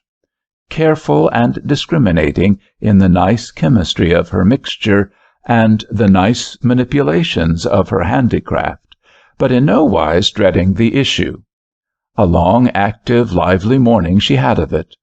Not dissatisfied with the stages of her work, step by step she advanced, stage by stage she attained of the elaborate plan which was well laid out in her head, but of course had never been entrusted to words, far less to telltale paper. From the oven at last came the pies, and she was satisfied with the color. From the other oven came the turkey, which she proposed to have cold, as a relay or pièce de résistance for any who might not be at hand at the right moment for dinner. Into the empty oven went the clove-blossoming ham, which, as it boiled, had given the least appetizing odor to the kitchen. In the pretty molds in the woodshed stood the translucent cranberry, hardening to its fixed consistency. In other molds the obedient calf's foot already announced its willingness and intention to gel as she directed. Huldah's decks were cleared again, her kitchen table fit to cut out work upon. All the pans and plates were put away, which accumulate so mysteriously where cooking is going forward. On its nail hung the weary jigger, on its hook the spicy grater, on the roller a fresh towel. Everything gave sign of victory, the whole kitchen looking only a little nicer than usual. Huldah herself was dressed for the afternoon, and so was the baby, and nobody but as acute observers as you and I would have known that she had been in action all along the line and had won the battle at every point, when 2 o'clock came, the earliest moment at which her husband ever returned. Then, for the first time, it occurred to Huldah to look outdoors and see how fast the snow was gathering. She knew it was still falling, but the storm was a quiet one, and she had had too much to do to be gaping out of the windows. She went to the shed door, and to her amazement saw that the north woodpile was wholly drifted in. Nor could she, as she stood, see the fences of the roadway. Huldah ran back into the house, opened the parlor door, and drew up the curtain, to see that there were indeed no fences on the front of the house to be seen. On the northwest, where the wind had full sweep, between her and the barn, the ground was bare, but all that snow, and who would say how much more, was piled up in front of her, so that unless Huldah had known every landmark, she would not have suspected that any road was ever there. She looked uneasily out at the northwest windows, but she could not see an inch to windward. Dogged snow, snow, snow, as if it would never be done. Huldah knew very well then that there was no husband for her in the next hour, nor most like in the next or the next. She knew very well, too, what she had to do, and knowing it, she did it. She tied on her hood and buttoned tight around her rough sack, passed through the shed and crossed that bare strip to the barn, opened the door with some difficulty, because snow was already drifting into the doorway, and entered. She gave the cows and oxen their water, and the 2 night horses theirs, went up into the loft and pitched down hay enough for all, went downstairs to the pigs and cared for them, took one of the barn shovels and cleared a path where she had had to plunge into the snow at the doorway, took the shovel back, and then crossed home again to her baby. She thought she saw the Empson's chimney smoking as she went home, and that seemed companionable. She took off her overshoes, sack, and hood, said aloud, "This will be a good stay-at-home day," brought round her desk to the kitchen table, and began on a nice long letter to her brother Cephas in Seattle. That letter was finished, 8 good quarto pages written, and a long-delayed letter to Emily Tabor, whom Hilda had not seen since she was married. And a long pull at her milk accounts had brought them up to date. And still no John. Huldah had the table all set, you may be sure of that. But for herself she had had no heart to go through the formalities of lunch or dinner. A cup of tea and something to eat with it, as she wrote, did better, she thought, for her, and she could eat when the men came. It is a way women have. Not till it became quite dark, and she set her kerosene lamp in the window that he might have a chance to see it when he turned the Locust Grove corner, did Huldah once feel herself lonely, or permit herself to wish that she did not live in a place where she could be cut off from all her race. If John had gone into partnership with Joe Winter, and we had lived in Boston. This was the thought that crossed her mind. Dear Huldah, from the end of one summer to the beginning of the next, Joe Winter does not go home to his dinner, and what you experience today, so far as absence from your husband goes, is what his wife experiences in Boston 10 months, save Sundays, in every year.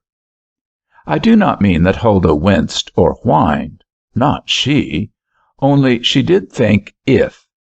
Then she sat in front of the stove and watched the coals, and for a little while continued to think if. Not long. Very soon she was engaged in planning how she would arrange the table tomorrow, whether Mother Stevens should cut the chicken pie, or whether she would have that in front of her own mother. Then she fell to planning what she would make for Cynthia's baby, and then to wondering whether Cephas was in earnest in that half-nonsense he wrote about Sybil Dyer, and then the clock struck 6. No bells yet, no husband, no anybody. Lantern out and lighted, rubber boots on, hood and sack, shed shovel in one hand, lantern in the other, roadway still bare, but a drift as high as Huldah's shoulders at the barn door. Lantern on the ground, snow shovel in both hands now, 1, 2, 3, 1 cubic foot out, 1, 2, 3, another cubic foot out, and so on, and so on, and so on, till the doorway is clear again. Lantern in one hand, snow shovel in the other, we enter the barn, draw the water for cows and oxen, we shake down more hay, and see to the pigs again. This time we make beds of straw for the horses and the cattle. Nay, we linger a minute or two, for there is something companionable there. Then we shut them in the dark, and cross the well-cleared roadway to the shed, and so home again. Certainly Mrs. Empson's kerosene lamp is in her window. That must be her light, which gives a little halo in that direction in the falling snow. That looks like society. And this time Huldah undresses the baby, puts on her yellow flannel nightgown, makes the hole as long as it may be, and then, still making believe, be jolly, lights another lamp, eats her own supper, clears it away, and cuts into the new Harper which John had brought up to her the day before. But the Harper is dull reading to her, though generally so attractive, and when her Plymouth Hollow clock consents to strike 8 at last, Huldah, who has stinted herself to read till 8, gladly puts down the Travels in Arizona, which seemed to her as much like the Travels in Peru of the month before as those had seemed like the Travels in Chinchilla. Rubber boots again, lantern again, sack and hood again. The men will be in no case for milking when they come. So Huldah brings together their pails, takes her shovel once more and her lantern, digs out the barn drift again, and goes over to milk little Carrie and big Fanchon. For though the milking of 100 cows passes under those roofs and out again every day, Huldah is far too conservative to abandon the custom which she inherits from some Thorfinn or some Elfrida, and her husband is well pleased to humor her in keeping in that barn always at least 2 of the choicest 3/4 blood cows that he can choose for the family supply. Only in general he or Reuben milks them. As duties are divided there, this is not Huldah's share. But on this eve of St. Spiridion, the gentle creatures were glad when she came in. And in 2 journeys back and forth, Huldah had carried her well-filled pails into her dairy. This helped along the hour, and just after 9 o'clock struck, she could hear the cheers of the men at last. She ran out again with the ready-lighted lantern to the shed door, in an instant had on her boots and sack and hood, had crossed to the barn, and slid open the great barn door, and stood there with her light, another hero for another Leander to buffet towards, through the snow. A sight to see were the 2 men, to be sure, and a story indeed they had to tell. On their different beats they had fought snow all day, had been breaking roads with the help of the farmers where they could, had had to give up more than half of the outlying farms, sending such messages as they might, that the outlying farmers might bring down tomorrow's milk to such stations as they could arrange, and at last, by good luck, had both met at the depot in the hollow, where each had gone to learn at what hour the milk train might be expected in the morning. Little reason was there, indeed, to expect it at all. Nothing had passed the station master since the morning express, called Lightning by satire, had slowly pushed up with 3 or 4 engines 5 hours behind its time, and just now had come down a messenger from them that he should telegraph to Boston that they were all blocked up at Tyler's Summit, the snow drifting beneath their wheels faster than they could clear it. Above, the station-master said, nothing whatever had yet passed Winchendon. 5 engines had gone out from Fichtburg eastward, but in the whole day they had not come as far as Leominster. It was very clear that no milk train nor any other train would be on time the next morning. Such was, in brief, John's report to Huldah when they had got to that state of things in which a man can make a report, that is, after they had rubbed dry the horses, had locked up the barn, after the men had rubbed themselves dry, and had put on dry clothing, and after each of them, sitting on the fireside of the table, had drunk his first cup of tea and eaten his first square cubit of dipped toast. After the dipped toast they were going to begin on Huldah's fried potatoes and sausages. Huldah heard their stories with all their infinite little details, knew every corner and turn by which they had husbanded strength and life, was grateful to the Corbetts and Varnums and Prescotts and the rest, who, with their oxen and their red right hands, had given such loyal help for the common good, and she heaved a deep sigh when the story ended with the verdict of the failure of the whole. No trains on time tomorrow. "Bad for the Boston babies," said Reuben bluntly, giving words to what the others were feeling.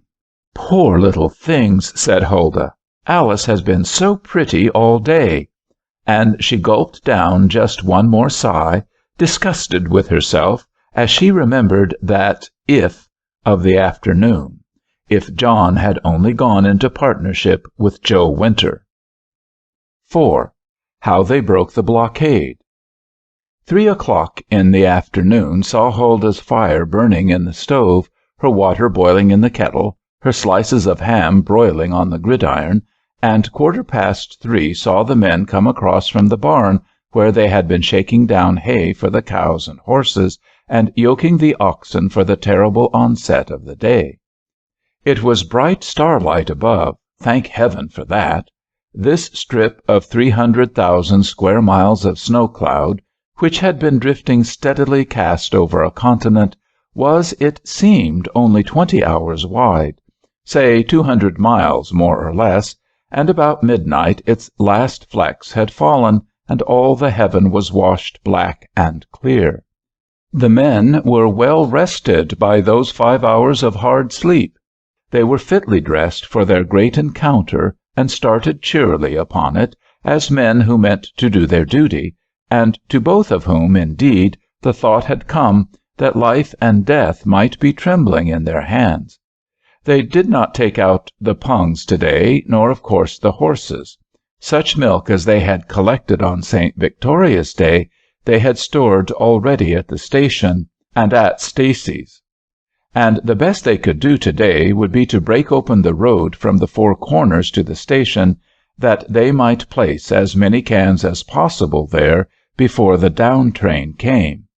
From the house, then, they had only to drive down their oxen, that they might work with the other teams from the Four Corners, and it was only by begging him that Huldah persuaded Reuben to take one lunch can for them both. Then, as Reuben left the door, leaving John to kiss her good-bye, and to tell her not to be alarmed if they did not come home at night, she gave to John the full milk can into which she had poured every drop of Carrie's milk, and said, "It will be one more, and God knows what child may be crying for it now." So they parted for 28 hours, and in place of Huldah's first state party of both families, she and Alice reigned solitary that day, and held their little court with never a suitor. And when her lunchtime came, Huldah looked half mournfully, half merrily on her array of dainties prepared for the feast, and she would not touch one of them. She toasted some bread before the fire, made a cup of tea, boiled an egg, and would not so much as set the table. As has been before stated, this is the way with women. And of the men, who shall tell the story of the pluck and endurance, of the unfailing goodwill, of the resources in strange emergency, of the mutual help and common courage with which all the men worked that day on that well-nigh hopeless task of breaking open the highway from the Corners to the station? Well-nigh hopeless indeed, for although at first, with fresh cattle and united effort, they made in the hours, which passed so quickly up to 10 o'clock, near 2 miles headway, and had brought yesterday's milk thus far, more than halfway to their point of delivery, at 10 o'clock it was quite evident that this sharp northwest wind, which told so heavily on the oxen and even on the men, was filling in the very roadway they had opened, and so was cutting them off from their base, and by its new drifts was leaving the roadway for today's milk even worse than it was when they began. In one of those extemporized councils, then, such as fought the Battle of Bunker Hill and threw the tea into Boston Harbor, it was determined, at 10 o'clock, to divide the working parties.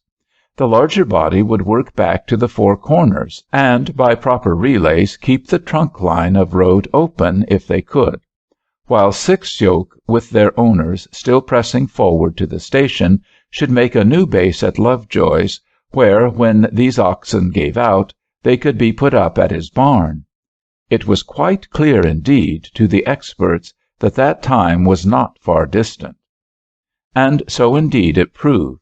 By 3 in the afternoon, John and Reuben and the other leaders of the advance party, namely the whole of it, for such is the custom of New England, gathered around the fire at Lovejoy's, conscious that after 12 hours of such battle as Pavia never knew, nor Roncesvalles, they were defeated at every point but one. Before them, the mile of road which they had made in the steady work of hours was drifted in again as smooth as the surrounding pastures, only if possible a little more treacherous for the labor which they had thrown away upon it. The oxen, which had worked kindly and patiently, well handled by good-tempered men, yet all confused and half dead with exposure, could do no more. Well indeed if those that had been stalled fast and had had to stand in that biting wind after gigantic effort escaped with their lives from such exposure. All that the men had gained was that they had advanced their first depot of milk, 239 cans, as far as Lovejoy's. What supply might have worked down to the four corners behind them they did not know, and hardly cared, their communications that way being well-nigh cut off again. What they thought of and planned for was simply how these cans at Lovejoy's could be put on any downward train, for by this time they knew that all trains would have lost their grades and their names, and that this milk would go into Boston by the first engine that went there, though it rode on the velvet of a palace car. What train this might be they did not know. From the hill above Lovejoy's they could see poor old Dix, the station-master, with his wife and boys, doing his best to make an appearance of shoveling in front of his little station. But Dix's best was but little, for he had but one arm, having lost the other in a collision, and so as a sort of pension the company had placed him at this little flag station, where was a roof over his head, a few tickets to sell, and generally very little else to do. It was clear enough that no working parties on the railroad had worked up to Dix, or had worked down.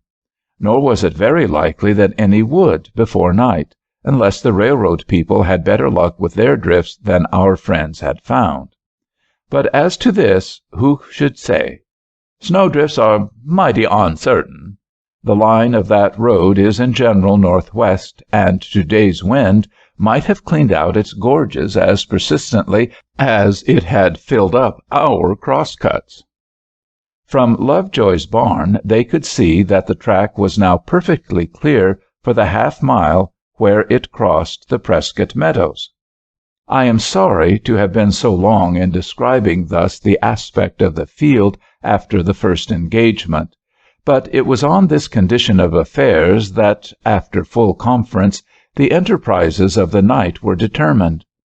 Whatever was to be done by men, and after thorough regale on Mrs. Lovejoy's green tea and continual return to her constant relays of thin bacon gilded by unnumbered eggs, after cutting and coming again upon unnumbered mince pies, which I am sorry to say did not in any point compare well with Huldah's, each man thrust many doughnuts into his outside pockets, drew on the long boots again and his buckskin gloves and mittens, and, unencumbered now by the care of animals, started on the work of the evening.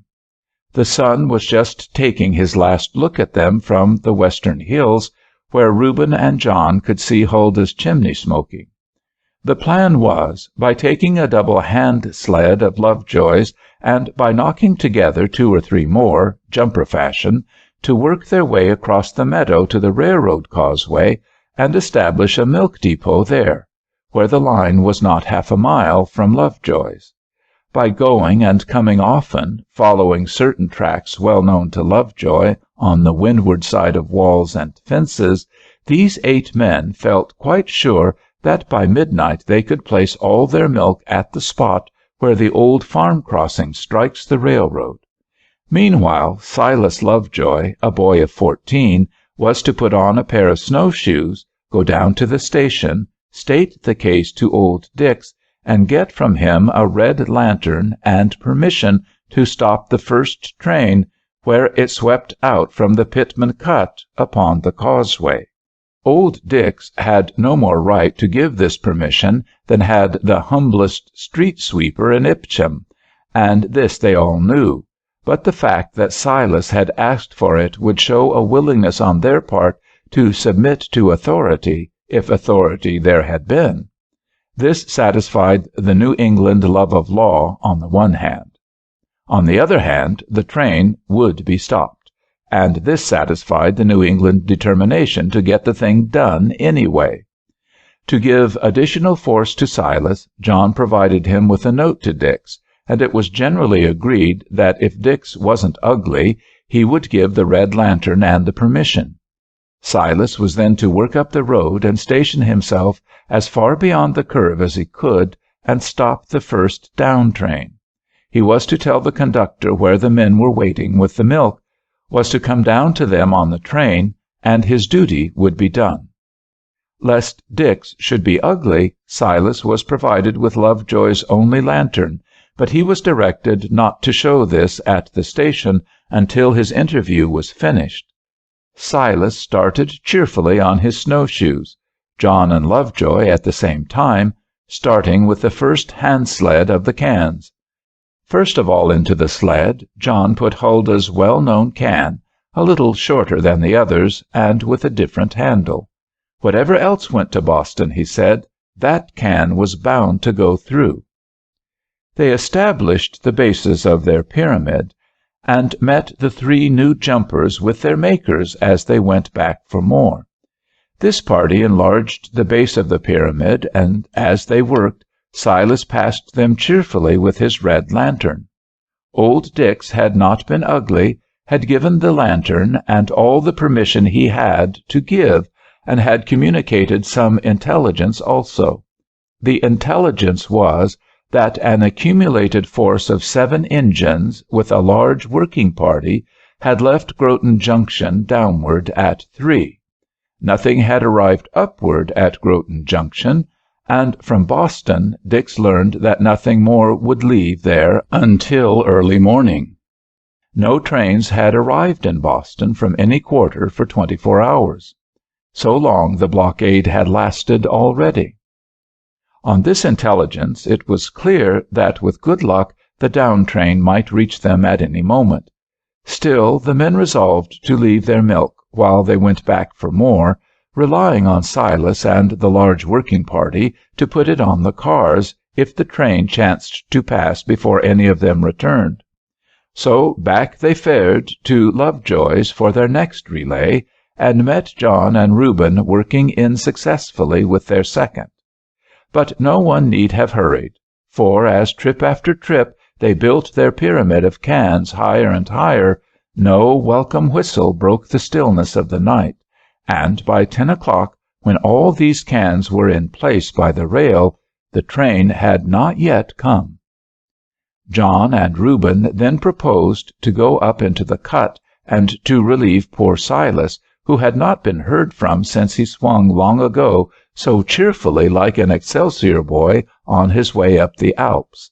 But they had hardly started when a horn from the meadow recalled them, and retracing their way, they met a messenger who had come in to say that a fresh team from the Four Corners had been reported at Lovejoy's, with a dozen or more men, who had succeeded in bringing down nearly as far as Lovejoy's mowing lot, near 100 more cans, that it was quite possible in 2 or 3 hours more to bring this over also, and although the first train was probably now close at hand, it was clearly worth while to place this relief in readiness for a second. So poor Silas was left for the moment to his loneliness, and Reuben and John returned again upon their steps. They passed the house where they found Mrs. Lovejoy and Mrs. Stacy at work in the shed, finishing off 2 more jumpers, and claiming congratulation for their skill, and after a cup of tea again, for no man touched spirit that day nor that night, they reported at the new station by the mowing lot.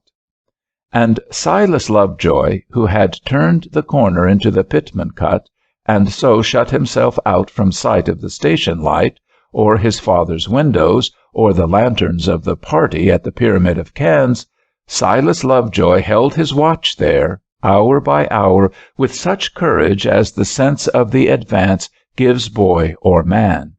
He had not neglected to take the indispensable shovel as he came. In going over the causeway he had slipped off the snowshoes and hung them on his back. Then there was heavy waiting as he turned into the Pitman cut knee-deep, middle-deep, and laid his snowshoes on the snow and set the red lantern on them as he reconnoitered. Middle-deep, neck-deep, and he fell forward on his face into the yielding mass. "This will not do. I must not fall like that often," said Silas to himself, as he gained his balance and threw himself backward against the mass.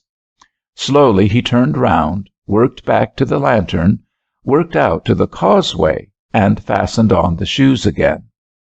With their safer help, he easily skimmed up to Pitman's Bridge, which he had determined on for his station. He knew that thence his lantern could be seen for a mile, and that yet there the train might safely be stopped, so near was the open causeway which he had just traversed. He had no fear of an up train behind him. So Silas walked back and forth and sang and spouted pieces and mused on the future of his life and spouted pieces again and sang in the loneliness. How the time passed he did not know. No sound of clock, no baying of dog, no plash of waterfall broke that utter stillness.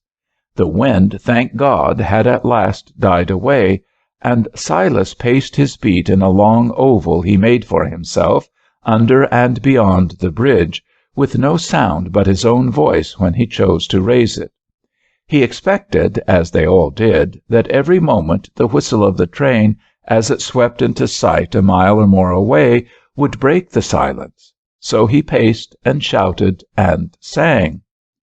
"This is a man's duty," he said to himself. "They would not let me go with the 5th Regiment, not as a drummer boy. But this is duty such as no drummer boy of them all is doing.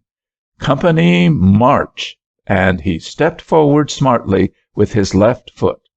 "Really, I am placed on guard here quite as much as if I were on picket in Virginia. Who goes there? Advance, friend, and give the countersign." Not that anyone did go there, or could go there, but the boy's fancy was ready, and so he amused himself during the first hours. Then he began to wonder whether they were hours, as they seemed, or whether this was all a wretched illusion, that the time passed slowly to him because he was nothing but a boy, and did not know how to occupy his mind. So he resolutely said the multiplication table from the beginning to the end, and from the end to the beginning, first to himself, and again aloud to make it slower. Then he tried the 10 Commandments. "Thou shalt have none other gods before me." Easy to say that beneath those stars, and he said them again. No, it is no illusion. I must have been here hours long. Then he began on Milton's hymn. "It was the winter wild, while the heaven-born child, all meanly wrapped in the rude manger lies." "Winter wild indeed," said Silas aloud, and if he had only known it, at that moment the sun beneath his feet was crossing the meridian, midnight had passed already, and Christmas Day was born. "Only with speeches fair she woos the gentle air, to hide her guilty front with innocent snow." Innocent indeed, said poor Silas still aloud. Much did he know of innocent snow. And vainly did he try to recall the other stanzas as he paced back and forth, round and round, and began to wonder where his father and the others were, and if they could have come to any misfortune. Surely they could not have forgotten that he was here. Would that train never come? If he were not afraid of its coming at once, he would have run back to the causeway to look for their lights, and perhaps they had a fire. Why had he not brought an axe for a fire? That rail fence above would have served perfectly. Nay, it is not 5 rods to a load of hickory we left the day before Thanksgiving. Surely one of them might come up to me with an axe. But maybe there is trouble below. They might have come with an axe, with an axe, with an axe, with an axe. I am going to sleep, cried Silas, aloud again this time, as his head dropped heavily on the handle of the shovel he was resting on, there in the lee of the stone wall. I am going to sleep. That will never do. Sentinel asleep at his post? Order out the relief. Blind his eyes. Kneel, sir. Make ready. Fire. That, sir, for sentinel's sleep. And so Silas laughed grimly and began his march again. Then he took his shovel and began a great pit where he supposed the track might be beneath him. Anything to keep warm and to keep awake. But why did they not send up to him? Why was he here? Why was he all alone? He who had never been alone before. Was he alone? Was there companionship in the stars, or in the good God who held the stars? Did the good God put me here? If he put me here, will he keep me here? Or did he put me here to die? To die in this cold? It is cold. It is very cold. Is there any good in my dying? The train will run down, and they will see a dead body lying under the bridge, black on the snow, with a red lantern by it. Then they will stop. Shall I? I will. Just go back to see if the lights are at the bend. I will leave the lantern here on the edge of this wall. And so Silas turned, half benumbed, worked his way nearly out of the gorge, and started as he heard, or thought he heard, a baby's scream. 1,000 babies are starving, and I am afraid to stay here to give them their life, he said. There is a boy fit for a soldier. Order out the relief. Drumhead court-martial. Prisoner, hear your sentence. Deserter, to be shot. Blindfold. Kneel, sir. Fire. Good enough for deserters. And so poor Silas worked back again to the lantern. And now he saw and felt sure that Orion was bending downward, and he knew that the night must be broken. And with some new hope, throwing down the shovel with which he had been working, he began his soldier tramp once more, as far as soldier tramp was possible with those trailing snowshoes, tried again on No War Nor Battle Sound, broke down on Cynthia's Seat and The Music of the Spheres, but at last, working on beams, long beams, and that with long beams, he caught the stanzas he was feeling for, and broke out exultant with At last surrounds their sight a globe of circular light, that with long beams the shamefaced night arrayed, the helmed cherubim and sworded seraphim are seen in glittering ranks. Globe of circular light, am I dreaming, or have they come? Come they had. The globe of circular light swept full over the valley, and the scream of the engine was welcomed by the freezing boy as if it had been an angel's whisper to him. Not unprepared did it find him. The red lantern swung to and fro in a well-practiced hand, and he was in waiting on his firmest spot as the train slowed and the engine passed him. "Do not stop for me," he cried, as he threw his weight heavily on the tender side, and the workmen dragged him in. "Only run slow till you are out of the ledge. We have made a milk station at the crossroad." "Good for you," said the wondering fireman, who in a moment understood the exigency. The heavy plow threw out the snow steadily still. In 10 seconds they were clear of the ledge, and saw the firelight shimmering on the great pyramids of milk cans. Slower and slower ran the train, and by the blazing fire stopped, for once, because its masters chose to stop. And the working party on the train cheered lustily as they tumbled out of the cars, as they apprehended the situation, and were cheered by the working party from the village. 2 or 3 cans of milk stood on the embers of the fire, that they might be ready for the men on the train with something that was at least warm. An empty passenger car was opened, and the pyramids of milk cans were hurried into it, 40 men now assisting. "You will find Joe Winter at the Boston station," said John Stevens to the gentlemanly conductor of the express, whose lightning train had thus become a milk convoy. "Tell Winter to distribute this among all the carts, that everybody may have some. Good luck to you, and good-bye." And the engine snorted again, and John Stevens turned back, not so much as thinking that he had made his Christmas present to a starving town. 5. Christmas Morning. The children were around Robert Walter's knee, and each of the 2 spelled out a verse of the 2nd chapter of Luke on Christmas morning, and Robert and Mary kneeled with them, and they said together, "Our Father, who art in heaven." Mary's voice broke a little when they came to daily bread, but with the 2 and her husband she continued to the end, and could say, "Thine is the power," and believe it too. "Mama," whispered little Fanny as she kissed her mother after the prayer, "when I said my prayer upstairs last night, I said, 'Our daily milk,' and so did Robert."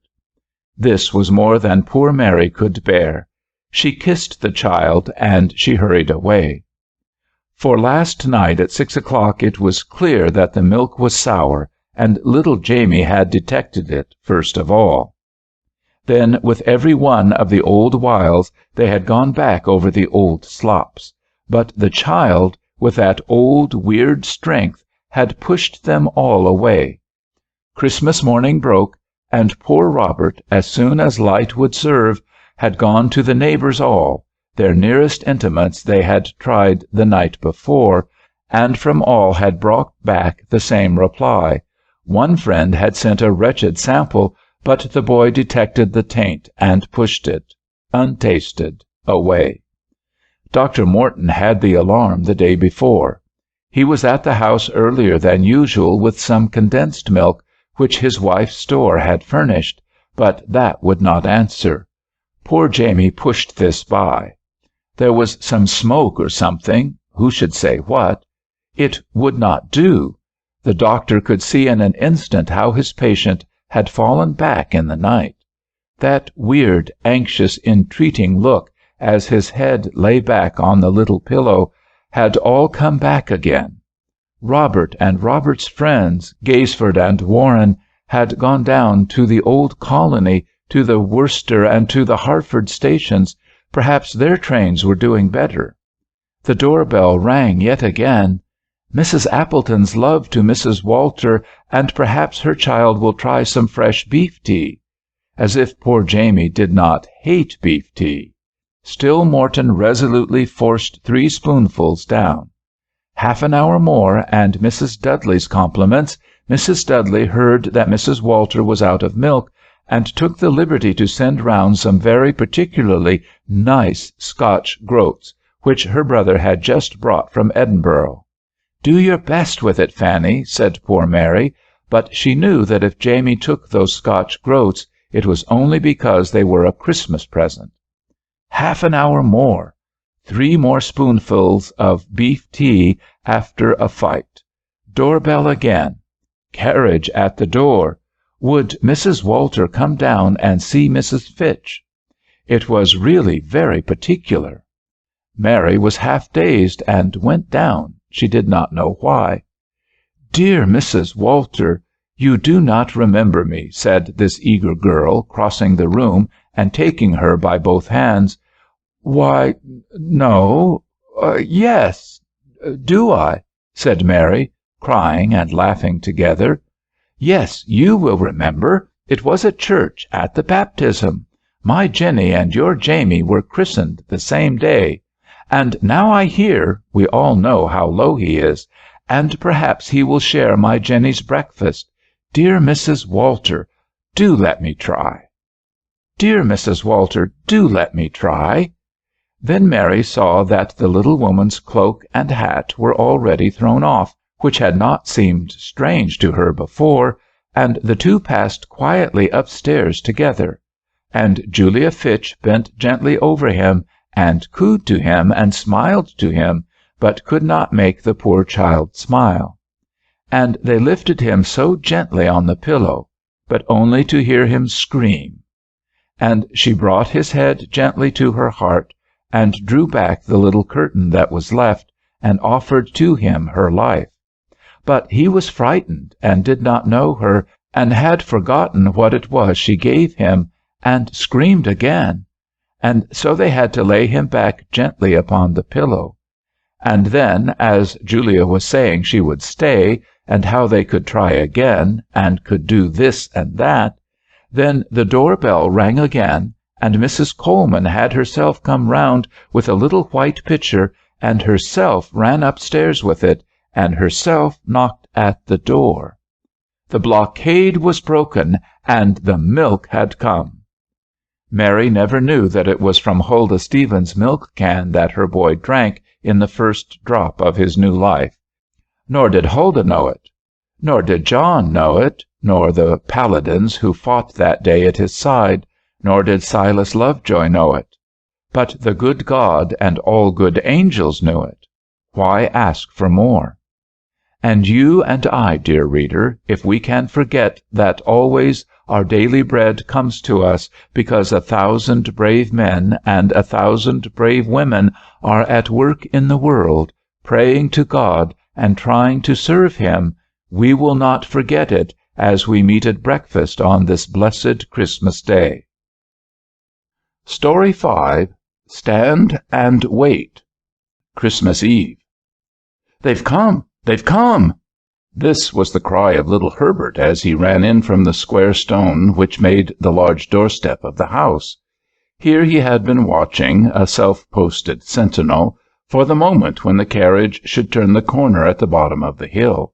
"They've come! They've come!" echoed joyfully through the house, and the cry penetrated out into the extension, or L, in which the grown members of the family were in the kitchen, getting tea by some formulas more solemn than ordinary.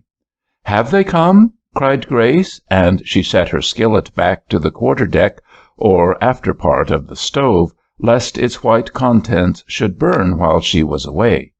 She threw a waiting handkerchief over her shoulders, and ran with the others to the front door, to wave something white, and to be in at the first welcome. Young and old were gathered there in that hospitable open space where the side road swept up to the barn on its way from the main road. The bigger boys of the home party had scattered halfway down the hill by this time. Even Grandmamma had stepped down from the stone and walked halfway to the roadway. Everyone was waving something. Those who had no handkerchiefs had hats or towels to wave, and the more advanced boys began an undefined or irregular cheer. But the carryall advanced slowly up the hill with no answering handkerchief and no bonneted head stretched out from the side. And as it neared Sam and Andrew, their enthusiasm could be seen to droop, and George and Herbert stopped their cheers as it came up to them. And before it was near the house, on its grieved way up the hill, the bad news had come up before it, as bad news will. She has not come after all. It was Huldah Root, Grace's older sister, who had not come. John Root, their father, had himself driven down to the station to meet her, and Abner, her oldest brother, had gone with him. It was 2 years since she had been at home, and the whole family was on tiptoe to welcome her.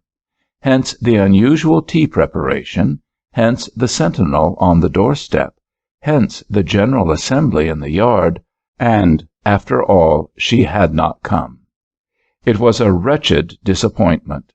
Her mother had that heavy, silent look which children take as the heaviest affliction of all when they see it in their mothers' faces. John Root himself led the horse into the barn, as if he did not care now for anything which might happen in heaven above or in earth beneath.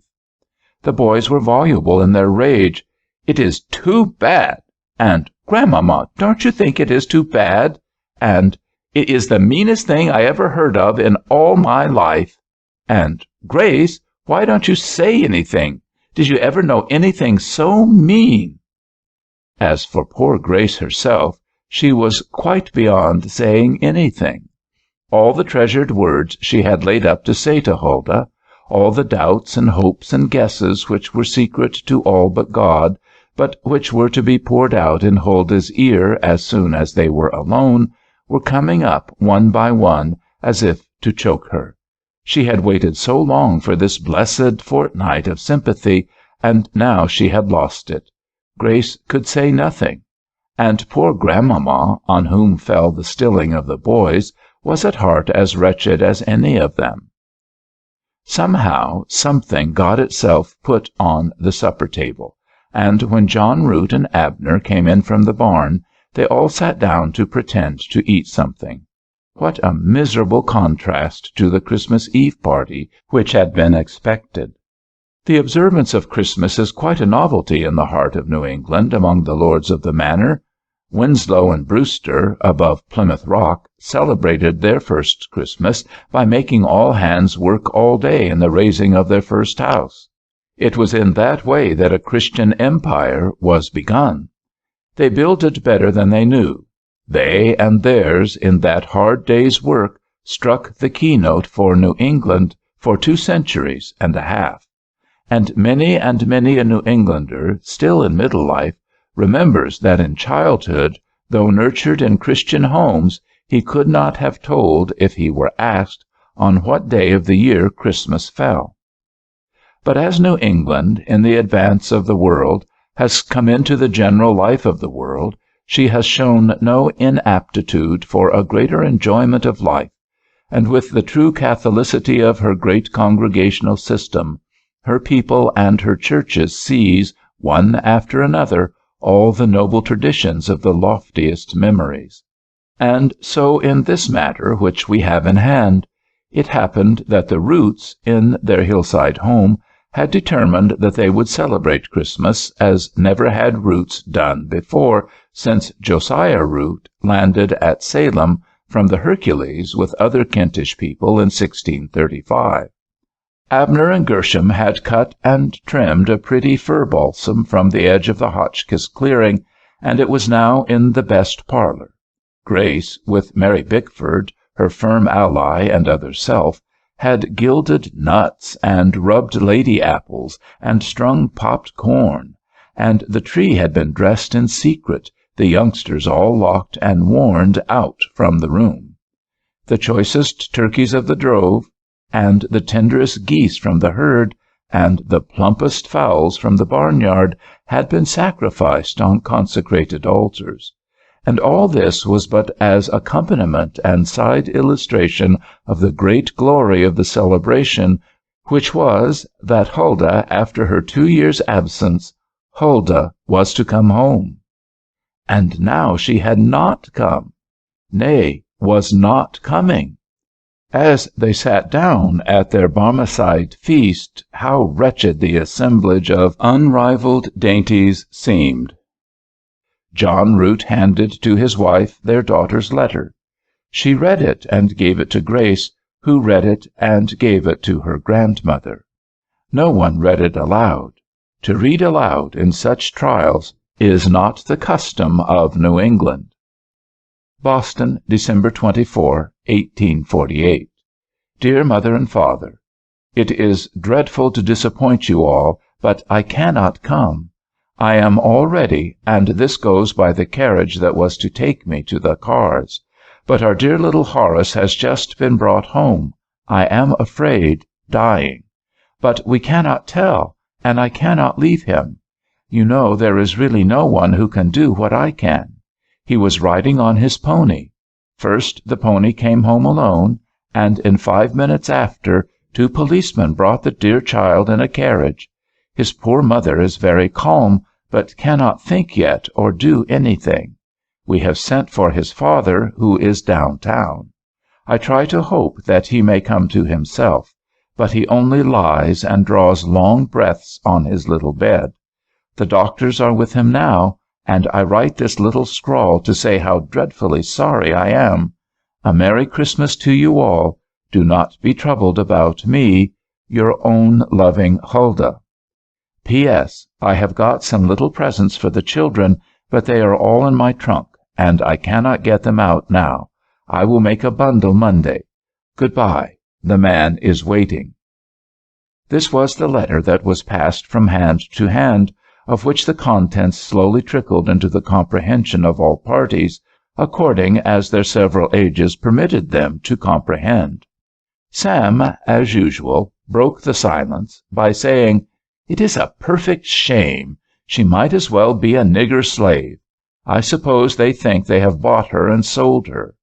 I should like to see 'em all, just for once, and tell 'em that her flesh and blood is as good as theirs, and that, with all their heirs and their money, they've no business to—" "Sam," said poor Grace, "you shall not say such things.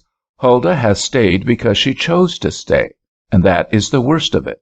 She will not think of herself, not for 1 minute, and so everything happens." And Grace was sobbing beyond speech again, and her intervention amounted therefore to little or nothing. The boys, through the evening, descanted among themselves on the outrage. Grandmamma, and at last their mother, took successive turns in taming their indignation, but for all this it was a miserable evening. As for John Root, he took a lamp in one hand and the Weekly Tribune in the other, and sat before the fire and pretended to read. But not once did John Root change the fold of the paper that evening.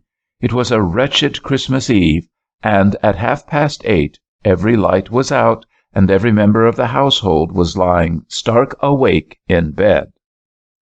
Huldah Root, you see, was a servant with the Bartletts in Boston. When she was only 16, she was engaged at her trade as a vest-maker in that town, and by some chance made an appointment to sew as a seamstress at Mrs. Bartlett's for a fortnight. There was any number of children to be clothed there, and the fortnight extended to a month. Then the month became 2 months. She grew fond of Mrs. Bartlett because Mrs. Bartlett grew fond of her. The children adored her, and she kept an eye to them, and it ended in her engaging to spend the winter there, half seamstress, half nurse, half nursery governess, and a little of everything. From such a beginning it had happened that she had lived there 6 years in confidential service. She could cook better than anybody in the house, better than Mrs. Bartlett herself, but it was not often that she tried her talent there. On a birthday, perhaps, in August, she would make huckleberry cakes by the old homestead receipt for the children. She had the run of all their clothes, as nobody else did, took the younger ones to be measured, and saw that none of the older ones went out with a crack in a seam or a rough edge at the foot of a trouser. It was whispered that Minnie had rather go into the sewing-room to get Huldah to show her about alligation or square root than to wait for Miss Thurber's explanation in the morning. In 50 such ways it happened that Huldah, who on the roll call of the census man, probably rated as a nursery maid in the house, was the confidential friend of every member of the family, from Mr. Bartlett, who wanted to know where the intelligencer was, down to the chore boy who came in to black the shoes.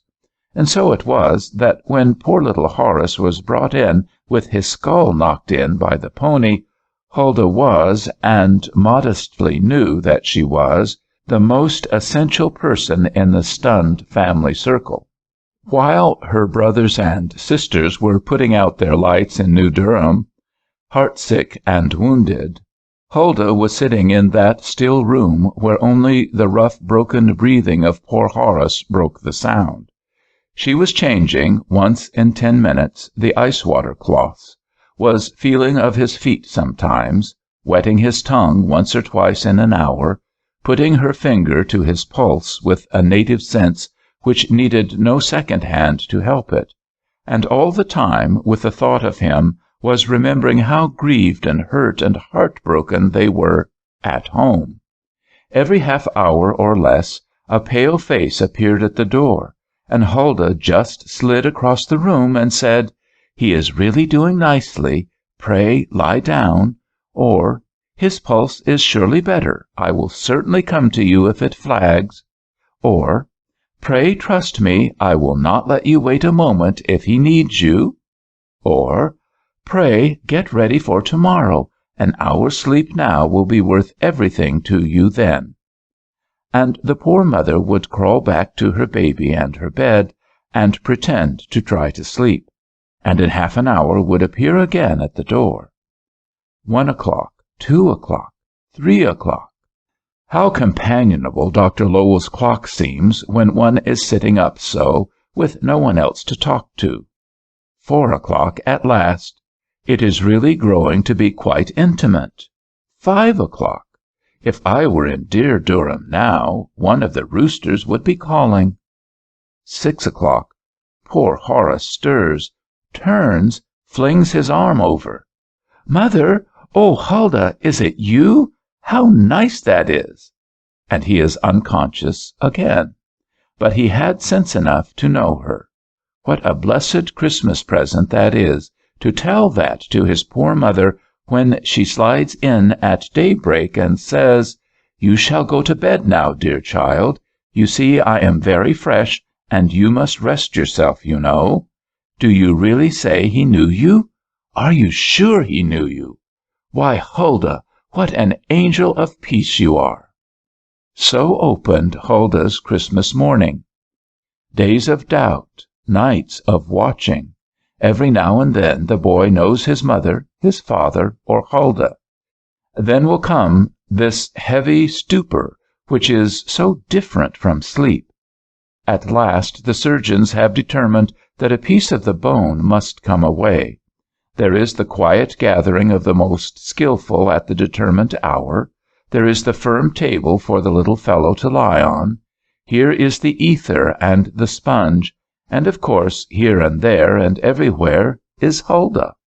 She can hold the sponge, or she can fetch and carry. She can answer at once, if she is spoken to. She can wait, if it is waiting. She can act, if it is acting. At last the wretched little button, which has been pressing on our poor boy's brain, is lifted safely out. It is in Morton's hand. He smiles and nods at Huldah as she looks inquiry, and she knows he is satisfied.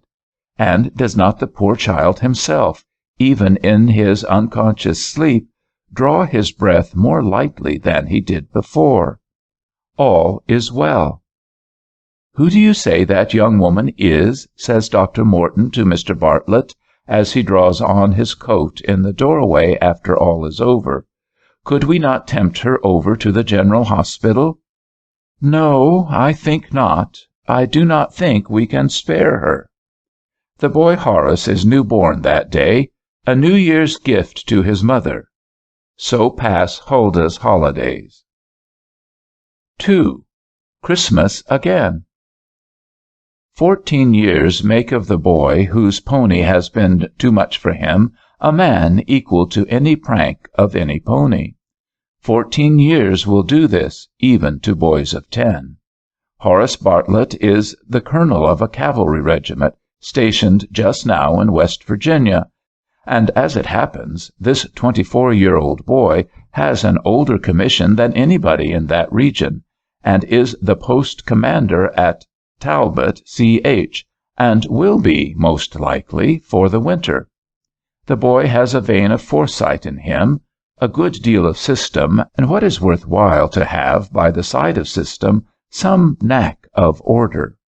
So soon as he finds that he is responsible, he begins to prepare for responsibility. His staff officers are boys, too, but they are all friends, and all mean to do their best. His surgeon in charge took his degree at Washington last spring. That is encouraging. Perhaps, if he has not much experience, he has at least the latest advices. His head is level, too.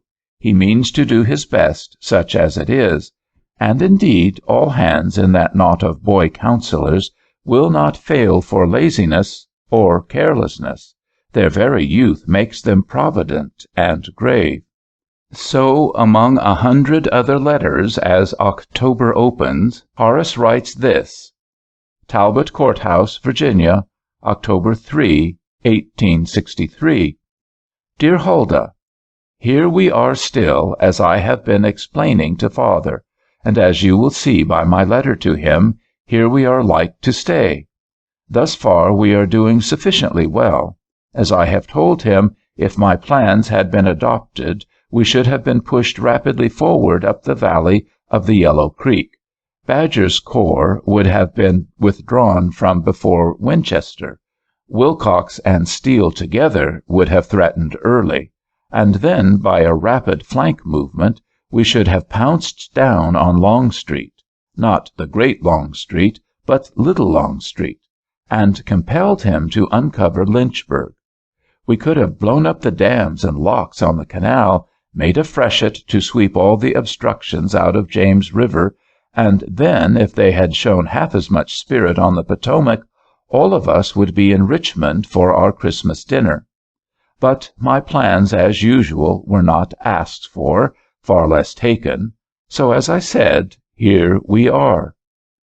Well, I have been talking with Lawrence Worcester, my surgeon in charge, who is a very good fellow. His sick list is not bad now, and he does not mean to have it bad. But he says that he is not pleased with the ways of his ward masters, and it was his suggestion, not mine, mark you, that I should see if one or two of the sanitary women would not come as far as this to make things decent. So, of course, I write to you. Don't you think Mother could spare you to spend the winter here? It will be rough, of course, but it is all in the good cause. Perhaps you know some nice women. Well, not like you, of course, but still disinterested and sensible, who would come too. Think of this carefully, I beg you, and talk to Father and Mother. Worcester says we may have 300 boys in hospital before Christmas. If Jubal Early should come this way, I don't know how many more. Talk with Mother and Father. Always yours, Horace Bartlett. P.S. I have shown Worcester what I have written. He encloses a sort of official letter which may be of use. He says, show this to Dr. Hayward, get them to examine you and the others, and then the government, on his order, will pass you on. I enclose this because if you come, it will save time. Of course, Huldah went. Grace Starr, her married sister, went with her, and Mrs. Philbrick, and Anna Thwart. That was the way they happened to be all together in the Methodist church that had been, of Talbot Courthouse, as Christmas holidays drew near, of the year of grace, 1863. She and her friends had been there quite long enough to be wonted to the strangeness of December in the open air. On her little table in front of the desk of the church were 3 or 4 buttercups in bloom, which she had gathered in an afternoon walk, with 3 or 4 heads of hawksweed. The beginning of one year, Huldah said, with the end of the other. Nay, there was even a stray rose which Dr. Sprigg had found in a farmer's garden. Huldah came out from the vestry, where her own bed was, in the gray of the morning, changed the water for the poor little flowers, sat a moment at the table to look at last night's memoranda, and then beckoned to the ward-master and asked him in a whisper what was the movement she had heard in the night. Another alarm from Early? No, miss, not an alarm. I saw the colonel's orderly as he passed. He stopped here for Dr. Fenno's case. There had come down an express from General Mitchell, and the men were called, without the bugle, each man separately. Not a horse was to neigh if they could help it. And really, miss, they were off in 20 minutes. Off? Who were off? The whole post, miss, except the relief for today. There are not 50 men in the village besides us here. The orderly thought they were to go down to Braxton's, but he did not know. Here was news indeed, news so exciting that Huldah went back at once and called the other women, and then all of them together began on that wretched business of waiting. They had never yet known what it was to wait for a real battle. They had had their beds filled with this and that patient from one or another post, and had some gunshot wounds of old standing among the rest. But this was their first battle, if it were a battle. So the covers were taken off that long line of beds down on the west aisle, and from those under the singer's seat, and the sheets and pillowcases were brought out from the linen room and aired and put on. Our biggest kettles are filled up with strong soup, and we have our milk punch, and our beef tea all in readiness, and everybody we can command is on hand to help lift patients and distribute food. But there is only too much time. Will there never be any news? Anna Thwart and Dr. Sprigg have walked down to the bend of the hill to see if any messenger is coming. As for the other women, they sit at their table, they look at their watches, they walk down to the door, they come back to the table. I notice they have all put on fresh aprons for the sake of doing something more in getting ready. Here is Anna Thwart. "They are coming! They are coming! Somebody is coming! A mounted man is crossing the flat, coming towards us, and the doctor told me to come back and tell." 5 minutes more, 10 minutes more, an eternity more, and then, rat-tat-tat, rat-tat-tat, the mounted man is there. Wagons right behind. We begged every man of them at Wyatt's. Got there before daylight. Colonel White's men from the Yellows came up just at the same time, and we pitched in before they knew it. 3 or 4 regiments, 1,300 men, and all their guns. And with no fighting? Oh, yes, fighting, of course. The colonel has got a train of wagons down here with the men that are hurt. That's why I am here. Here is his note. Thus does the mounted man discharge his errand backward. Dear Doctor, we have had great success. We have surprised the whole post.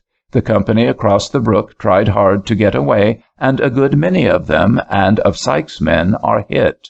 But I cannot find that we have lost more than 7 men. I have 19 wagons here of wounded men. Some hurt pretty badly. Ever yours, H. So there must be more waiting. But now we know what we are waiting for, and the end will come in a finite world.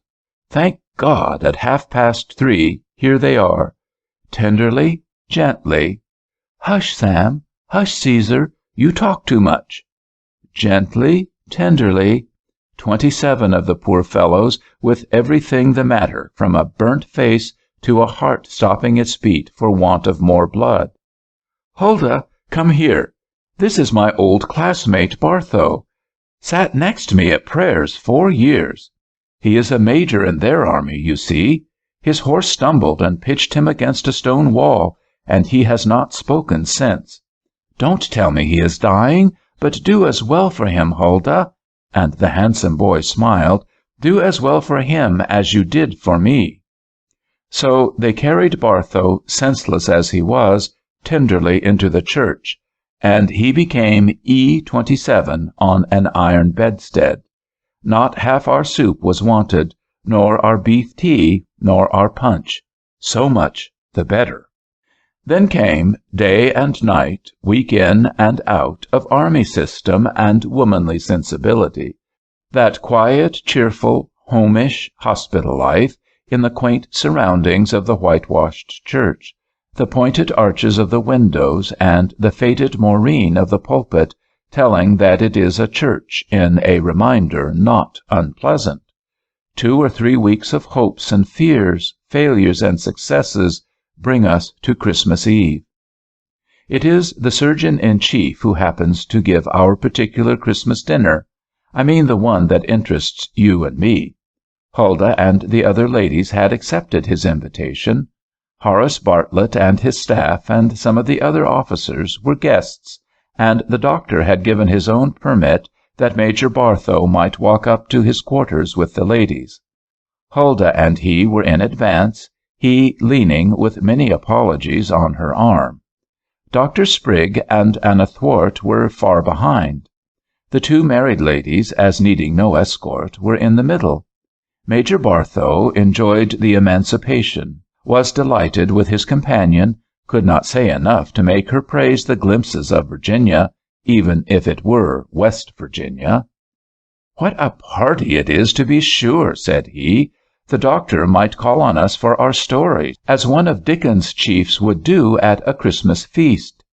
Let's see, we should have the surgeon's tale, the general's tale, for we may at least make believe that Hod's stars have come from Washington.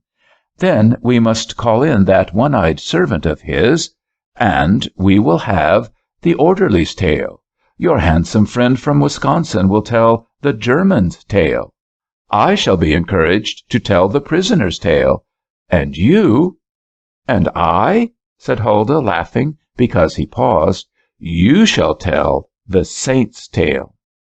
Barthow spoke with real feeling, which he did not care to disguise, but Huldah was not there for sentiment, and without quivering in the least, nor making other acknowledgment, she laughed as she knew she ought to do, and said, "Oh, no, that is quite too grand. The story must end with the Superintendent of Special Relief's tale." "It is a little unromantic to the sound, but that's what it is." "I don't see," persisted the Major, "if Superintendent of Special Relief means saint in Latin, why we should not say so."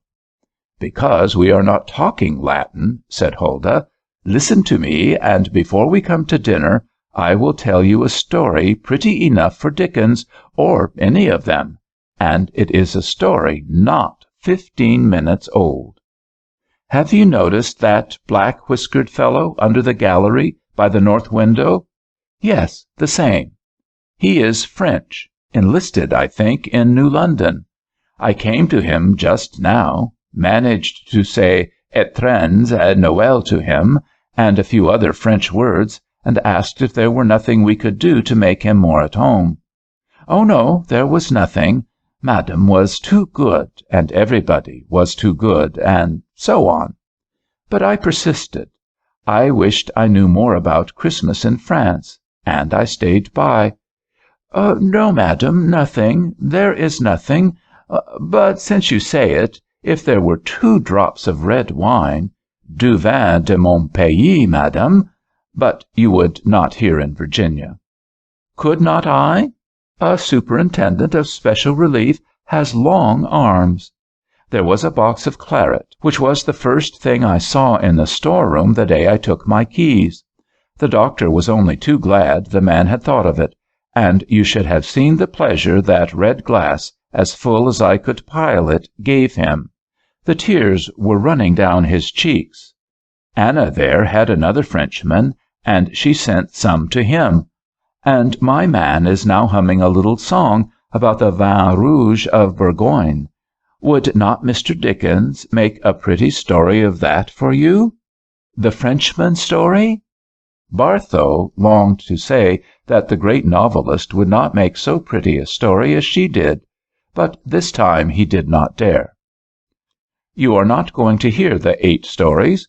Mr. Dickens was not there, nor indeed was I, but a jolly Christmas dinner they had, though they had not those 8 stories. Quiet they were, and very, very happy. It was a strange thing, if one could have analyzed it, that they should have felt so much at home and so much at ease with each other in that queer Virginian kitchen where the doctor and his friends of his mess had arranged the feast. It was a happy thing that the recollections of so many other Christmas homes should come in, not sadly but pleasantly, and should cheer rather than shade the evening. They felt off soundings, all of them. There was, for the time, no responsibility. The strain was gone. The gentlemen were glad to be dining with ladies, I believe. The ladies, unconsciously, were probably glad to be dining with gentlemen. The officers were glad they were not on duty, and the prisoner, if glad of nothing else, was glad he was not in bed. But he was glad for many things beside.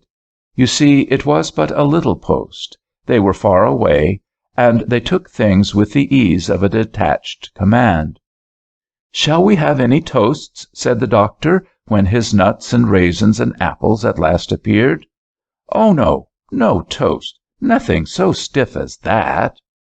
"Oh, yes, said Grace. "I should like to know what it is to drink a toast. Something I have heard of all my life and never saw." "One toast at least, then," said the doctor. "Colonel Bartlett, will you name the toast?" "Only one toast?" said Horace. "That is a hard selection. We must vote on that." "No, no," said a dozen voices, and a dozen laughing assistants at the feast offered their advice. "I might give the country. I might give the cause. I might give the president, and everybody would drink," said Horace. "I might give absent friends, or home sweet home, but then we should cry." "Why do you not give the trepanned people?" said Worcester, laughing, "or the silver-headed gentleman? Why don't you give the staff and the line? Why don't you give Here's Hoping? Give Next Christmas. Give the medical department, and may they often ask us to dine."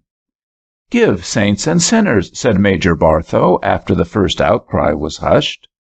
"I shall give no such thing," said Horace. "We have had a lovely dinner, and we know we have, and the host, who is a good fellow, knows the first thanks are not to him. Those of us who ever had our heads knocked open, like the Major and me, do know. Fill your glasses, gentlemen. I give you the Special Diet Kitchen." He took them all by surprise. There was a general shout, and the ladies all rose and dropped mock courtesies. "By Jove," said Barthow to the colonel afterwards, "it was the best toast I ever drank in my life. Anyway, that little woman has saved my life. Do you say she did the same to you?" 3. Christmas Again. So you think that when the war was over, Major Barthow, then Major General, remembered Huldah all the same, and came on and persuaded her to marry him, and that she is now sitting in her veranda looking down on the Pamunkey River. You think that, do not you? Well, you were never so mistaken in your life. If you want that story, you can go and buy yourself a dime novel. I would buy The Rescued Rebel or The Noble Nurse, if I were you. After the war was over, Huldah did make Colonel Barthow and his wife a visit once at their plantation in Pocataligo County, but I was not there and know nothing about it. Here is a Christmas of hers, about which she wrote a letter, and as it happens, it was a letter to Mrs. Barthow. Huldah Root to Agnes Barthow. Villers-Bocage, December 27, 1868. Here I was, then, after this series of hopeless blunders, sole alone at the gare (French for station) of this little out-of-the-way town. My dear, there was never an American here since Christopher Columbus slept here when he was a boy. And here, you see, I was like to remain, for there was no possibility of the others getting back to me till tomorrow, and no good in my trying to overtake them. All I could do was just to bear it, and live on and live through from Thursday to Monday, and really what was worst of all was that Friday was Christmas Day. Well, I found a funny little carriage, with a funny old man who did not understand my patois any better than I did his, but he understood a franc piece. I had my guide-book, and I said auberge, and we came to the oddest, most outlandish, and old-fashioned establishment that ever escaped from one of Julia Nathalie Woman's novels. And here I am. And the reason, my dear Mrs. Barthow, that I take to-day to write to you, you and the Colonel will now understand. You see, it was only 10 o'clock when I got here. Then I went to walk, many enfants terribles following respectfully. Then I came home and ate the funny refection. Then I got a nap. Then I went to walk again and made a little sketch in the churchyard. And this time one of the children brought up her mother, a funny Norman woman in a delicious costume. I have a sketch of another just like her. And she dropped a courtesy, and in a very mild patois said she hoped the children did not trouble Madame. And I said, "Oh, no," and found a sugar-plum for the child and showed my sketch to the woman, and she said she supposed Madame was Anglaise. I said I was not Anglaise, and here the story begins, for I said I was Americaine, and do you know, her face lighted up as if I had said I was Saint Gulda or Saint Hilda, or any of their northern saints. Américain, est-il possible? Jeannette, Gertrude, faites vos révérences, Madame est américaine. And sure enough, they all dropped preternatural courtesies, and then the most eager enthusiasm. How fond they were of les Américains, but how no Américain had ever come before. And was Madame at the Three Signettes? And might she and her son and her husband call to see Madame at the Three Signettes? And might she bring a little étrenne to Madame? And I know not what beside. I was very glad the national reputation had gone so far. I really wished I were Charles Sumner, pardon me, dear Agnes, that I might properly receive the delegation. But I said, "Oh, certainly," and as it grew dark, with my admiring cortège whispering now to the street full of admirers that Madame was Américaine, I returned to the Three Signettes. And in the evening they all came. Really, you should see the pretty basket they brought for an étrenne. I could not guess then where they got such exquisite flowers, these lovely stephanotis blossoms, a perfect wealth of roses, and all arranged with charming taste in a quaint country basket, such as exists nowhere but in this particular section of this quaint old Normandy. In came the husband, dressed up and frightened, but thoroughly good in his look. In came my friend, and then 2 sons and 2 wives, and 3 or 4 children, and, my dear Agnes, one of the sons, I knew him in an instant, was a man we had at Talbot Court House when your husband was there. I think the Colonel will remember him, a black-whiskered man who used to sing a little song about le vin rouge of Bourgogne. He did not remember me, that I saw in a moment. It was all so different, you know. In the hospital I had on my cap and apron, and here, well, it was another thing. My hostess knew that they were coming, and had me in her largest room, and I succeeded in making them all sit down. And I received my formal welcome, and I thanked in my most Parisian French, and then the conversation hung fire. But I took my turn now, and turned round to poor Louis. "You served in America, did you not?" said I. "Ah, yes, Madame. I did not know my mother had told you." No more did she, indeed, and she looked astonished. But I persevered. "You seem strong and well." "Ah, yes, Madame." "How long since you returned?" "As soon as there was peace, Madame. We were mustered out in June, Madame." "And does your arm never trouble you?" "Oh, never, Madame. I did not know my mother had told you." New astonishment on the part of the mother. "You never had another piece of bone come out?" "Oh, no, Madame. How did Madame know? I did not know my mother had told you." And by this time I could not help saying, "You Normans care more for Christmas than we Americans. Is it not so, my brave?" And this he would not stand. And he said stoutly, "Ah, no, Madame, no, no, jamais," and began an eager defense of the religious enthusiasm of the Americans, and their goodness to all people who were good, if people would only be good. But still he had not the least dream who I was. And I said, "Do the Normans ever drink Burgundy?" And to my old hostess, "Madame, could you bring us a flask du vin rouge de Bourgogne?" and then I hummed his little chanson. I am sure Colonel Barthow will remember it. De goutte du vin rouge du Bourgogne. My dear Mrs. Barthow, he sprang from his chair and fell on his knees and kissed my hands before I could stop him. And when his mother and father and all the rest found that I was the particular Sieur de la Charité who had had the care of dear Louis when he was hurt, and that it was I he had told of that very day, for the 1000th time, I believe, who gave him that glass of claret and cheered up his Christmas, I verily believe they would have taken me to the church to worship me. They were not satisfied, the women with kissing me, or the men with shaking hands with each other. The whole auberge had to be called in, and poor I was famous. I need not say I cried my eyes out, and when, at 10 o'clock, they let me go to bed, I was worn out with crying and laughing and talking and listening, and I believe they were as much upset as I. Now that is just the beginning, and yet I see I must stop. But for 48 hours I have been simply a queen. I can hardly put my foot to the ground. Christmas morning these dear Thibault people came again, and then the curé came, and then some nice Madame Perron came, and I went to Mass with them, and after Mass their brother's carriage came, and they would take no refusals.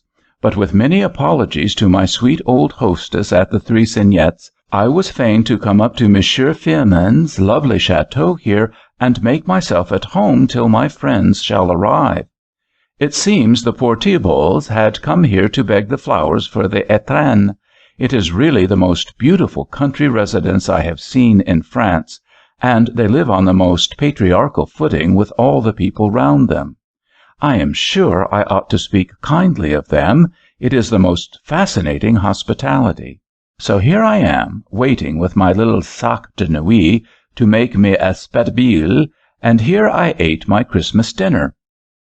Tell the Colonel that here is the traveller's tale, and that is why the letter is so long.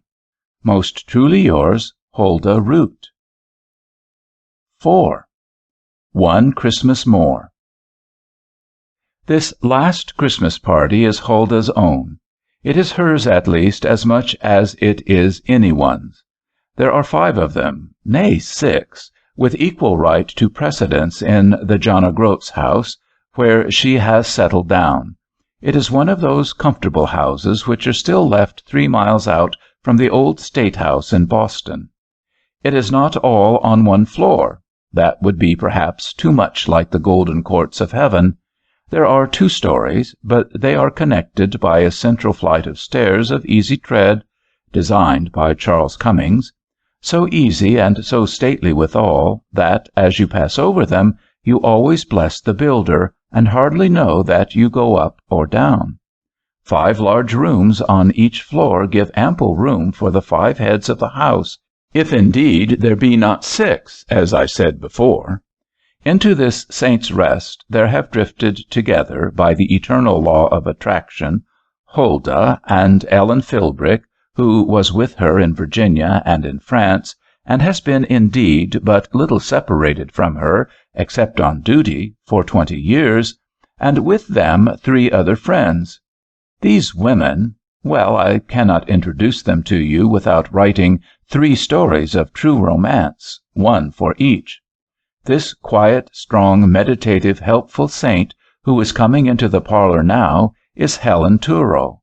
She was left alone with her baby when the Empire State went down, and her husband was never heard of more. The love of that baby warmed her to the love of all others, and when I first knew her, she was ruling over a home of babies whose own mothers or fathers were not, always with a heart big enough to say there was room for one more waif in that sanctuary. That older woman, who is writing at the Davenport in the corner, lightened the cares and smoothed the daily life of General Schuyler in all the last years of his life when he was in the cabinet, in Brazil, and in Louisiana. His wife was long ill and then died. His children needed all a woman's care, And this woman stepped to the front, cared for them, cared for all his household, cared for him. And I dare not say how much is due to her of that which you and I say daily we owe to him. Miss Peters, I see you know.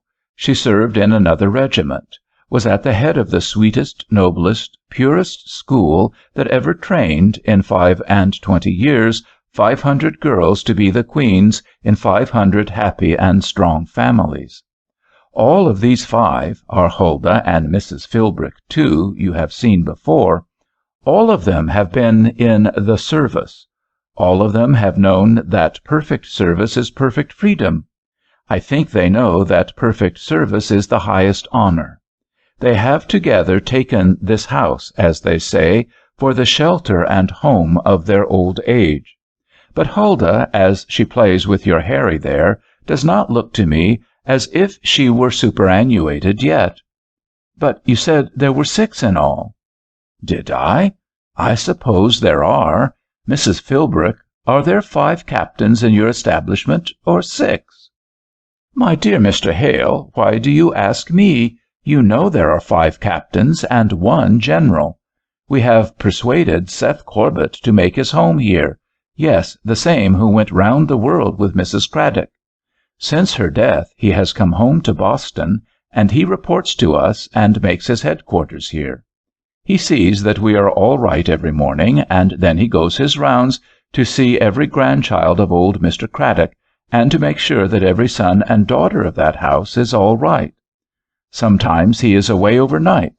This is when somebody in the whole circle of all of their friends is more sick than usual and needs a man nurse. That old man was employed by old Mr. Craddock in 1816, when he first went to housekeeping.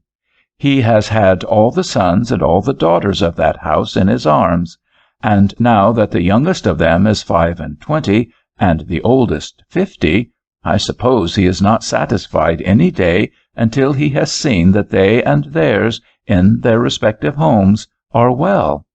He thinks we here are babies, but he takes care of us all the more courteously. Will he dine with you today? I am afraid not, but we shall see him at the Christmas tree after dinner. There is to be a tree. You see, this house was dedicated to the apotheosis of noble ministry. Over the mantelpiece hung Raphael Morgan's large print of the Lavatio, Carazzi's picture of the washing of the feet, the only copy I ever saw. We asked Huldah about it. Oh, that was a present from Mr. Bergstadt, a rich manufacturer in Württemberg, to Ellen. She stumbled into one of those villages when everybody was sick and dying of typhus, and tended and watched and saved, one whole summer long, as Mrs. Ware did at Osmerley.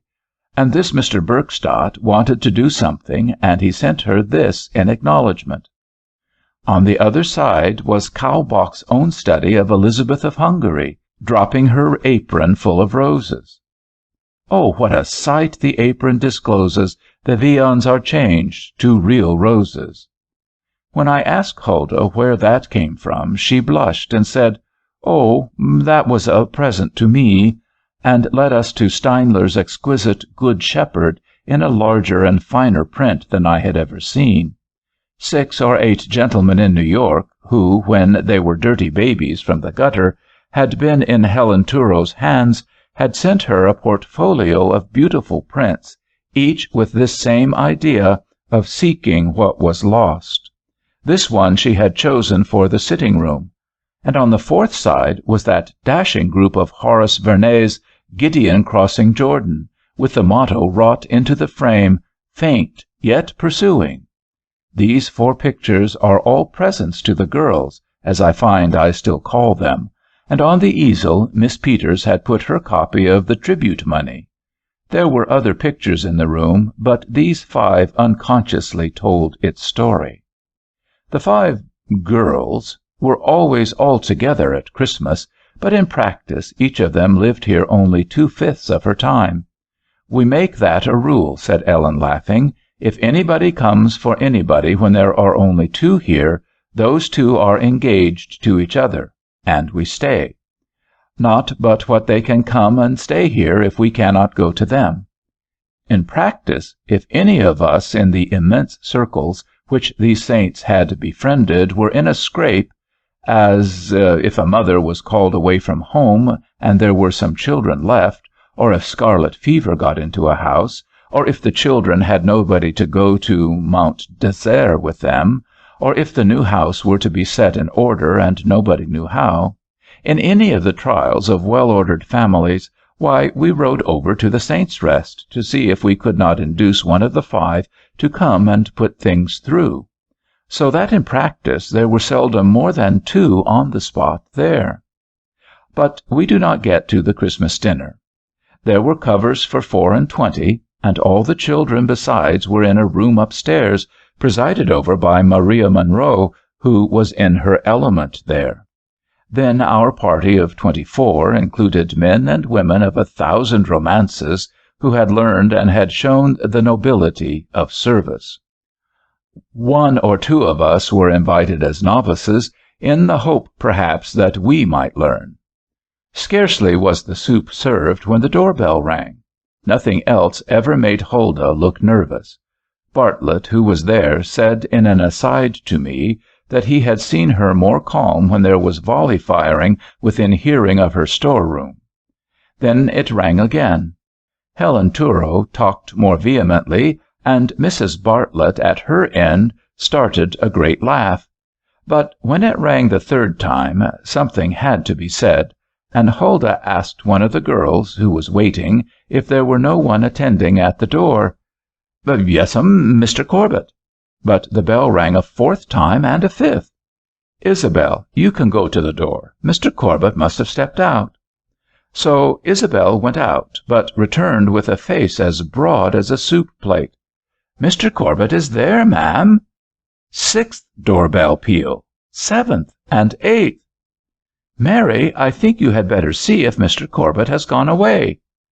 Mary returns, face one broad grin. "No, ma'am, Mr. Corbett is there." Heavy steps in the red parlor, side doorbell, a little gong begins to ring. Front bell rings 9th time, 10th and 11th. St. John, as we call him, had seen that something was amiss, and had kindly pitched in with a dissertation on the passage of the Red River Dam, in which the gravy boats were steamships, and the cranberry was General Banks, and the aids were spoons. But when both doorbells rang together, and there were more steps in the hall, Huldah said, "If you will excuse me," and rose from the table. "No, no, no, we will not excuse you," cried Clara Hastings. "Nobody will excuse you. This is the one day of the year when you are not to work. Let me go." So Clara went out, and after Clara went out, the doorbells rang no more. I think she cut the bell wires. She soon came back and said a man was inquiring his way to the Smells, and they directed him to Waite's Mills, which she hoped would do. And so Huldah's and Grace's stupendous housekeeping went on in its solid order, reminding one of those well-proportioned Worcester teas, which are perhaps the crown and glory of the New England science in this matter. I ventured to ask Sam Root, who sat by me, if the Marlborough were not equal to his mother's. And we sat long, and we laughed loud. We talked war and poetry and genealogy. We rallied Helen Turo about her housekeeping, and Dr. Worcester pretended to give a list of surgeons and major generals who had made love to Huldah. By and by, when the grapes and the bonbons came, the 16 children were led in by Maria Munro, who had, till now, kept them at games of string and hunt the slipper. And at last Seth Corbett flung open the door into the red parlor to announce the tree. Sure enough, there was the tree, as the 5 saints had prepared it for the invited children, glorious in gold and white, with wreaths of snowflakes, and blazing with candles. Sam Root kissed Grace and said, "Oh, Grace, do you remember?" But the tree itself did not surprise the children as much as the 5 tables at the right and the left, behind and before, amazed the sainted 5, who were indeed the children now.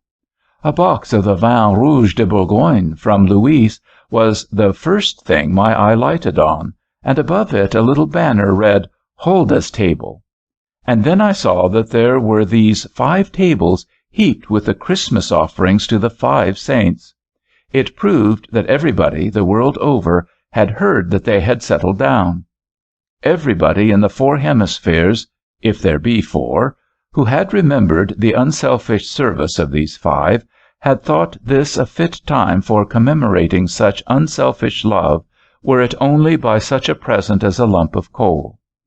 Almost everybody, I think, had made Seth Corbett a confidant, and so, while the 5 saints were planning their pretty tree for the 16 children, the North and the South and the East and the West were sending myrrh and frankincense and gold to them. The pictures were hung with southern moss from Bartho. Boys who were now men had sent coral from India, pearl from Ceylon, and would have been glad to send ice from Greenland had Christmas come in midsummer. There were diamonds from Brazil and silver from Nevada, from those who lived there. There were books, in the choicest binding, in memory of copies of the same word worn by travel or dabbled in blood. There were pictures, either by the hand of near friendship or by the master hand of genius, which had brought back the memories, perhaps, of some old adventure in the service. Perhaps, as the Kalbook did, of one of those histories which makes all service sacred.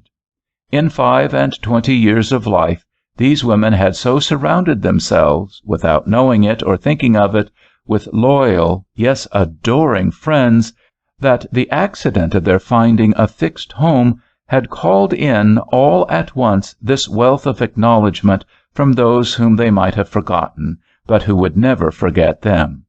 And by the accident of our coming together, we saw in these heaps on heaps of offerings of love some faint record of the lives they had enlivened, the wounds they had staunched, the tears they had wiped away, and the homes they had cheered. For themselves, the 5 saints, as I have called them, were laughing and crying together, quite upset in the surprise. For ourselves, there was not one of us who, in this little visible display of the range of years of service, did not take in something more of the meaning of, "He who will be chief among you, let him be your servant." The surprise, the excitement, the laughter, and the tears found vent in the children's eagerness to be led to their tree. And in 3 minutes Ellen was opening boxes, and Huldah pulling firecrackers, as if they had not been thrown off their balance. But when each boy and girl had 2 arms full, and the fir balsam sent down from New Durham was nearly bare, Edgar Bartlett pointed to the top bough, where was a brilliant not noticed before. No one had noticed it, not Seth himself, who had most of the other secrets of that house in his possession. I am sure that no man, woman, or child knew how the thing came there, but Seth lifted the little discoverer high in air, and he brought it down triumphant. It was a parcel made up in shining silvered paper. Seth cut the strings. It contained 12 Maltese crosses of gold, with as many jewels, one in the heart of each, I think the blazing 12 of the Revelations. They were displayed on ribbons of blue and white, 6 of which bore Huldah's, Helen's, Ellen Philbrick's, Hannah's, Miss Peters, and Seth Corbett's names. The other 6 had no names, but on the gold of these was marked, "From Huldah to," "From Helen to," and so on, as if these were decorations which they were to pass along. The saints themselves were the last to understand the decorations, but the rest of us caught the idea and pinned them on their breasts. As we did so, the ribbons unfolded and displayed the motto of the order, "Henceforth I call you not servants, I have called you friends." It was at that Christmas that the Order of Loving Service was born. Story 6. The Two Princes, a Story for Children. There was a king of Hungary whose name was Adalbert.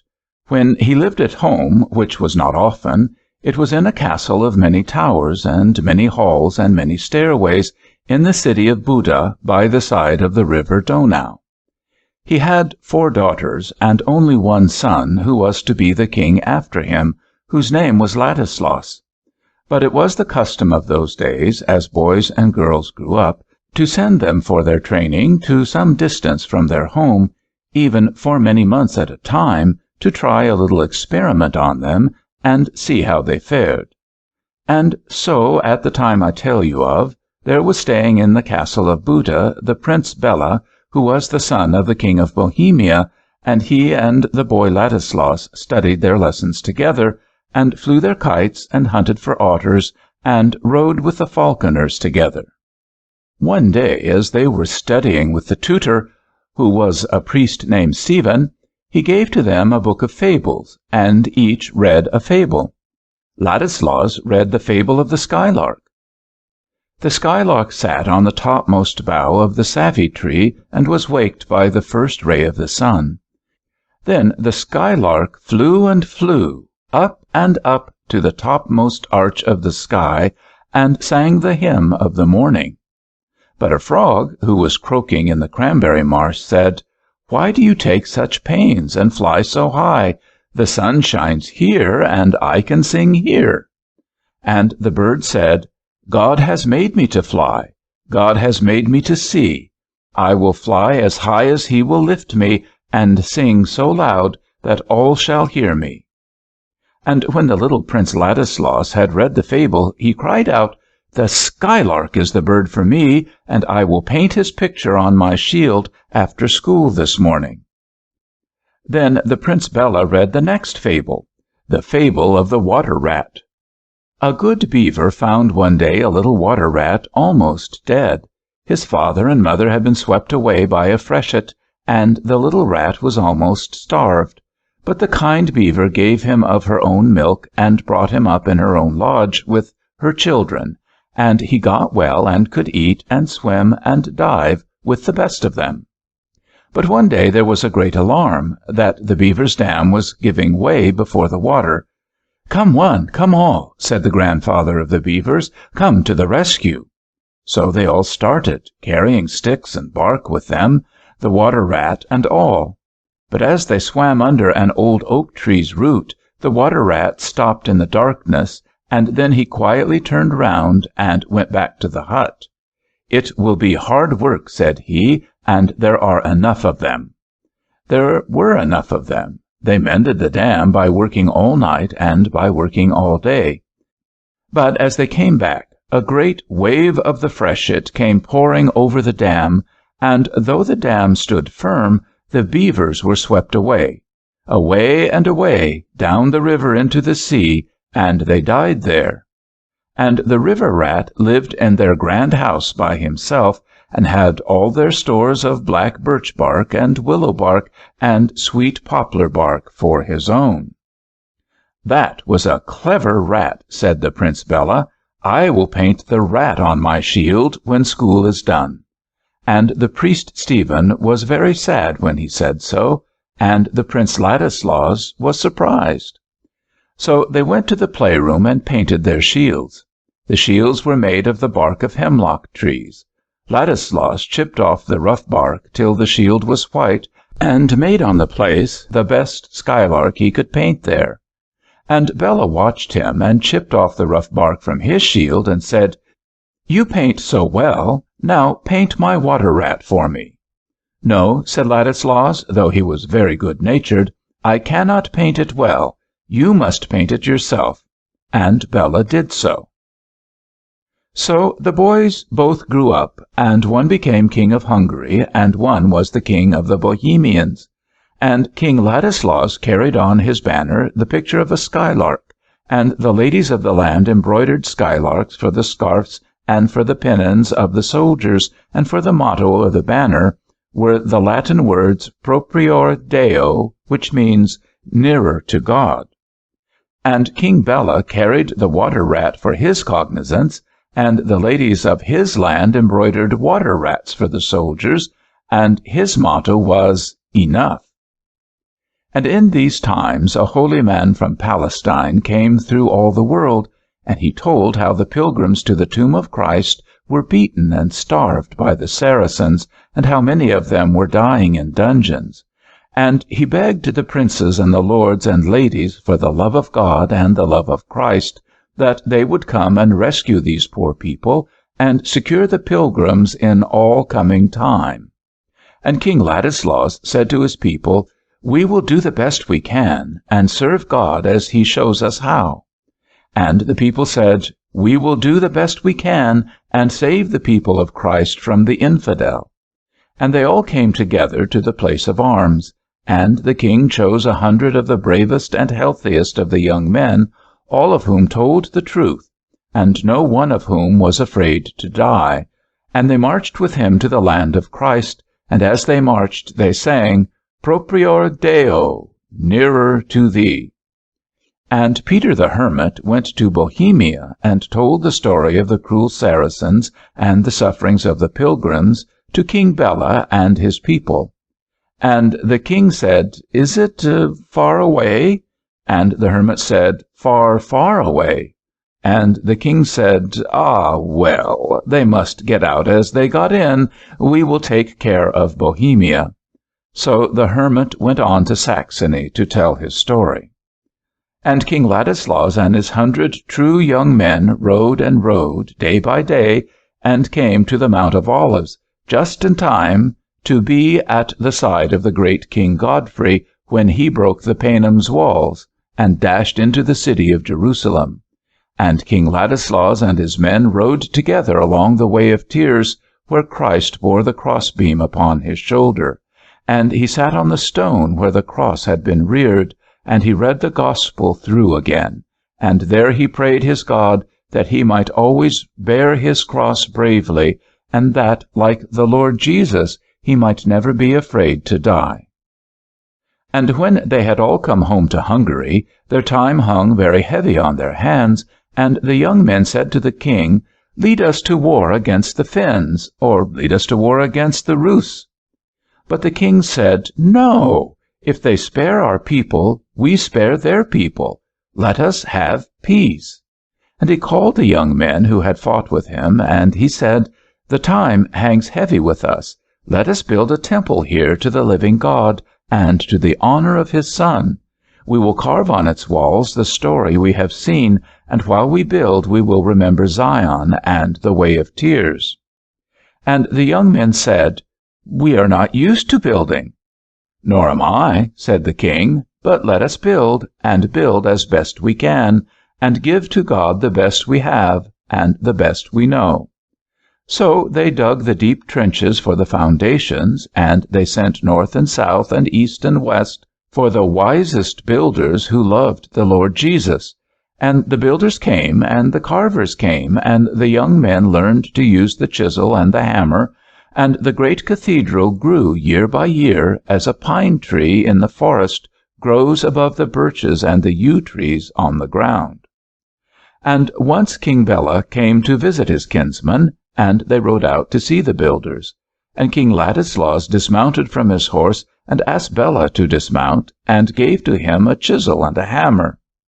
"No," said the King Bela, "it will hurt my hands. In my land we have workmen whom we pay to do these things. But I like to see you work." So he sat upon his horse till dinner time, and he went home. And year by year the cathedral grew, and 1,000 pinnacles were built upon the towers, and on the roof, and along the walls, and on each pinnacle there fluttered a golden skylark. And on the altar in the cathedral was a scroll of crimson, and on the crimson scroll were letters of gold, and the letters were in the Latin language, and said, "Proprior Deo."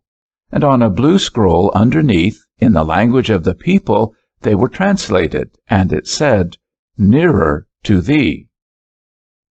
And another hermit came, and he told the king that the Black Death was ravaging the cities of the East, that half the people of Constantinople were dead, that the great fair at Adrianople was closed, that the ships on the Black Sea had no sailors, and that there would be no food for the people on the lower river. And the king said, "Is the Duke dead, whom we saw at Bucharest? Is the Emperor dead, who met me at Constantinople?" "No, your Grace," said the hermit. "It pleases the Lord that in the Black Death only those die who live in hovels and in towns. The Lord has spared those who live in castles and in palaces." "Then," said King Ladislaus, "I will live as my people live, and I will die as my people die. The Lord Jesus had no pillow for his head, and no house for his lodging. And as the least of his brethren fares, so will I fare, and as I fare, so will they." So the king and the 100 braves pitched their tents on the high land above the old town, around the new cathedral, and the queen and the ladies of the court went with them. And day by day the king and the queen and the 100 braves and their 100 ladies went up and down the filthy wynds and the courts of the city, and they said to the poor people there, "Come, live as we live, and die as we die." And the people left the holes of pestilence, and came and lived in the open air of God. And when the people saw that the king fared as they fared, the people said, "We also will seek God as the king seeks him, and will serve him as he serves him." And day by day they found others who had no homes fit for Christian men, and brought them upon the high land, and built all together their tents and booths and tabernacles, open to the sun and light, and to the smile and kiss and blessing of the fresh air of God. And there grew a new and beautiful city there. And so it was that when the Black Death passed from the east to the west, the angel of death left the city of Buda on one side, and the people never saw the pestilence with their eyes. The angel of death passed by them, and rested upon the cities of Bohemia. And King Ladislaus grew old. His helmet seemed to him more heavy, his sleep seemed to him more coy, but he had little care, for he had a loving wife, and he had healthy noble sons and daughters, who loved God, and who told the truth, and who were not afraid to die. But one day, in his happy prosperity, there came to him a messenger running, who said in the council, "Your Grace, the Red Russians have crossed the Red River of the north, and they are marching with their wives and their children, with their men of arms in front, and their wagons behind, and they say they will find a land nearer the sun, and to this land are they coming." And the old king smiled, and he said to those that were left of the 100 brave men who took the cross with him, "Now we will see if our boys could have fought at Godfrey's side. For us it matters little. One way or another way we will come nearer to God." And the armorers mended the old armor, and the young men girded on swords which had never been tried in fight, and the pennons that they bore were embroidered by their sweethearts and sisters, as in the old days of the Crusades, and with the same device of a skylark in mid-heaven, and the motto, "Nearer, my God, to thee." And there came from the great cathedral the wise men who had come from all the lands. They found the king, and they said to him, "Your Grace, we know how to build the new defenses for the land, and we will guard the river ways, that the barbarians shall never enter them." And when the people knew that the Red Russians were on the way, they met in the square, and marched to the palace, and Robert the Smith mounted the steps of the palace and called the king.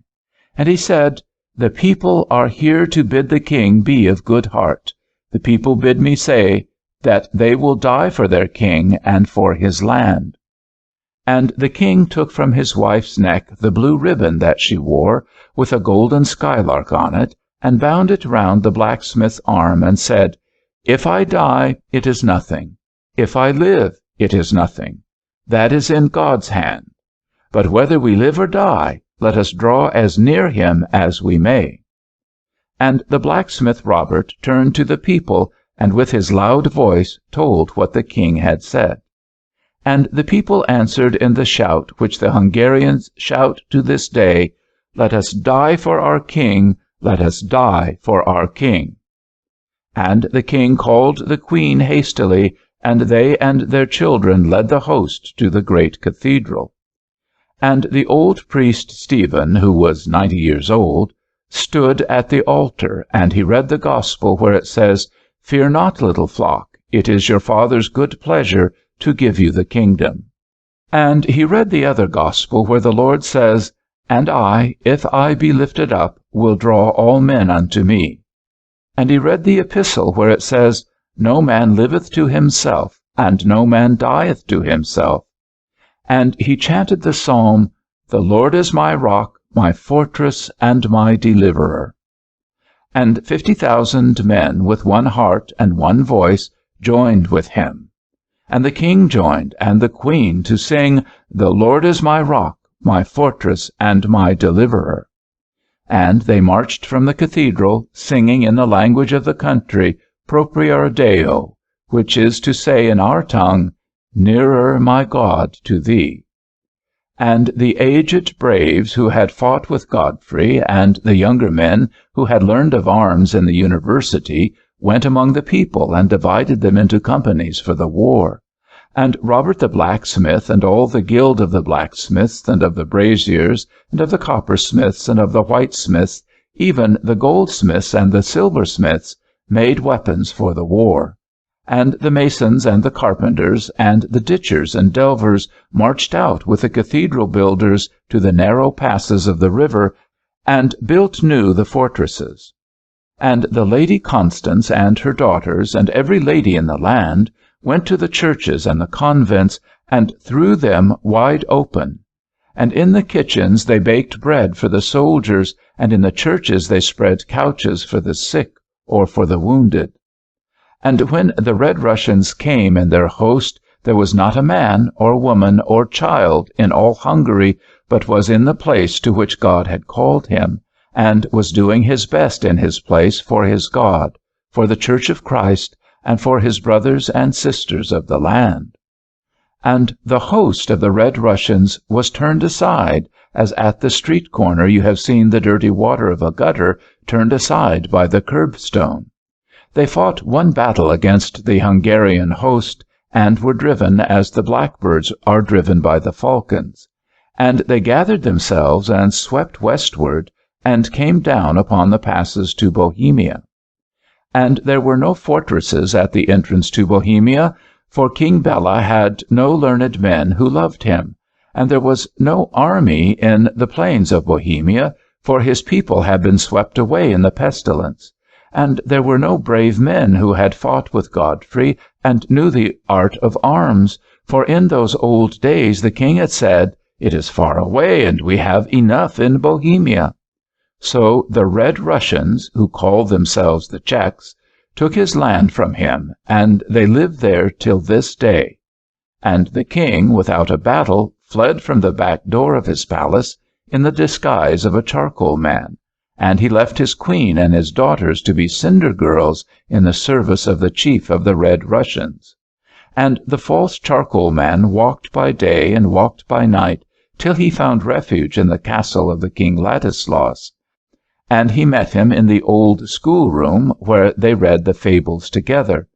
And he remembered how the water rat came to the home of the beavers. And he said to King Ladislaus, "Ah me, do you remember when we were boys together? Do you remember the fable of the skylark and the fable of the water rat?" "I remember both," said the king, and he was silent. "God has been very kind to you," said the beggar, "and he has been very hard to me." And the king said nothing. But the old priest Stephen said, "God is always kind, but God will not give us other fruit than we sow seed for. The king here has tried to serve God as he knew how. With one single eye he has looked on the world of God, and he has made the best choice he knew. And God has given him what he thought not of, brave men for his knights, wise men for his council, a free and loving people for his army. And you have not looked with a single eye. Your eye was darkened. You saw only what served yourself, and you said, 'This is enough.' And you had no brave men for your knights, no wise men for your council, no people for your army. You chose to look down and to take a selfish brute for your adviser, and he has led you so far. We choose to look up, to draw nearer God, and where he leads, we follow." Then King Ladislaus ordered that in the old schoolroom a bed should be spread for Bella, and that very day his breakfast and his dinner and his supper should be served to him, and he lived there till he died. Story 7. The Story of Oello. Once upon a time there was a young girl who had the pretty name of Oello. I say once upon a time because I do not know when the time was, nor do I know what the place was, though my story, in the main, is a true one. I do not mean that I sat by and saw Oello when she wove and when she spun. But I know that she did weave and did spin. I do not mean that I heard her speak the word I tell of, for it was many, many 100 years ago. But I do know that she must have said some such words, for I know many of the things which she did, and much of what kind of girl she was. She grew up like other girls in her country. She did not know how to read. None of them knew how to read. But she knew how to braid straw, and to make fish nets, and to catch fish. She did not know how to spell. Indeed, in that country they had no letters. But she knew how to split open the fish she had caught, how to clean them, how to broil them on the coals, and how to eat them neatly. She had never studied the analysis of her language, but she knew how to use it like a lady, that is, prettily, simply, without pretense, and always truly. She could sing her baby brother to sleep. She could tell stories to her sisters all day long, and she and they were not afraid when evening came, or when they were in any trouble, to say a prayer aloud to the good God. So they got along, although they could not analyze their language. She knew no geography. She could count her fingers and the stars in the Southern Cross. She had never seen Orion or the stars in the Great Bear, or the Pole Star. Oello was very young when she married a young kinsman with whom she had grown up since they were babies. Nobody knows much about him, but he loved her and she loved him. And when morning came they were not afraid to pray to God together, and when night came she asked her husband to forgive her if she had troubled him, and he asked her to forgive him, so that their worries and trials never lasted out the day, and they lived a very happy life till they were very old and died. There is a bad gap in the beginning of their history. I do not know how it happened, but the first I knew of them they had left their old home and were wandering alone on foot toward the south. Sometimes I have thought a great earthquake had wrecked their old happy home. Sometimes I have thought there was some horrid pestilence or fire. No matter what happened, something happened, so that Oello and her husband, of a hot, very hot day, were alone under a forest of laurels mixed with palms, with bright flowering orchids on them, looking like 100 butterflies, ferns half as high as the church is, tossing over them, nettles as large as trees, and tangled vines threading through the whole. They were tired. Oh, how tired! Hungry. Oh, how hungry! And hot, and footsore. "I wish so we were out of this hole," said he to her, "and yet I am afraid of the people we shall find when we come down to the lakeside." "I do not know," said Oello, "why they should want to hurt us." "I do not know why they should want to," said he, "but I am afraid they will hurt us." "But we do not want to hurt them," said she. "For my part, all I want is a shelter to live under, and I will help them take care of their children, and I will spin their flax and weave their thread and pound their corn and bake their bread." "How will you tell them that you will do this?" said he. "I will do it," said Oello, "and that will be better than telling them." "But do you not just wish," said he, "that you could speak 5 little words of their language, to say to them that we come as friends and not as enemies?" Oello laughed very heartily. "Enemies," said she, "terrible enemies, who have 2 sticks for their weapons, 2 old bags for their stores, and cotton clothes for their armor. I do not believe more than half the army will turn out against us." So Oello pulled out the potatoes from the ashes and found they were baked. She took a little salt from her haversack or scrip, and told her husband that dinner would be ready if he would only bring some water. He pretended to groan, but went, and came in a few minutes with 2 gourds full, and they made a very merry meal. The same evening they came cautiously down on the beautiful meadowland which surrounded the lake they had seen. It is one of the most beautiful countries in the world. It was an hour before sunset, the hour, I suppose, when all countries are most beautiful. Oello and her husband came joyfully down the hill, through a little track the llamas had made toward the water, wondering at the growth of the wild grasses, and indeed the freshness of all the green, when they were startled by meeting a horde of the poor, naked, half-starved Indians who were just as much alarmed to meet with them. I do not think that the most stupid of them could have supposed Oello an enemy, nor her husband, for they stepped cheerfully down the path, waving boughs of fresh cinchona as tokens of peace, and looked kindly and pleasantly on the poor Indians, as I believe nobody had looked on them before.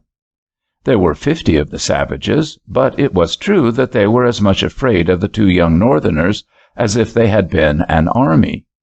They saw them coming down the hill, with the western sun behind them, and one of the women cried out, "They are children of the sun! They are children of the sun!" And Oello and her husband looked so as if they had come from a better world that all the other savages believed it. But the 2 young people came down so kindly and quickly that the Indian women could not well run away. And when Oello caught one of the little babies up and tossed it in her arms and fondled it and made it laugh, the little girl's mother laughed too. And when they had all once laughed together, peace was made among them all, and Oello saw where the Indian women had been lying, and what their poor little shelters were, and she led the way there, and sat down on a log that had fallen there, and called the children round her, and began teaching them a funny game with a bit of crimson cord. Nothing pleases savage people or tame people more than attention to their children, and in less time than I have been telling this, they were all good friends. The Indian women produced supper. Pretty poor supper it was, some freshwater clams from the lake, some snails which Oello really shuddered at, but some bananas which were very nice, and some uloko, a root Oello had never seen before, and which she thought sickish. But she acted on her motto, "I will do the best I can," she had said all along. So she ate and drank as if she had always been used to raw snails and to uloko, and made the wild women laugh by trying to imitate the names of the strange food. In a few minutes after supper the sun set. There is no twilight in that country. When the sun goes down, like battle target red, he rushes to his burning bed, dyes the whole wave with ruddy light, then sinks at once, and all is night. The savage people showed the strangers a poor little booth to sleep in, and went away to their own lairs, with many prostrations, for they really thought them children of the sun. Oello and her husband laughed very heartily when they knew they were alone. Oello made him promise to go in the morning early for potatoes and oca and mushua, which are 2 other tubers like potatoes which grow there, and we will show them, said she, how to cook them. For they had seen by the evening feast that the poor savage people had no knowledge of the use of fire. So early in the morning he went up a little way on the lake shore, and returned with strings of all these roots, and with another string of fish he had caught in a brook above. And when the savage people waked and came to Oello's hut, they found her and her husband just starting their fire, a feat these people had never seen before. He had cut with his copper knife a little groove in some soft palm wood, and he had fitted in it a round piece of ironwood, and round the ironwood had bound a bowstring, and while Oello held the palmwood firm, he made the ironwood fly round and round and round, till the pith of the palm smoked and smoked, and at last a flake of the pith caught fire, and then another and another, and Oello dropped other flakes upon these, and blew them gently, and fed them with dry leaves, till they were all in a blaze. The savage people looked on with wonder and terror. They cried out when they saw the blaze, "They are children of the sun! They are children of the sun!" and ran away. Oello and her husband did not know what they said, and went on broiling the fish and baking the potatoes, and the mashua and the oca and the uloko. And when they were ready, Oello coaxed some of the children to come back, and next their mothers came, and next the men. But still they said, "They are children of the sun," and when they ate of the food that had been cooked for them, they said it was the food of the immortals. Now in Oello's home, this work of making the fire from wood had been called menial work, and was left to servants only. But even the princes of that land were taught never to order another to do what they could not do themselves. And thus it happened that the two young travelers could do it so well. And thus it was that because they did what they could, the savage people honored them with such exceeding honor, and because they did the work of servants, they called them gods. As it is written, "He who is greatest among you shall be your servant." And this was much the story of that day and many days.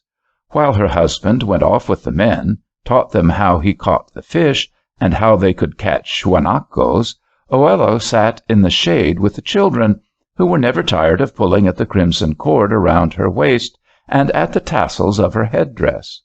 All savage children are curious about the dress of their visitors. So it was easy for Oello to persuade them to go with her and pick tufts of wild cotton, till they had quite a store of it, and then to teach them to spin it on distaffs she made for them from laurel wood, and at last to braid it, and to knit it, till at last one night, when the men came home, Oello led out 30 of the children in quite a grand procession, dressed all of them in pretty cotton suits they had knit for themselves, instead of the filthy, greasy skins they had always worn before. This was a great triumph for Oello, but when the people would gladly have worshipped her, she only said, "I did what I could. I did what I could. Say no more, say no more." And as the year passed by, she and her husband taught the poor people how, if they would only plant the maize, they could have all they wanted in the winter, and if they planted the roots of the uloko and the oca and the mashua and the potato, they would have all they needed of them. How they might make long fishways for the fish and pitfalls for the llama. And they learned the language of the poor people, and taught them the language to which they themselves were born. And year by year their homes grew neater and more cheerful. And year by year the children were stronger and better.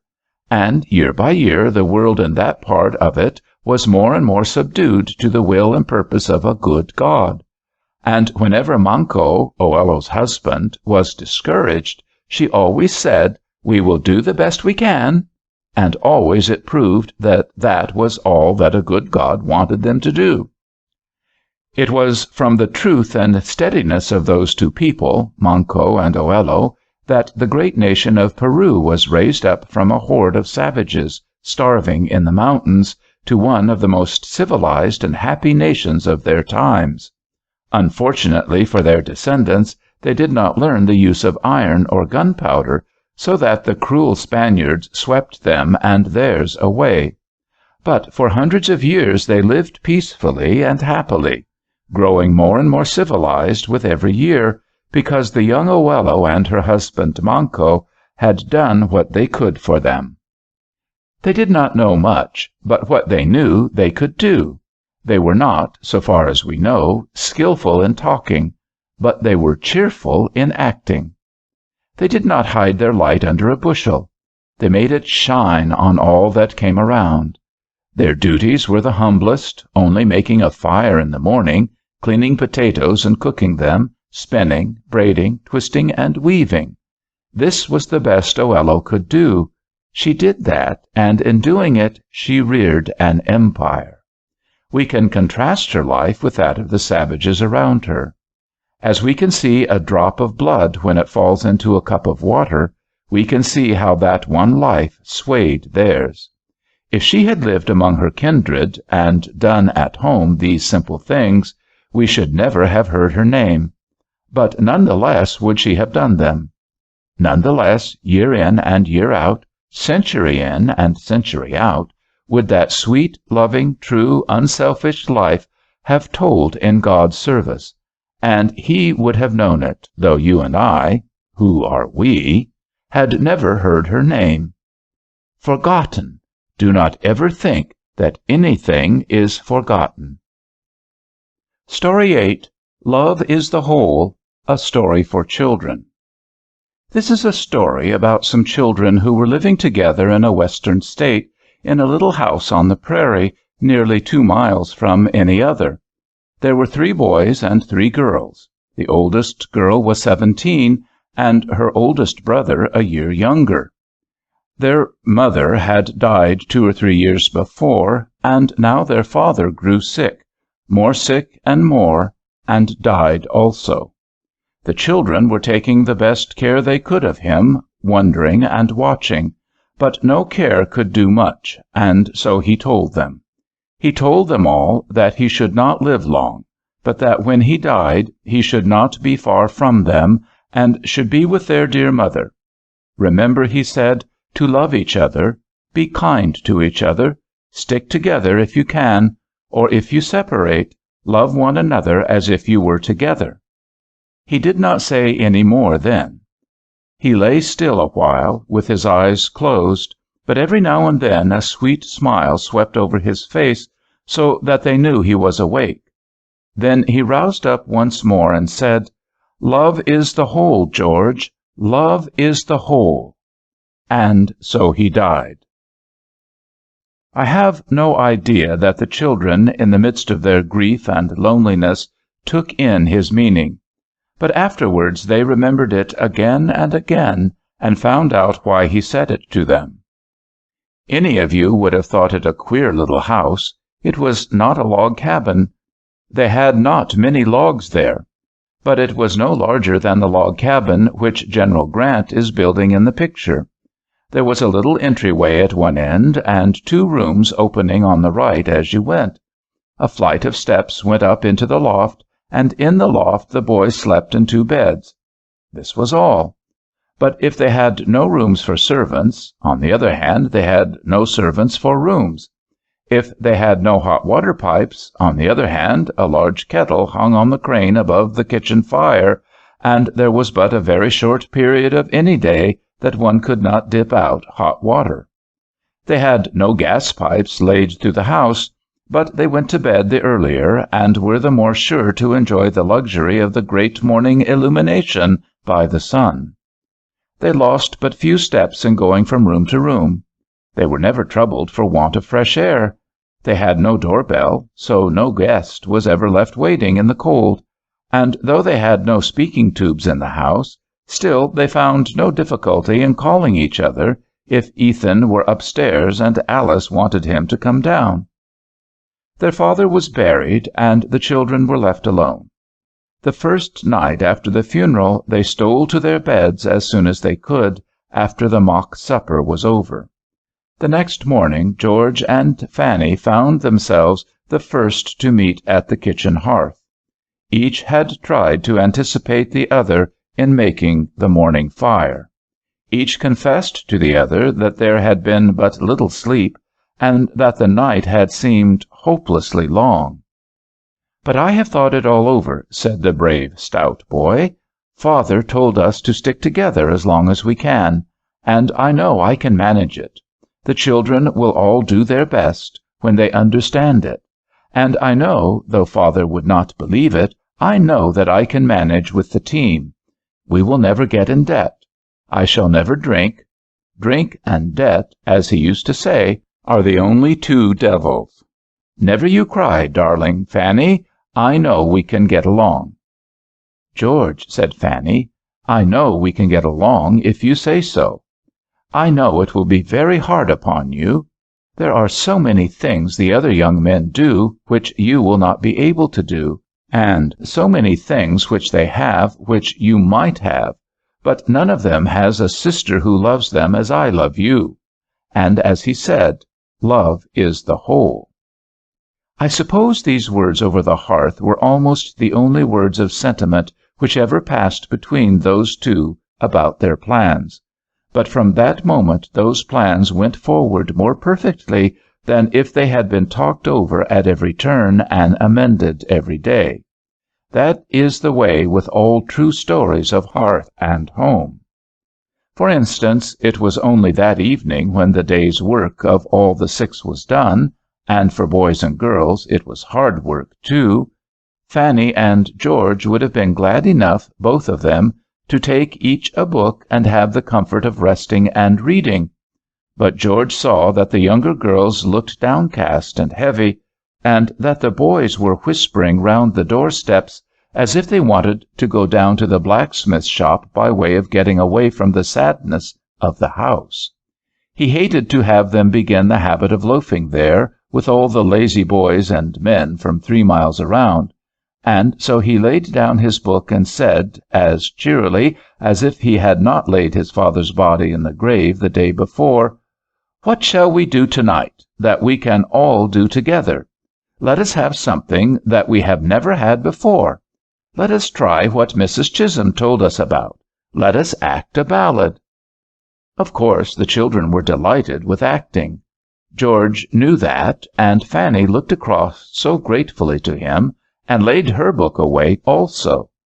And in a minute Ethan, the young carpenter of the family, was putting up sconces for tallow candles to light the scenes, and Fanny had Sarah and Alice out in the wood-house with the shawls and the old ribbons and strips of bright calico which made up the dresses, and George instructed Walter as to the way in which he should arrange his armor and his horse, and so, after a period of preparation, which was much longer than the period of performance, they got ready to act in the kitchen the ballad of Lochinvar.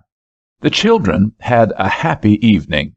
They were frightened when they went to bed, the little ones, because they had been so merry. They came together with George and Fanny and read their Bible as they had been used to do with their father, and the last text they read was, "Love is the fulfilling of the law." So the little ones went to bed and left George and Fanny again together. "Pretty hard, was it not?" said she, smiling through her tears. "But it is so much best for them that home should be the happiest place of all for them. After all, love is the whole." And that night's sacrifice which the 2 older children made to the younger brothers and sisters, as it were, over their father's grave, was the beginning of many such nights, and of many other joint amusements which the children arranged together. They read Dickens aloud. They cleared out the corn-room at the end of the wood-house for a place for their dialogues and charades. The neighbors' children liked to come in, and under very strict rules of early hours and of good behavior they came. And George and Fanny found not only that they were getting a reputation for keeping their own little flock in order, but that the nicest children all around were entrusted to their oversight, even by the most careful fathers and mothers. All this pleasure to the children came from the remembrance that love is the whole. Far from finding themselves a lonely and forsaken family, these boys and girls soon found that they were surrounded with friends. George was quite right in assuming that he could manage the team, and could keep the little farm up, not to its full production under his father, but to a crop large enough to make them comfortable. Every little while there had to be a consultation. Mr. Snyder came down one day to offer them $40 a month and his board if he would go off on a surveying party and carry chain for the engineers. It would be a good line for promotion. $40 a month to send home to Fanny was a great temptation, and George and Fanny put an extra pine knot on the fire after the children had gone to bed, that they might talk it over. But George declined the proposal, with many thanks to Mr. Snyder. He said to him that if he went away the whole household would be very much weakened. The boys could not carry on the farm alone, and would have to hire out. He thought they were too young for that. After all, Mr. Snyder, love is the whole. And Mr. Snyder agreed with him. Then, as a few years passed by, after another long council, in which another pine knot was sacrificed on the hearth, and in which Walter assisted with George and Fanny, it was agreed that Walter should hire out. He had a chance, as they said, to go over to the Stacy brothers in the next county. Now, the Stacy brothers had the greatest stock farm in all that part of Illinois. They had to hire a great deal of help, and it was a great question to George and Fanny whether poor Walter might not get more harm than good there. But they told Walter perfectly frankly their doubts and their hopes, and he said boldly, "Never you fear me. Do you think I am such a fool as to forget? Do I not know that love is the whole? Shall I ever forget who taught us so?" And so it was determined that he should go. Yes, and he went. The Stacys' great establishment was different indeed from the little cabin he had left, but the other boys there, and the men he met, Norwegians, Welshmen, Germans, Yankees, all sorts of people, all had hearts just like his heart. And a helpful boy, honest as a clock and brave as St. Paul, who really tried to serve every one as he found opportunity, made friends on the great stock farm, just as he had in the corn room at the end of the woodhouse. And once a month, when their wages were paid, he was able to send home the lion's share of his to Fanny, in letters which every month were written a little better, and seemed a little more easy for him to write. And when Thanksgiving came, Mr. George Stacy sent him home for a fortnight, with a special message to his sister that he could not do without him, and he wished she would send him a dozen of such boys. He knew how to raise oxen, he said, but would Miss Fanny tell him how she brought up boys like Walter? "I could have told him," said Walter, "but I did not choose to. I could have told him that love was the whole." And that story of Walter is only the story of the way in which Ethan also kept up the home tie, and came back, when he got a chance, from his voyages. His voyages were not on the sea. He hired out with a canal boatman. Sometimes they went to the lake, and once they set sail there and came as far as Cleveland. Ethan made a great deal of fun in pretending to tell great sea stories, like Swiss Family Robinson and Sinbad the Sailor. Freshwater voyaging has its funny side, as has the deep-sea sailing. But Ethan did not hold to it long. His experience with grain brought him at last to Chicago, and he engaged there in the work of an elevator. But he lived always the old home life. There were 3 other boys he got acquainted with, one at Mr. Eggleston's church, one at the custom house, and one at the place where he got his dinner, and they used to come up to his little room in the 7th story of the Mackenzie house, and sit on his bed and in his chairs, just as the boys from the blacksmith's came into the corn room. These 4 boys made a literary club for reading Shakespeare and the British essayists. Often did they laugh afterwards at its title. They called it the Club of the Tetrarchy, because they thought it grand to have a Greek name. Whatever its name was, it kept them out of mischief. These boys grew up to be 4 ruling powers in Western life. And when, years after, someone asked Ethan how it was that he had so staunch a friend in Torrey, Ethan told the history of the 7th story room at the Mackenzie house, and he said, "Love is the whole." Central in all his life was the little cabin of 2 rooms and a loft over it. There is no day of his life, from that time to this, of which Fanny cannot tell you the story from his weekly letters home. For though she does not live in the cabin now, She keeps the old letters filed and in order, and once a week steadily Ethan has written to her, and the letters are all sealed now with his own seal ring, and on the seal ring is carved the inscription, "Love is the whole." I must not try to tell you the story of Alice's fortunes or Sarah's. Every day of their lives was a romance, as is every day of yours and mine. Every day was a love story, as may be every day of yours and mine, if we will make it so. As they all grew older, their homes were all somewhat parted. The boys became men and married, the girls became women and married.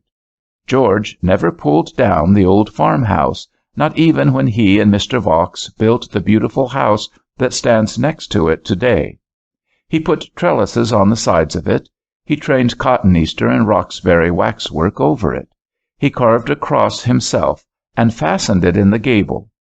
Above the door, as you went in, was a picture of Mary Mother and her child, with this inscription, "Holy cell and holy shrine for the maid and child divine, remember thou that seest her bending o'er all that babe upon her knee, all heaven is ever thus extending its arms of love round thee.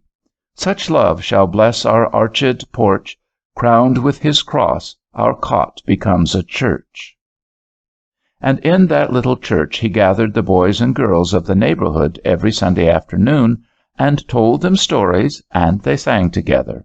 And on the weekdays he got up children's parties there, which all the children thought rather the best experiences of the week, and he and his wife and his own children grew to think the hours in the cabin the best hours of all. There were pictures on the walls. They painted the windows themselves with flower pictures, and illuminated them with colored leaves. But there were but two inscriptions. These were over the inside of the two doors, and both inscriptions were the same. Love is the whole. They told all these stories, and 100 more, at a great Thanksgiving party after the war. Walter and his wife and his children came from Sangamon County, and the general and all his family came down from Winnetka, and Fanny and the governor and all their 7 came all the way from Minnesota, and Alice and her husband and all their little ones came up the river, and so across from Quincy, and Sarah and Gilbert, with the twins and the babies, came in their own carriage all the way from Horace. So there was a Thanksgiving dinner set for all the 6, and the 6 husbands and wives, and the 27 children. In 20 years, since their father died, those brothers and sisters had lived for each other. They had had separate houses, but they had spent the money in them for each other. No one of them had said that anything he had was his own. They had confided wholly each in each. They had passed through much sorrow, and in that sorrow had strengthened each other. They had passed through much joy, and the joy had been multiplied tenfold because it was joy that was shared. At the Thanksgiving they acted the Ballad of Lochinvar again, or rather some of the children did, and that set Fanny, the oldest, and Sarah, the youngest, to telling to the oldest nephews and nieces some of the stories of the cabin days. But Fanny said, when the children asked for more, "There is no need of any more. Love is the whole." Story 9. Christmas and Rome. The first Christmas this, in which a Roman Senate has sat in Rome since the old-fashioned Roman Senates went under, or since they went up, if we take the expressive language of our Chicago friends. And Pius IX is celebrating Christmas with an uncomfortable look backward, and an uncomfortable look forward, and an uncomfortable look all around. It is a suggestive matter, this Italian Parliament sitting in Rome. It suggests a good deal of history and a good deal of prophecy. They say, whoever they may be, that somewhere in Rome there is a range of portraits of popes running down from never so far back, that only one niche was left in the architecture which received the portrait of Pius IX, and that then that place was full. Maybe it is so. I did not see the row, but I have heard the story 1,000 times. Be it true, be it false, there are, doubtless, many other places where portraits of coming popes could be hung. There is a little wall-room left in the City Hall of New York. There are also other palaces in which popes could live. Palaces are as plenty in America as are Pullman cars, but it is possible that there are no such palaces in Rome. So this particular Christmas sets one careering back a little to look at that mysterious connection of Rome with Christianity, which has held on so steadily since the first Christmas got itself put on historical record by a Roman census maker. Humanly speaking, it was nothing more nor less than a Roman census which makes the word Bethlehem to be a sacred word over all the world today. To any person who sees the humorous contrasts of history, there is reason for a bit of a smile when he thinks of the way this census came into being, and then remembers what came of it. Here was a consummate movement of Augustus, who would fain have the statistics of his empire. Such excellent things are statistics. You can prove anything by statistics, says Mr. Canning, except the truth. So Augustus orders his census, and his census is taken. This Quirinus, or Quirinius, proconsul of Syria, was the first man who took it there, says the Bible. Much appointing of marshals and deputy marshals, men good at counting and good at writing and good at collecting fees.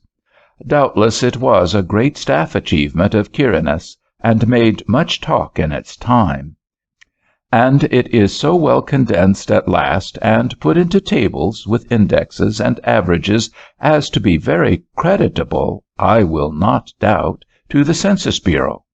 But alas! as time rolls on, things change, so that this very Quirinus, who with all a proconsul's power took such pains to record for us the number of people there were in Bethlehem and in Judah, would have been clean forgotten himself, and his census too, but that things turned bottom upward.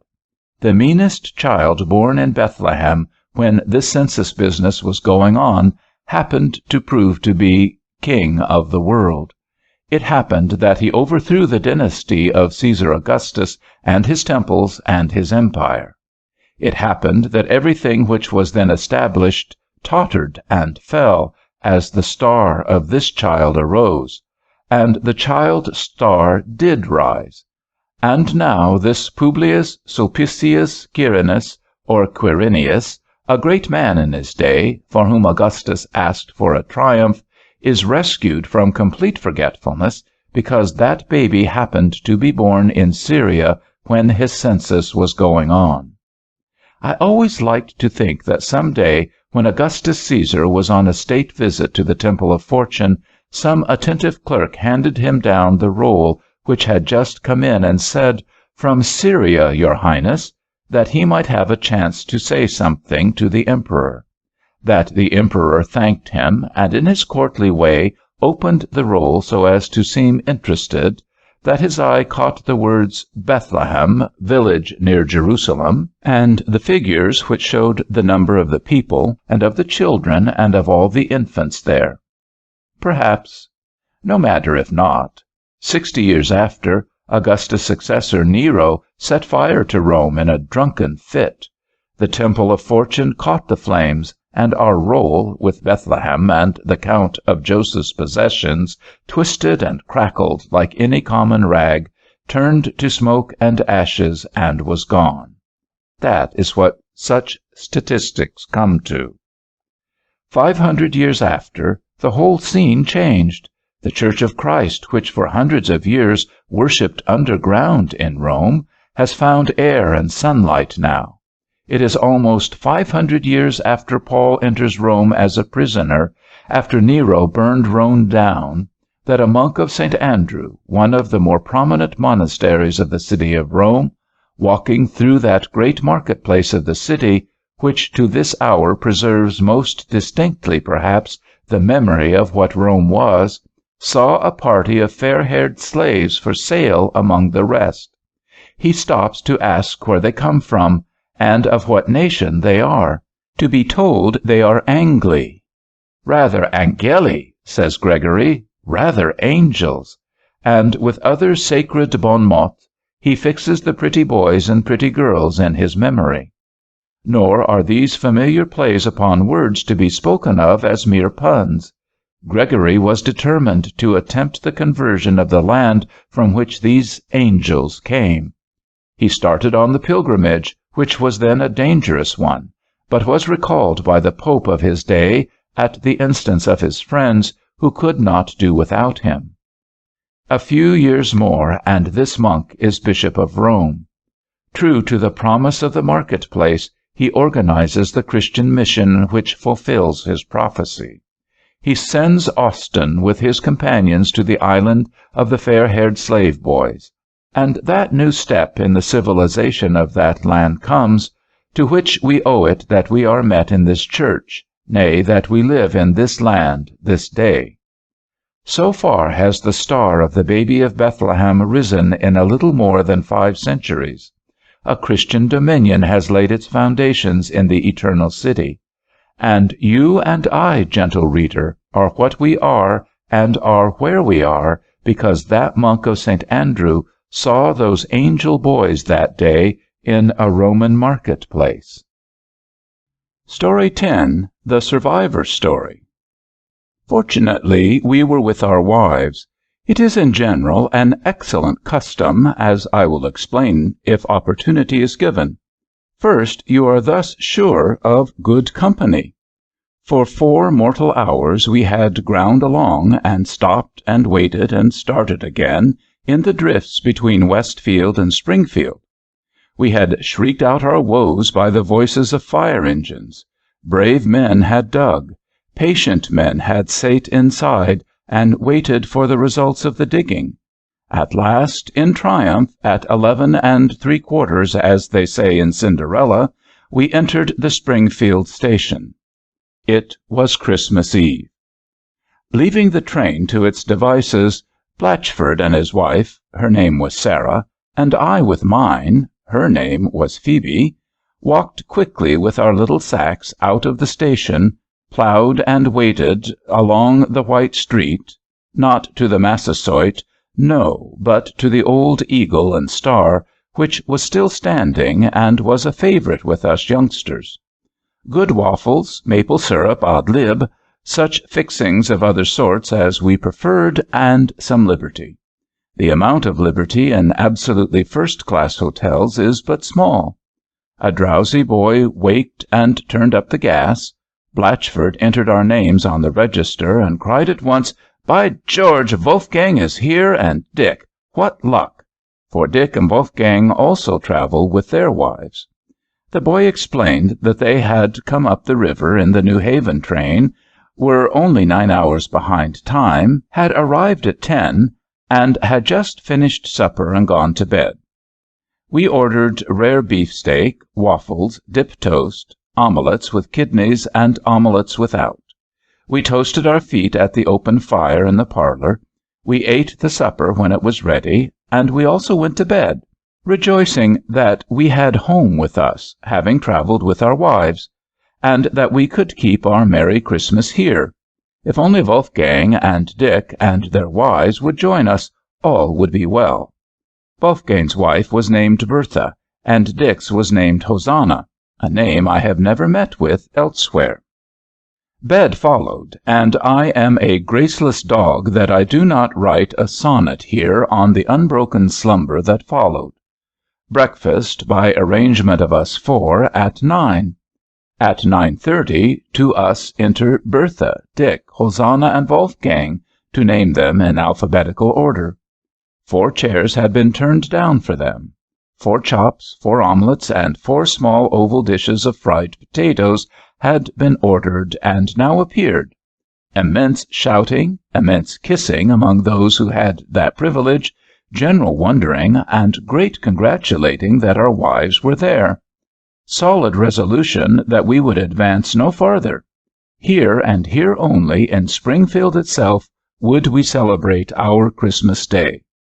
It may be remarked in parenthesis that we had learned already that no train had entered the town since 11 1/4, and it was known by telegraph that none was within 34 miles and a half of the spot at the moment the vow was made. We waded and plowed our way through the snow to church. I think Mr. Rumfrey, if that is the gentleman's name who preached an admirable Christmas sermon in a beautiful church there is, will remember the platoon of 4 men and 4 women who made perhaps a fifth of his congregation in that storm, a storm which shut off most church-going. Home again, a jolly fire in the parlor, dry stockings and dry slippers, turkeys and all things fitting for the dinner, and then a general assembly, not in a caravansary, not in a coffee-room, but in the regular guests' parlor of a New England second-class hotel, where, as it was ordered, there were no transients but ourselves that day, and whence all the boarders had gone either to their own rooms or to other homes. For people who have their wives with them, it is not difficult to provide entertainment on such an occasion. "Bertha," said Wolfgang, "could you not entertain us with one of your native dances?" "Ho, slave," said Dick to Hosanna, "play upon the virginals."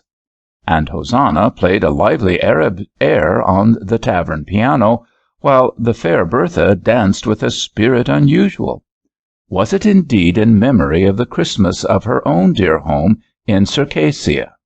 All that, from Bertha to Circassia, is not so. We did not do this at all. That was a slip of the pen. What we did was this. John Blatchford pulled the bell-cord till it broke. They always break in novels, and sometimes they do in taverns. This bell-cord broke. The sleepy boy came, and John said, "Catliffe, is there never a barber in the house?" The frightened boy said there was, and John bade him send him. In a minute the barber appeared, black as was expected, with a shining face and white teeth, and in shirt-sleeves and broad grins. "Do tell me, Caesar," said John, "that in your country they do not wear their coats on Christmas Day?" "Sartin they do, sir, when they go outdoors." "Do you tell me, Caesar," said Dick, "that they have doors in your country?" "Sartin they do," said poor Caesar, flurried. "Boy," said I, "the gentlemen are making fun of you. They want to know if you ever keep Christmas in your country without a dance." "Never, sar," said poor Caesar. "Do they dance without music?" "No, sar, never."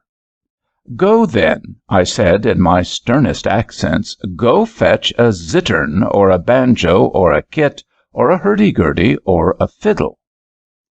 The black boy went, and returned with his violin. And as the light grew gray and crept into the darkness, and as the darkness gathered more thick and more, he played for us, and he played for us, tune after tune. And we danced, first with precision, then in sport, then in wild holiday frenzy. We began with waltzes, so great is the convenience of traveling with your wives. Where should we have been had we been all sole alone, 4 men? Probably playing whist or ochre. And now we began with waltzes, which passed into polkas, which subsided into round dances, and then in very exhaustion we fell back in a grave quadrille. I danced with Hosanna. Wolfgang and Sarah were our vis-a-vis. We went through the same set that Noah and his 3 boys danced in the ark with their 4 wives, and which has been danced ever since, in every moment, on one or another spot of the dry earth, going round it with the sun, like the drum-beat of England, right and left, first 2 forward, right hand across, pastoral, the whole series of them. We did them with as much spirit as if it had been on a flat on the side of Ararat, ground yet too muddy for croquet. Then Blatchford called for Virginia Reel, and we raced and chased through that. Poor Caesar began to get exhausted, but a little flip from downstairs helped him amazingly. And after the flip, Dick cried, "Can you not dance Money Musk?" and in one wild frenzy of delight we danced Money Musk, and Hull's Victory, and Dusty Miller, and Youth's Companion, and Irish Jigs, on the closet door lifted off for the occasion, till the men lay on the floor screaming with the fun, and the women fell back on the sofas, fairly faint with laughing. All this last since the sentence after Circassia is a mistake. There was not any bell, nor any barber, and we did not dance at all. This was all a slip of my memory. What we really did was this. John Blatchford said, "Let us all tell stories." It was growing dark, and he had put more logs on the fire. Bertha said, "Heap on more wood, the wind is chill, but let it whistle as it will, we'll keep our Merry Christmas still." She said that because it was in Bertha's Visit, a very stupid book which she remembered. Then Wolfgang told the Penny-a-Liner story. Wolfgang is a reporter, or was then, on the staff of the Star. When I was on the Tribune, he never was on the Tribune an hour, unless he calls selling the Tribune at Fort Plains being on the Tribune, but I tell the story as he told it. He said, "When I was on the Tribune, I was dispatched to report Mr. Webster's great reply to Hayne. This was in the days of stages. We had to ride from Baltimore to Washington early in the morning to get there in time. I found my boots were gone from my room when the stage-man called me, and I reported that speech in worsted slippers my wife had given me the week before. As we came into Bladensburg, it grew light, and I recognized my boots on the feet of my fellow passenger. There was but one other man in the stage. I turned to claim them, but stopped in a moment, for it was Webster himself. How serene his face looked as he slept there! He woke soon, past the time of day, offered me a part of a sandwich, for we were old friends. I was counsel against him in the Ogden case. Said Webster to me, "Steele, I am bothered about this speech. I have a paragraph in it which I cannot word up to my mind." And he repeated it to me. "How would this do?" said he. "Let us hope that the sense of unrestricted freedom may be so intertwined with the desire to preserve a connection of the several parts of the body politic, that some arrangement more or less lasting may prove in a measure satisfactory." How would that do? I said I liked the idea, but the expression seemed involved. "And it is involved," said Webster, "but I can't improve it." How would this do? Said I. "Liberty and union, now and forever, one and inseparable." "Capital!" he said. "Capital! Write that down for me." At that moment we arrived at the Capitol steps. I wrote down the words for him, and from my notes he read them when that place in the speech came along. All of us applauded the story. Phoebe then told the schoolmistress's story. You remind me of the impression that very speech made on me as I heard Henry Chapin deliver it at an exhibition at Leicester Academy. I resolved then that I would free the slave, or perish in the attempt. But how? I, a woman, disenfranchised by the law? Ha! I saw. I went to Arkansas. I opened a normal college, or academy for teachers. We had balls every second night to make it popular. Immense numbers came. Half the teachers of the Southern States were trained there. I had admirable instructors in oil painting and music, the most essential studies. The arithmetic I taught myself. I taught it well. I achieved fame. I achieved wealth. Invested in Arkansas 5%. Only one secret device I persevered in. To all, old and young, innocent girls and sturdy men, I so taught the multiplication table that one fatal error was hidden in its array of facts. The 9 line is the difficult one. I buried the error there. 9 times 6, I taught them, is 56. The rhyme made it easy. The gilded falsehood passed from lip to lip, from state to state, one little speck in a chain of golden verity. I retired from teaching. Slowly I watched the growth of the rebellion. At last the aloe blossom shot up, after its 100 years of waiting. The Southern heart was fired. I brooded over my revenge. I repaired to Richmond. I opened a first-class boarding-house, where all the Cabinet and most of the Senate came for their meals, and I had 8 permanents. Soon their brows clouded. The first flush of victory passed away. Night after night they sat over their calculations, which all came wrong. I smiled, and was a villain. None of their sums would prove. None of their estimates matched the performance. Never a muster roll that fitted as it should do. And I, the despised boarding mistress, I alone knew why. Often and often, when Memminger has said to me with an oath, "Why this discordancy in our totals?" have my lips burned to tell the secret. But no, I hid it in my bosom, and when at last I saw a black regiment march into Richmond singing "John Brown," I cried for the first time in 20 years. 9 times 6 is 54, and gloated in my sweet revenge. Then was hushed the harp of Phoebe, and Dick told his story. The inspector of gas meters' story. Mine is a tale of the ingratitude of republics. It is well nigh 30 years since I was walking by the Owego and Ithaca Railroad, a crooked road not then adapted to high speed. Of a sudden I saw that a long cross timber on a trestle high above a swamp had sprung up from its ties.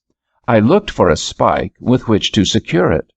I found a stone with which to hammer the spike, but at this moment a train approached downhill. I screamed. They heard, but the engine had no power to stop the heavy train. With the presence of mind of a poet and the courage of a hero, I flung my own weight on the fatal timber. I would hold it down or perish. The engine came. The elasticity of the pine timber whirled me in the air. But I held on. The tender crossed. Again I was flung in wild gyrations, but I held on. It is no bed of roses, I said, but what act of Parliament was there that I should be happy? 3 passenger cars and 10 freight cars, as was then the vicious custom of that road, passed me. But I held on, repeating to myself texts of Scripture to give me courage. As the last car passed, I was whirled into the air by the rebound of the rafter. Heavens, I said, if my orbit is a hyperbola, I shall never return to earth. Hastily I estimated its ordinates and calculated the curve. What bliss! It was a parabola. After a flight of 117 cubits, I landed, head down, in a soft mud hole. In that train was the young U.S. Grant on his way to West Point for examination. But for me the armies of the Republic would have had no leader. I pressed my claim when I asked to be appointed to England. Although no one else wished to go, I alone was forgotten. Such is gratitude with republics. He ceased. Then Sarah Blatchford told the Wheeler and Wilson's operatives' story. My father had left the anchorage of Sorrento for a short voyage, if voyage it may be called. Life was young, and this world seemed heaven. The yacht bowled on under close-reefed staysails, and all was happy. Suddenly the corsairs seized us. All were slain in my defence, but I, this fatal gift of beauty, bade them spare my life. Why linger on my tale? In the zenana of the Shah of Persia I found my home. How escape his eye, I said, and fortunately I remembered that in my reticule I carried 1 box of F. Kidder's indelible ink. Instantly I applied the liquid in the large bottle to one cheek. Soon as it was dry, I applied that in the small bottle and sat in the sun 1 hour. My head ached with the sunlight, but what of that? I was a fright, and I knew all would be well. I was consigned, so soon as my hideous deficiencies were known, to the sewing room. Then how I sighed for my machine! Alas, it was not there, but I constructed an imitation from a cannon wheel, a coffee mill, and 2 nutcrackers, and with this I made the underclothing for the palace and the zenana. I also vowed revenge, nor did I doubt one instant how, for in my youth I had read Lucretia Borgia's memoirs, and I had a certain rule for slowly slaying a tyrant at a distance. I was in charge of the Shah's own linen. Every week I set back the buttons on his shirt collars by the width of 1 thread, or by arts known to me I shrunk the binding of the collar by a like proportion. Tighter and tighter with each week did the vice close around his larynx. Week by week at the high religious festivals I could see his face was blacker and blacker. At length the hated tyrant died. The leeches called it apoplexy. I did not undeceive them. His guards sacked the palace. I bagged the diamonds, fled with them to Trebizond, and sailed thence in a caique to South Boston. No more. Such memories oppress me. Her voice was hushed. I told my tale in turn. The conductor's story. I was poor. Let this be my excuse, or rather my apology. I entered a Third Avenue car at 36th Street and saw the conductor sleeping. Satan tempted me, and I took from him his badge. I see the hated figures now. When he woke, he knew not he had lost it. The car started, and he walked to the rear. With the badge on my coat, I collected 8 fares within, stepped forward, and sprang into the street. Poverty is my only apology for the crime. I concealed myself in a cellar where men were playing with props. Fear is my only excuse. Lest they should suspect me, I joined their game, and my 40 cents were soon $3.70. With these ill-gotten gains, I visited the gold exchange, then open evenings. My superior intelligence enabled me to place well my modest means, and at midnight I had a competence. Let me be a warning to all young men. Since that night I have never gambled more. I threw the hated badge into the river. I bought a palace on Murray Hill, and led an upright and honorable life. But since that night of terror the sound of the horse cars oppresses me. Always since, to go uptown or down, I order my own coupé, with George to drive me, and never have I entered the cleanly, sweet, and airy carriage provided for the public. I cannot. Conscience is too much for me. You see in me a monument of crime. I said no more. A moment's pause, a few natural tears, and a single sigh hushed the assembly.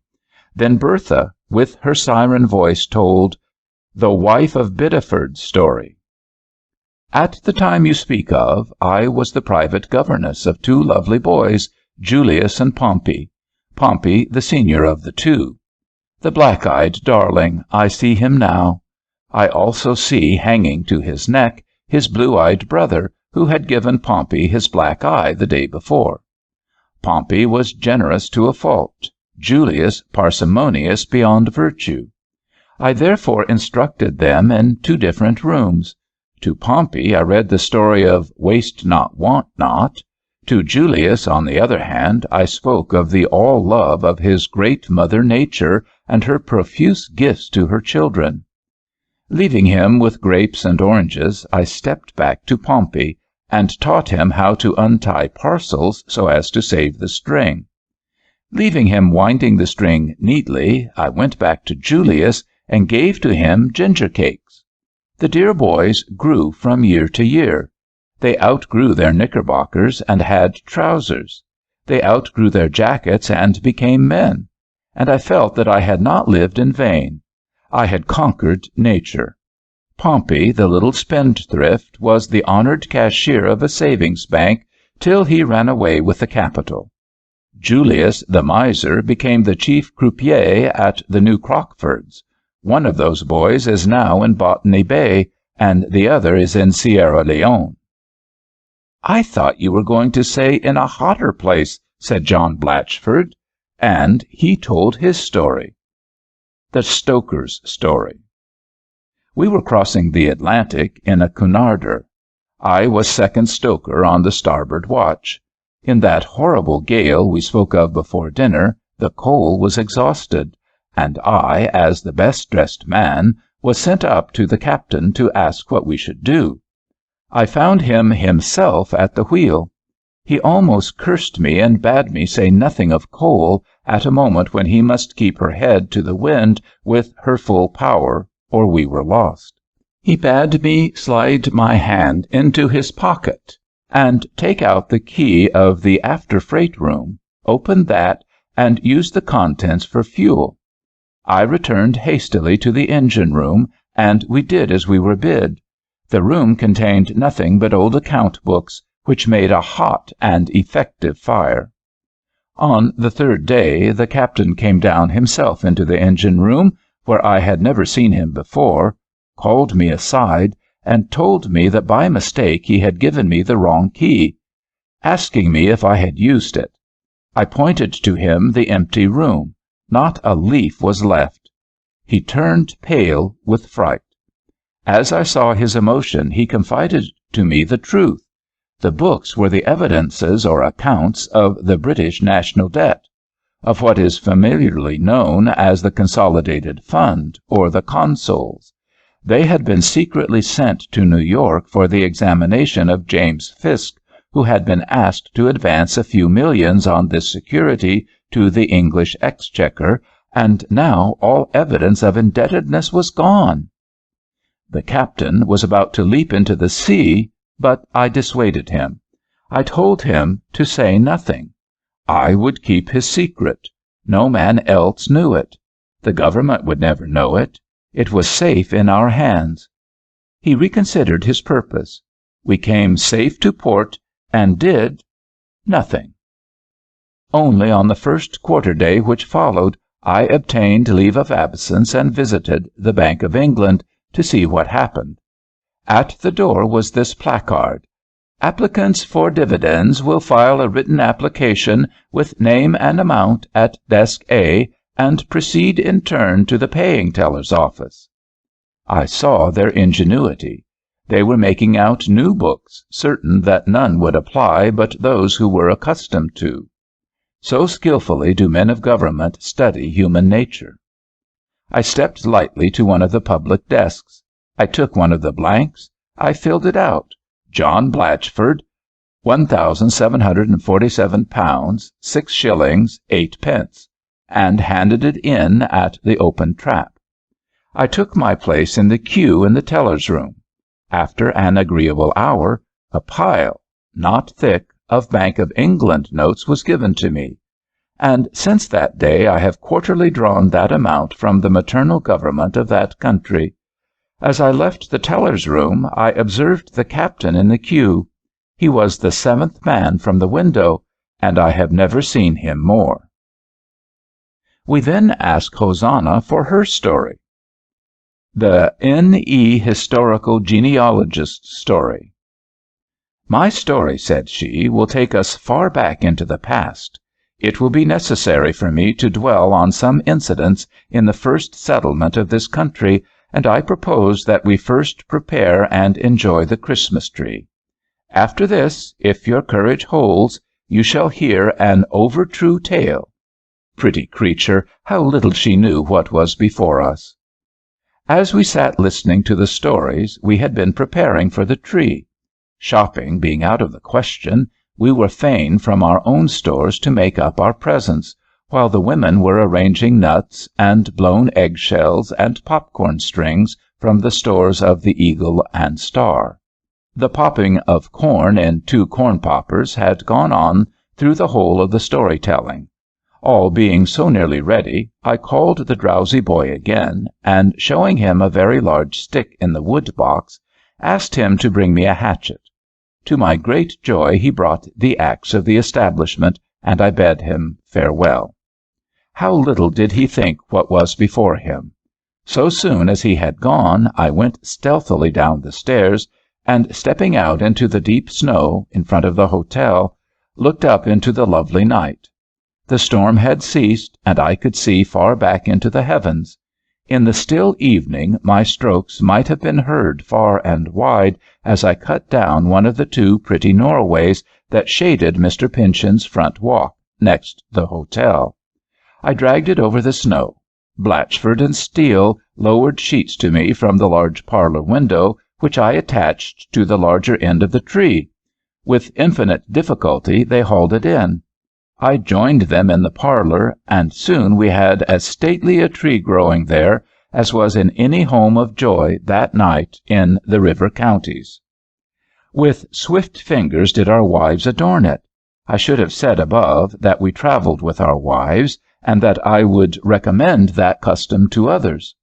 It was impossible, under the circumstances, to maintain much secrecy, but it had been agreed that all who wished to turn their backs to the circle in the preparation of presents might do so without offence to the others. As the presents were wrapped, one by one, in paper of different colors, they were marked with the names of giver and receiver, and placed in a large clothes basket. At last all was done. I had wrapped up my knife, my pencil case, my letter case, for Steele, Blatchford, and Dick. To my wife I gave my gold watch key, which fortunately fits her watch. To Hosanna, a mere trifle, a seal ring I wore. To Bertha, my gold chain, and to Sarah Blatchford, the watch which generally hung from it. For a few moments we retired to our rooms while the pretty Hosanna arranged the 49 presents on the tree. Then she clapped her hands, and we rushed in. What a wondrous sight! What a shout of infantine laughter and charming prattle! For in that happy moment were we not all children again? I see my story hurries to its close. Dick, who is the tallest, mounted a step-ladder and called us by name to receive our presents. I had a nice gold watch key from Hosanna, a knife from Steele, a letter case from Phoebe, and a pretty pencil case from Bertha. Dick had given me his watch chain, which he knew I fancied, Sarah Blatchford a little toy of a Geneva watch she wore, and her husband a handsome seal ring, a present to him from the Tsar, I believe. Phoebe, that is my wife, for we were travelling with our wives, had a pencil case from Steele, a pretty little letter case from Dick, a watch key from me, and a French repeater from Blatchford. Sarah Blatchford gave her the knife she carried, with some bright verses, saying that it was not to cut love. Bertha a watch chain, and Hosanna a ring of turquoise and amethysts. The other presents were similar articles, and were received, as they were given, with much tender feeling. But at this moment, as Dick was on the top of the flight of steps, handing down a red apple from the tree, a slight catastrophe occurred. The first I was conscious of was the angry hiss of steam. In a moment I perceived that the steam boiler, from which the tavern was warmed, had exploded. The floor beneath us rose, and we were driven with it through the ceiling and the rooms above, through an opening in the roof into the still night. Around us in the air were flying all the other contents and occupants of the Star and Eagle. How bitterly was I reminded of Dick's flight from the railroad track of the Ithaca and Owego Railroad. But I could not hope such an escape as his. Still my flight was in a parabola, and in a period not longer than it has taken to describe it, I was thrown, senseless at last, into a deep snowbank near the United States Arsenal. Tender hands lifted me and assuaged me. Tender teams carried me to the city hospital. Tender eyes brooded over me. Tender science cared for me. It proved necessary, before I recovered, to amputate my 2 legs at the hips. My right arm was wholly removed by a delicate and curious operation from the socket. We saved the stump of my left arm, which was amputated just below the shoulder. I am still in the hospital to recruit my strength. The doctor does not like to have me occupy my mind at all, but he says there is no harm in my compiling my memoirs or writing magazine stories. My faithful nurse has laid me on my breast on a pillow, has put a camel's hair pencil in my mouth, and feeling almost personally acquainted with John Carter, the artist, I have written out for you in his method the story of my last Christmas. I am sorry to say that the others have never been found. Story 11. The Same Christmas in Old England and New. The first Christmas in New England was celebrated by some people who tried as hard as they could not to celebrate it at all. But looking back on that year, 1620, the first year when Christmas was celebrated in New England, I cannot find that anybody got up a better fete than did those Lincolnshire weavers and ploughmen who had got a little taste of Dutch firmness, and resolved on that particular day that whatever else happened to them, they would not celebrate Christmas at all. Here is the story as William Bradford tells it. The 16th day the wind came fair, and they arrived safe in this harbor, and afterwards took better view of the place, and resolved where to pitch their dwelling, and the 25th day began to erect the first house for common use to receive them and their goods. You see, dear reader, that when on any 21st or 22nd of December you give the children parched corn, and let them pull candy and swim candles and nutshells in honor of the landing of the forefathers, if by good luck you be of Yankee blood and do either of these praiseworthy things, you are not celebrating the anniversary of the day when the women and children landed, wrapped up in waterproofs, with the dog and John Carver in headpiece, and morion, as you have seen in many pictures. That all came afterward. Be cool and self-possessed, and I will guide you through the whole chronology safely, old style and new style, first landing and second landing, Sabbaths and Sundays, Carver's Landing and Mary Chilton's Landing, so that you shall know as much as if you had 15 ancestors, a cradle, a tankard, and an oak chest in the Mayflower, and you shall come out safely and happily at the first Christmas Day. Know, then, that when the poor Mayflower at last got across the Atlantic, Massachusetts stretched out her right arm to welcome her, and she came to anchor as early as the 11th of November in Provincetown Harbor. This was the day when the compact of the cabin of the Mayflower was signed, when the fiction of the social compact was first made real. Here they fitted their shallop, and in this shallop on the 6th of December, 10 of the Pilgrims and 6 of the ship's crew sailed on their exploration. They came into Plymouth Harbor on the 10th, rested on Watson's Island on the 11th, which was Sunday, and on Monday, the 12th, landed on the mainland, stepping on Plymouth Rock and marching inland to explore the country. Add now 9 days to this date for the difference then existing between old style and new style, and you come upon the 21st of December, which is the day you ought to celebrate as Forefathers' Day. On that day give the children parched corn in token of the new Provant, the English walnut in token of the old, and send them to bed with Elder Brewster's name, Mary Chilton's, Edward Winslow's, and John Billington's to dream upon. Observe still that only these 10 men have landed. All the women and children and the other men are over in Provincetown Harbor. These 10, liking the country well enough, go across the bay to Provincetown, where they find poor Bradford's wife drowned in their absence, and bring the ship across into Plymouth Harbor on the 16th. Now, you will say, of course, that they were so glad to get here that they began to build at once. But you are entirely mistaken, for they did not do any such thing. There was a little of the John Bull about them, and a little of the Dutchman. The 17th was Sunday. Of course, they could not build a city on Sunday. Monday they explored, and Tuesday they explored more. Wednesday, quote, "After we had called on God for direction, we came to this resolution to go presently ashore again, and to take a better view of two places, which we thought most fitting for us, for we could not now take time for further search or consideration, our victuals being much spent, especially our beer." End quote.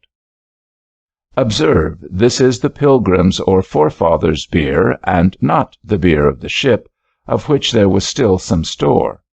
Acting on this resolution, they went ashore again, and concluded, by most voices, to build Plymouth where Plymouth now is.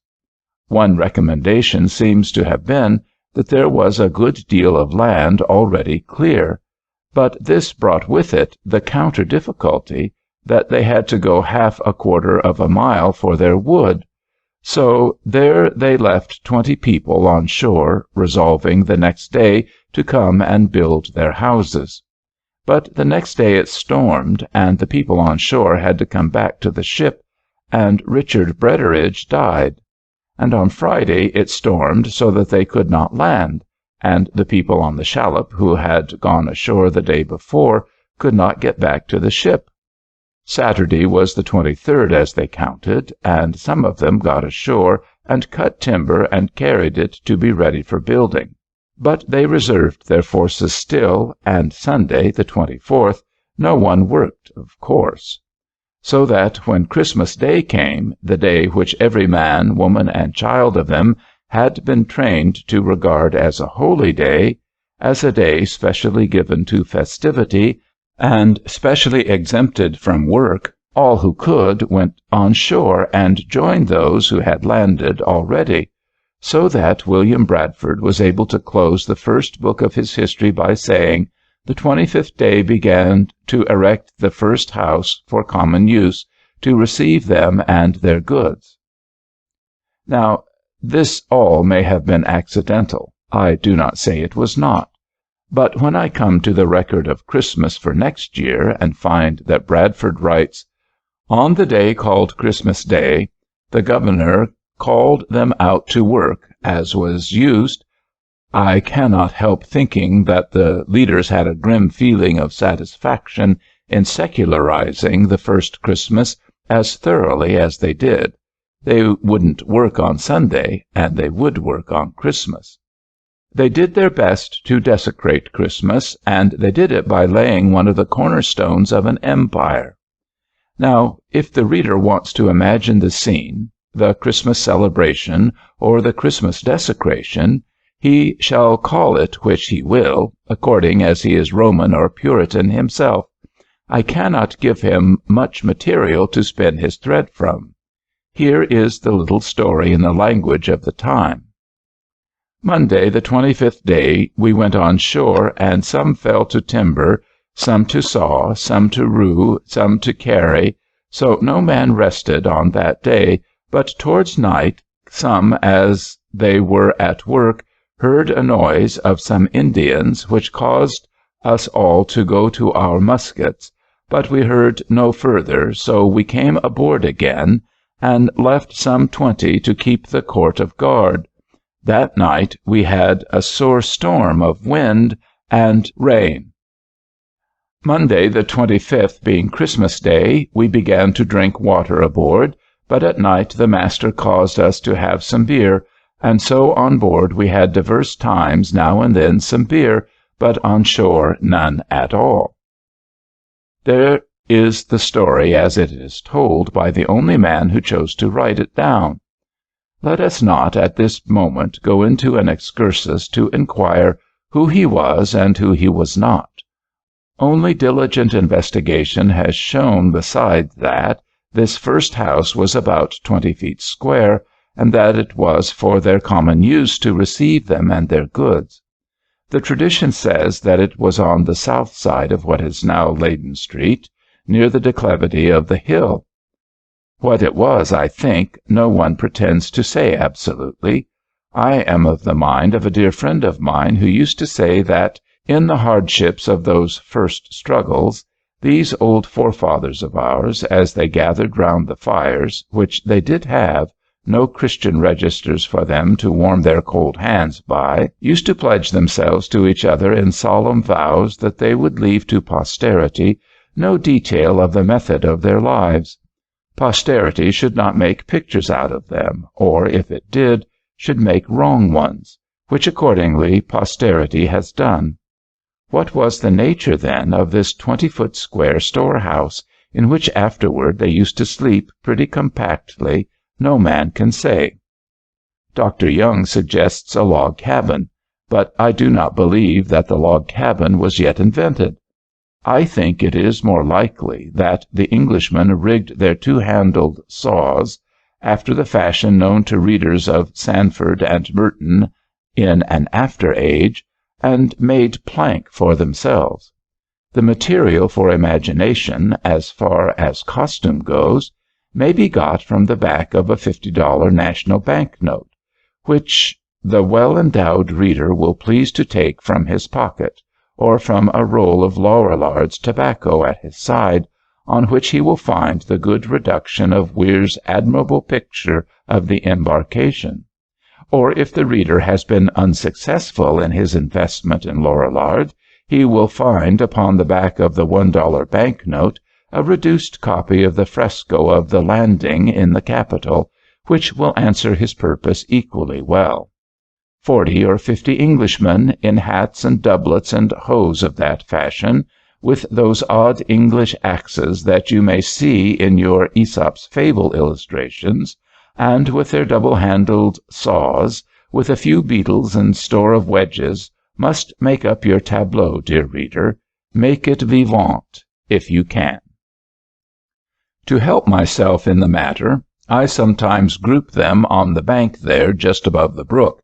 You can see the place today, if it will do you any good, at some moment when the women have come ashore to see how the work goes on, and remembering that Mrs. Hemans says they sang, I throw the women all in a chorus of soprano and contralto voices on the left, Mrs. Winslow and Mrs. Carver at their head, Mrs. W. as prima assoluta soprano, and Mrs. Carver as prima assoluta contralto. I range on the right the men with W. Bradford and W. Brewster as leaders, and between, facing us, the audience, who are lower down in the valley of the brook. I place Giovanni Carver, tenor, and Adorador Winslow, basso, and have them sing in the English dialect of their day, Suoni la tromba, Carver waving the Red Cross flag of England, and Winslow swinging a broadaxe above his head in similar revolutions.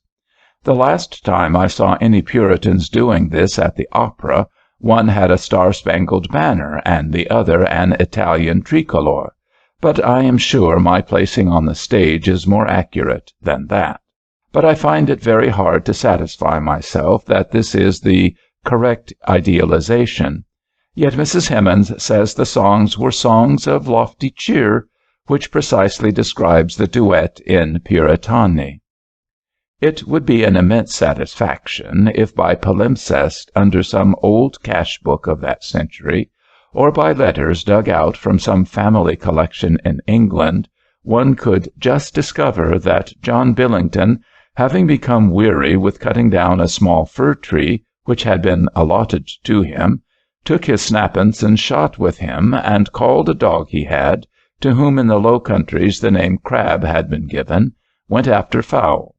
Crossing the brook and climbing up the bank to an open place which was there, he found what had been left by the savages of one of their gardens, and on the ground, picking at the stalks of the corn, a flock of large black birds such as he had never seen before. His dog ran at them and frightened them, and they all took wing heavily, but not so quick but that Billington let fly at them, and brought 2 of them down, one quite dead, and one hurt so badly that he could not fly. Billington killed them both and tied them together, and following after the flocks had another shot at them, and by a good providence hurt 3 more. He tied 2 of these together and brought the smallest back to us, not knowing what he brought, being but a poor man and ignorant. He is but a lazy fellow, and was sore tired with the weight of his burden, which was nigh 40 pounds. So soon as he saw it, the governor and the rest knew that it was a wild turkey, and albeit he chid Billington sharply, he sent 4 men with him, as it were Caleb's and Joshua's, to bring in these firstlings of the land. They found the 2 first and brought them to us, but after a long search they could not find the others, and so gave them up, saying the wolves must have eaten them. There were some that thought John Billington had never seen them either, but had shot them with a long bow. Be this as it may, Mistress Winslow and the other women stripped them they had, cleaned them, spitted them, basted them, and roasted them, and thus we had fresh fowl to our dinner. I say it would have been very pleasant to have found this in some palimpsest, but if it is in the palimpsest, it has not yet been found. As the Arab proverb says, there is news, but it has not yet come.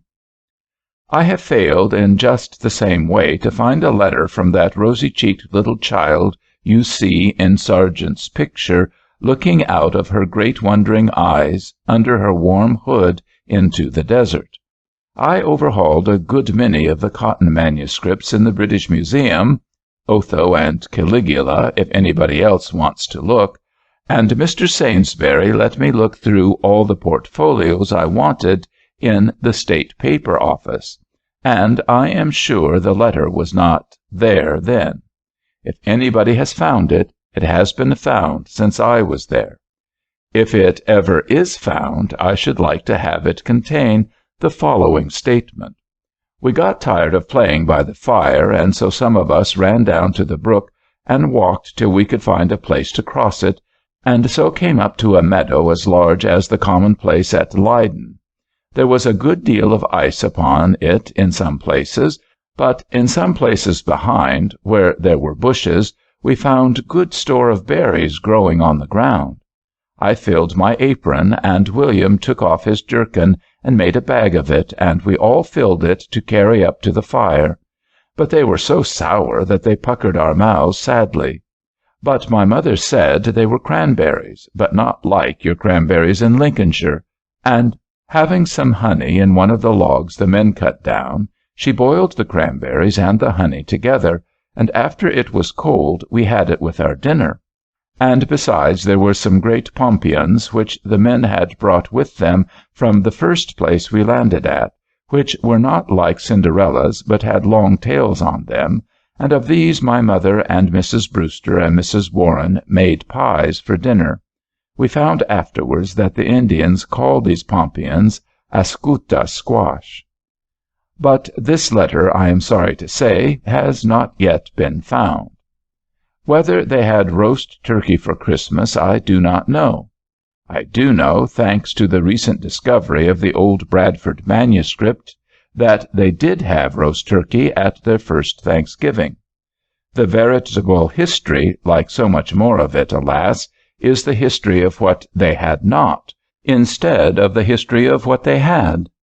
Not only did they work on the day when all their countrymen played, but they had only water to drink on the day when all their countrymen drank beer. This deprivation of beer is a trial spoken of more than once, and as late as 1824 Mr. Everett, in his Pilgrim Oration, brought it in high up in the climax of the catalogue of their hardships.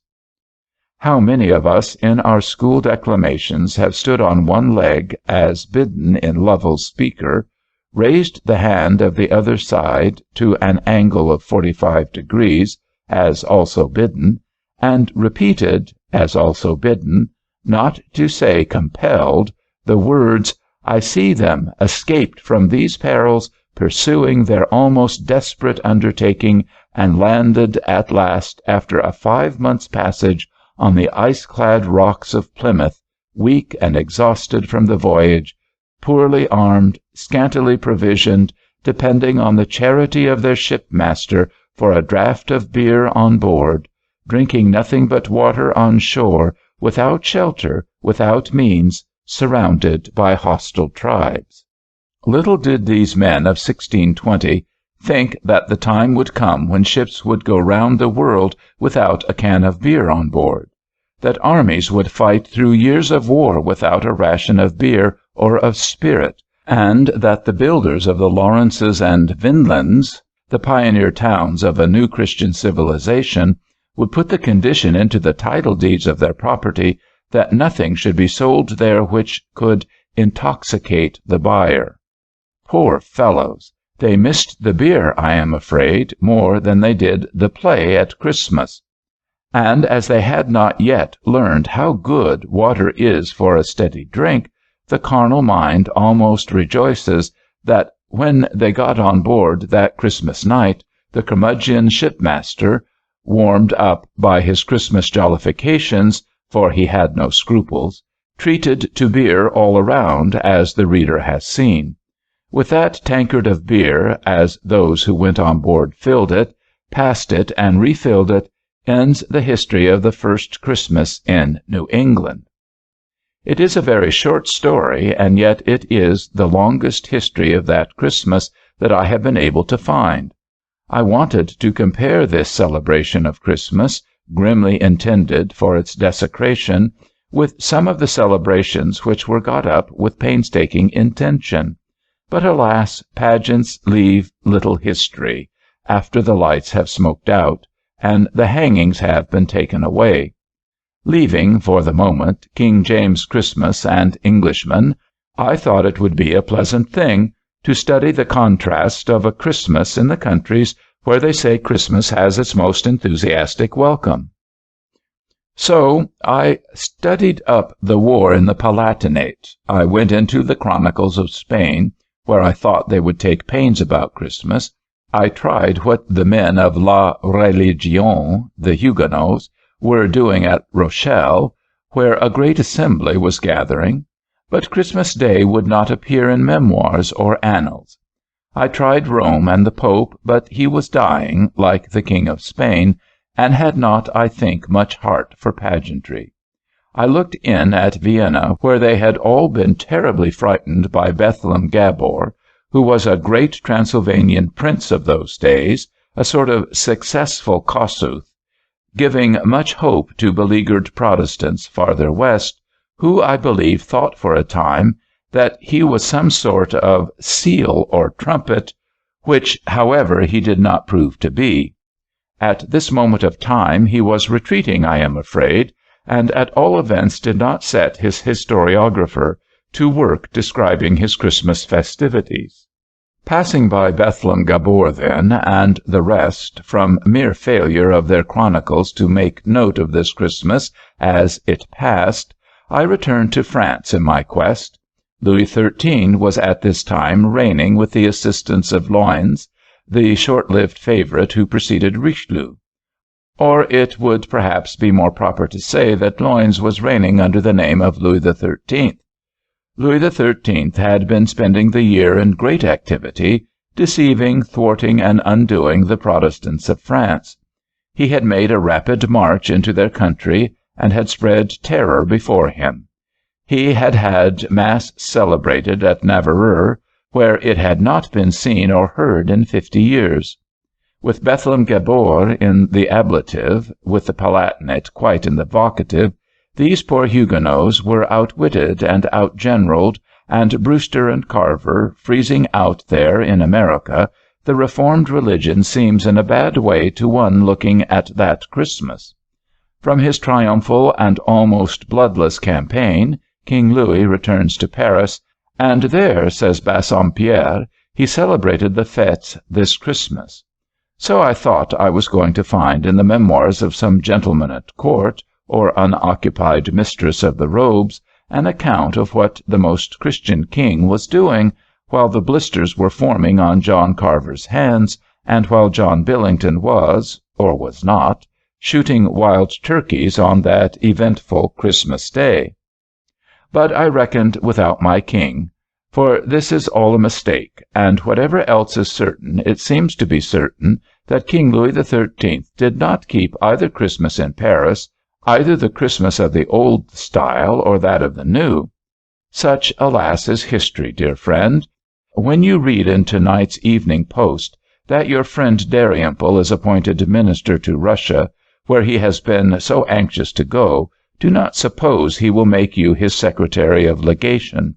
Alas, no, for you will read in tomorrow's Times that it was all a mistake of the telegraph, and that the dispatch should have read O'Shaughnessy, where the dispatch looked like Dalrymple. So here, as I whetted my pencil, wetted my lips, and drove the attentive librarian at the Astor almost frantic, as I sent him upstairs for you 5 times more, it proved that Louis XIII did not spend Christmas in Paris, but that Bassompierre, who said so, was a vile deceiver. Here's the truth in the Mercure Française, flattering and obsequious annual register of those days. The king, at the end of this year, visited the frontiers of Picardy. In this whole journey, which lasted from the 14th of December to the 12th of January, New Style, the weather was bad, and those in His Majesty's suite found the roads bad. Change the style back to the way our Puritan counted it, and observe that on the same days, the 5th of December to the 3rd of January, Old Style, those in the suite of John Carver found the weather bad and the roads worse. Let us devoutly hope that His Most Christian Majesty did not find the roads as bad as his suite did. And the king, continues the Mercure, sent an extraordinary ambassador to the King of Great Britain at London, the Marshal Cadenet, brother of the favourite Loynes. He departed from Calais on Friday, the 1st day of January, very well accompanied by noblesse. He arrived at Dover the same evening, and did not depart from Dover until the Monday after. Be pleased to note, dear reader, that this Monday, when this ambassador of a most Christian king departs from Dover, is on Monday the 25th day of December of Old Style or Protestant Style, when John Carver is learning wood cutting, by way of encouraging the others. Let us leave the King of France to his bad roads, and follow the fortunes of the favourite's brother, for we must study an English Christmas after all. We have seen the Christmas holidays of men who had hard times for the reward of their faith in the Star of Bethlehem. Let us try the fortunes of the Most Christian King's people, as they keep their second Christmas of the year among a Protestant people. Observe that a week after their own Christmas of New Style, they land in Old Style England, where Christmas has not yet begun. Here is the Mercure Française account of the Christmas holidays, flattering and obsequious, as I said. Marshal Cadenet did not depart from Dover till the Monday after, Christmas Day, Old Style. The English Master of Ceremonies had sent 20 carriages and 300 horses for his suite. If only we could have had 10 of the worst of them at Plymouth, they would have drawn our logs for us that half-quarter of a mile, but we were not born in the purple. He slept at Canterbury, where the Grand Seneschal of England, well accompanied by English noblemen, received him on the part of the King of England. Wherever he passed, the officers of the cities made addresses to him, and offers, even ordering their own archers to march before him and guard his lodgings. When he came to Gravesend, the Earl of Arundel visited him on the part of the king, and led him to the royal barge. His whole suite entered into 25 other barges, painted, hung with tapestry, and well adorned. Think of our poor rusty shallop there in the Plymouth Bay, in which, ascending the Thames, they arrived in London Friday the 29th December, January 8th, New Style. On disembarking, the ambassador was led by the Earl of Arundel to the palace of the late Queen, which had been superbly and magnificently arranged for him. The day was spent in visits on the part of His Majesty the King of Great Britain, of the Prince of Wales his son, and of the ambassadors of kings and princes residing in London. So splendidly was he entertained that they write that on the day of his reception he had 4 tables with 50 covers each, and that the Duke of Lennox, Grand Master of England, served them with magnificent order. The following Sunday, which we could not spend on shore, he was conducted to an audience by the Marquis of Buckingham. For shame, Jamie, an audience on Sunday, what would John Knox have said to that? Where the French and English nobility were dressed as for a great feast day. The whole audience was conducted with great respect, honor, and ceremony.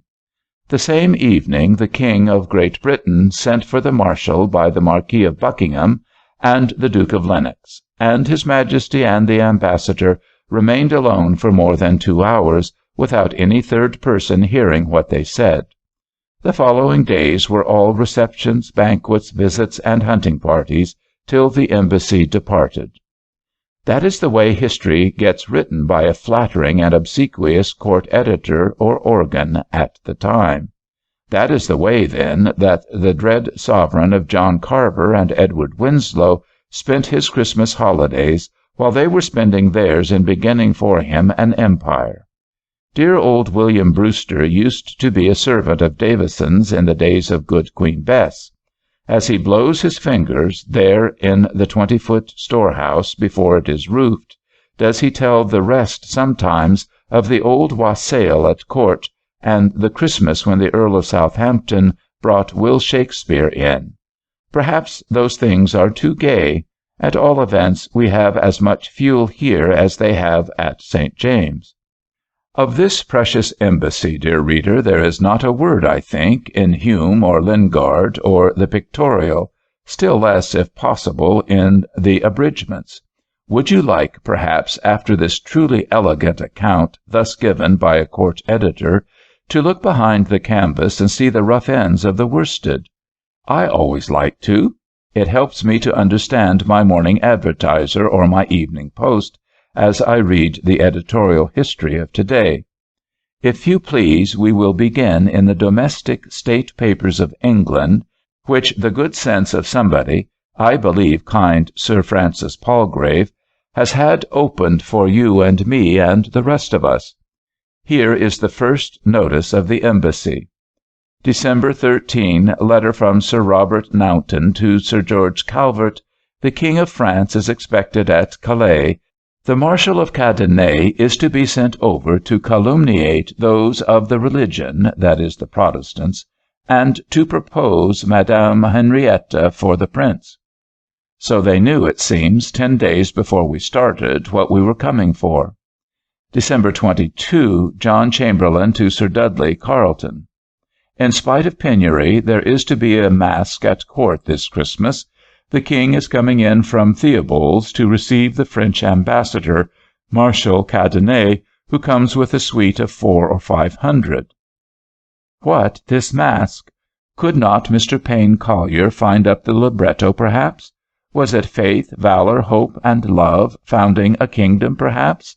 Faith with a broadaxe, valor and hope with a 2-handled saw, while love dug post-holes and set up timbers. Or was it a less appropriate masque of King James' devising? December 25. This is our day. Francis Williford's governor of Dover Castle to Lord Zouch, warden of the Cinque Ports. A French ambassador has landed with a great train. I have not fired a salute, having no instructions, and declined showing them the fortress. They are entertained as well as the town can afford.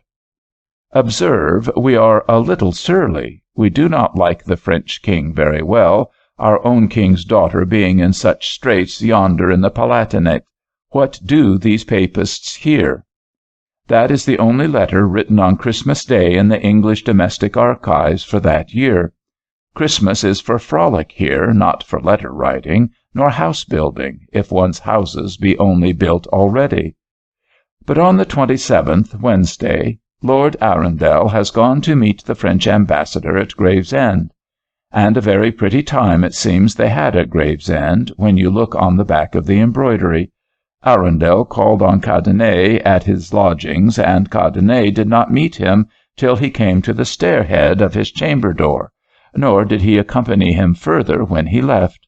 But Arundel was even with him the next morning. He appointed his meeting for the return call in the street, and when the barges had come up to Somerset House, where the party was to stay, Arundel left the ambassador, telling him that there were gentlemen who would show him his lodging. The king was so angry that he made Cadenet apologize. Alas for the court of Governor John Carver on this side, 4 days old to-day, if Massasoit should send us an ambassador. We shall have to receive him in the street, unless he likes to come into a palace without a roof. But fortunately he does not send till we are ready. The domestic archives give another glimpse. December 30, Thomas Locke to Carleton. The French ambassador has arrived at Somerset House with a train so large that some of the seats at Westminster Hall had to be pulled down to make room at their audience. And in letters from the same to the same of January 7 are accounts of entertainments given to the ambassador at his first audience on that Sunday, on the 4th at Parliament House, on the 6th at a masque at Whitehall, where none were allowed below the rank of a baron, and at Lord Doncaster's entertainment, where 6,000 ounces of gold are set out as a present, says the letter, but this I do not believe. At the Hampton entertainment and at the masque there were some disputes about precedency, says John Chamberlain in another letter.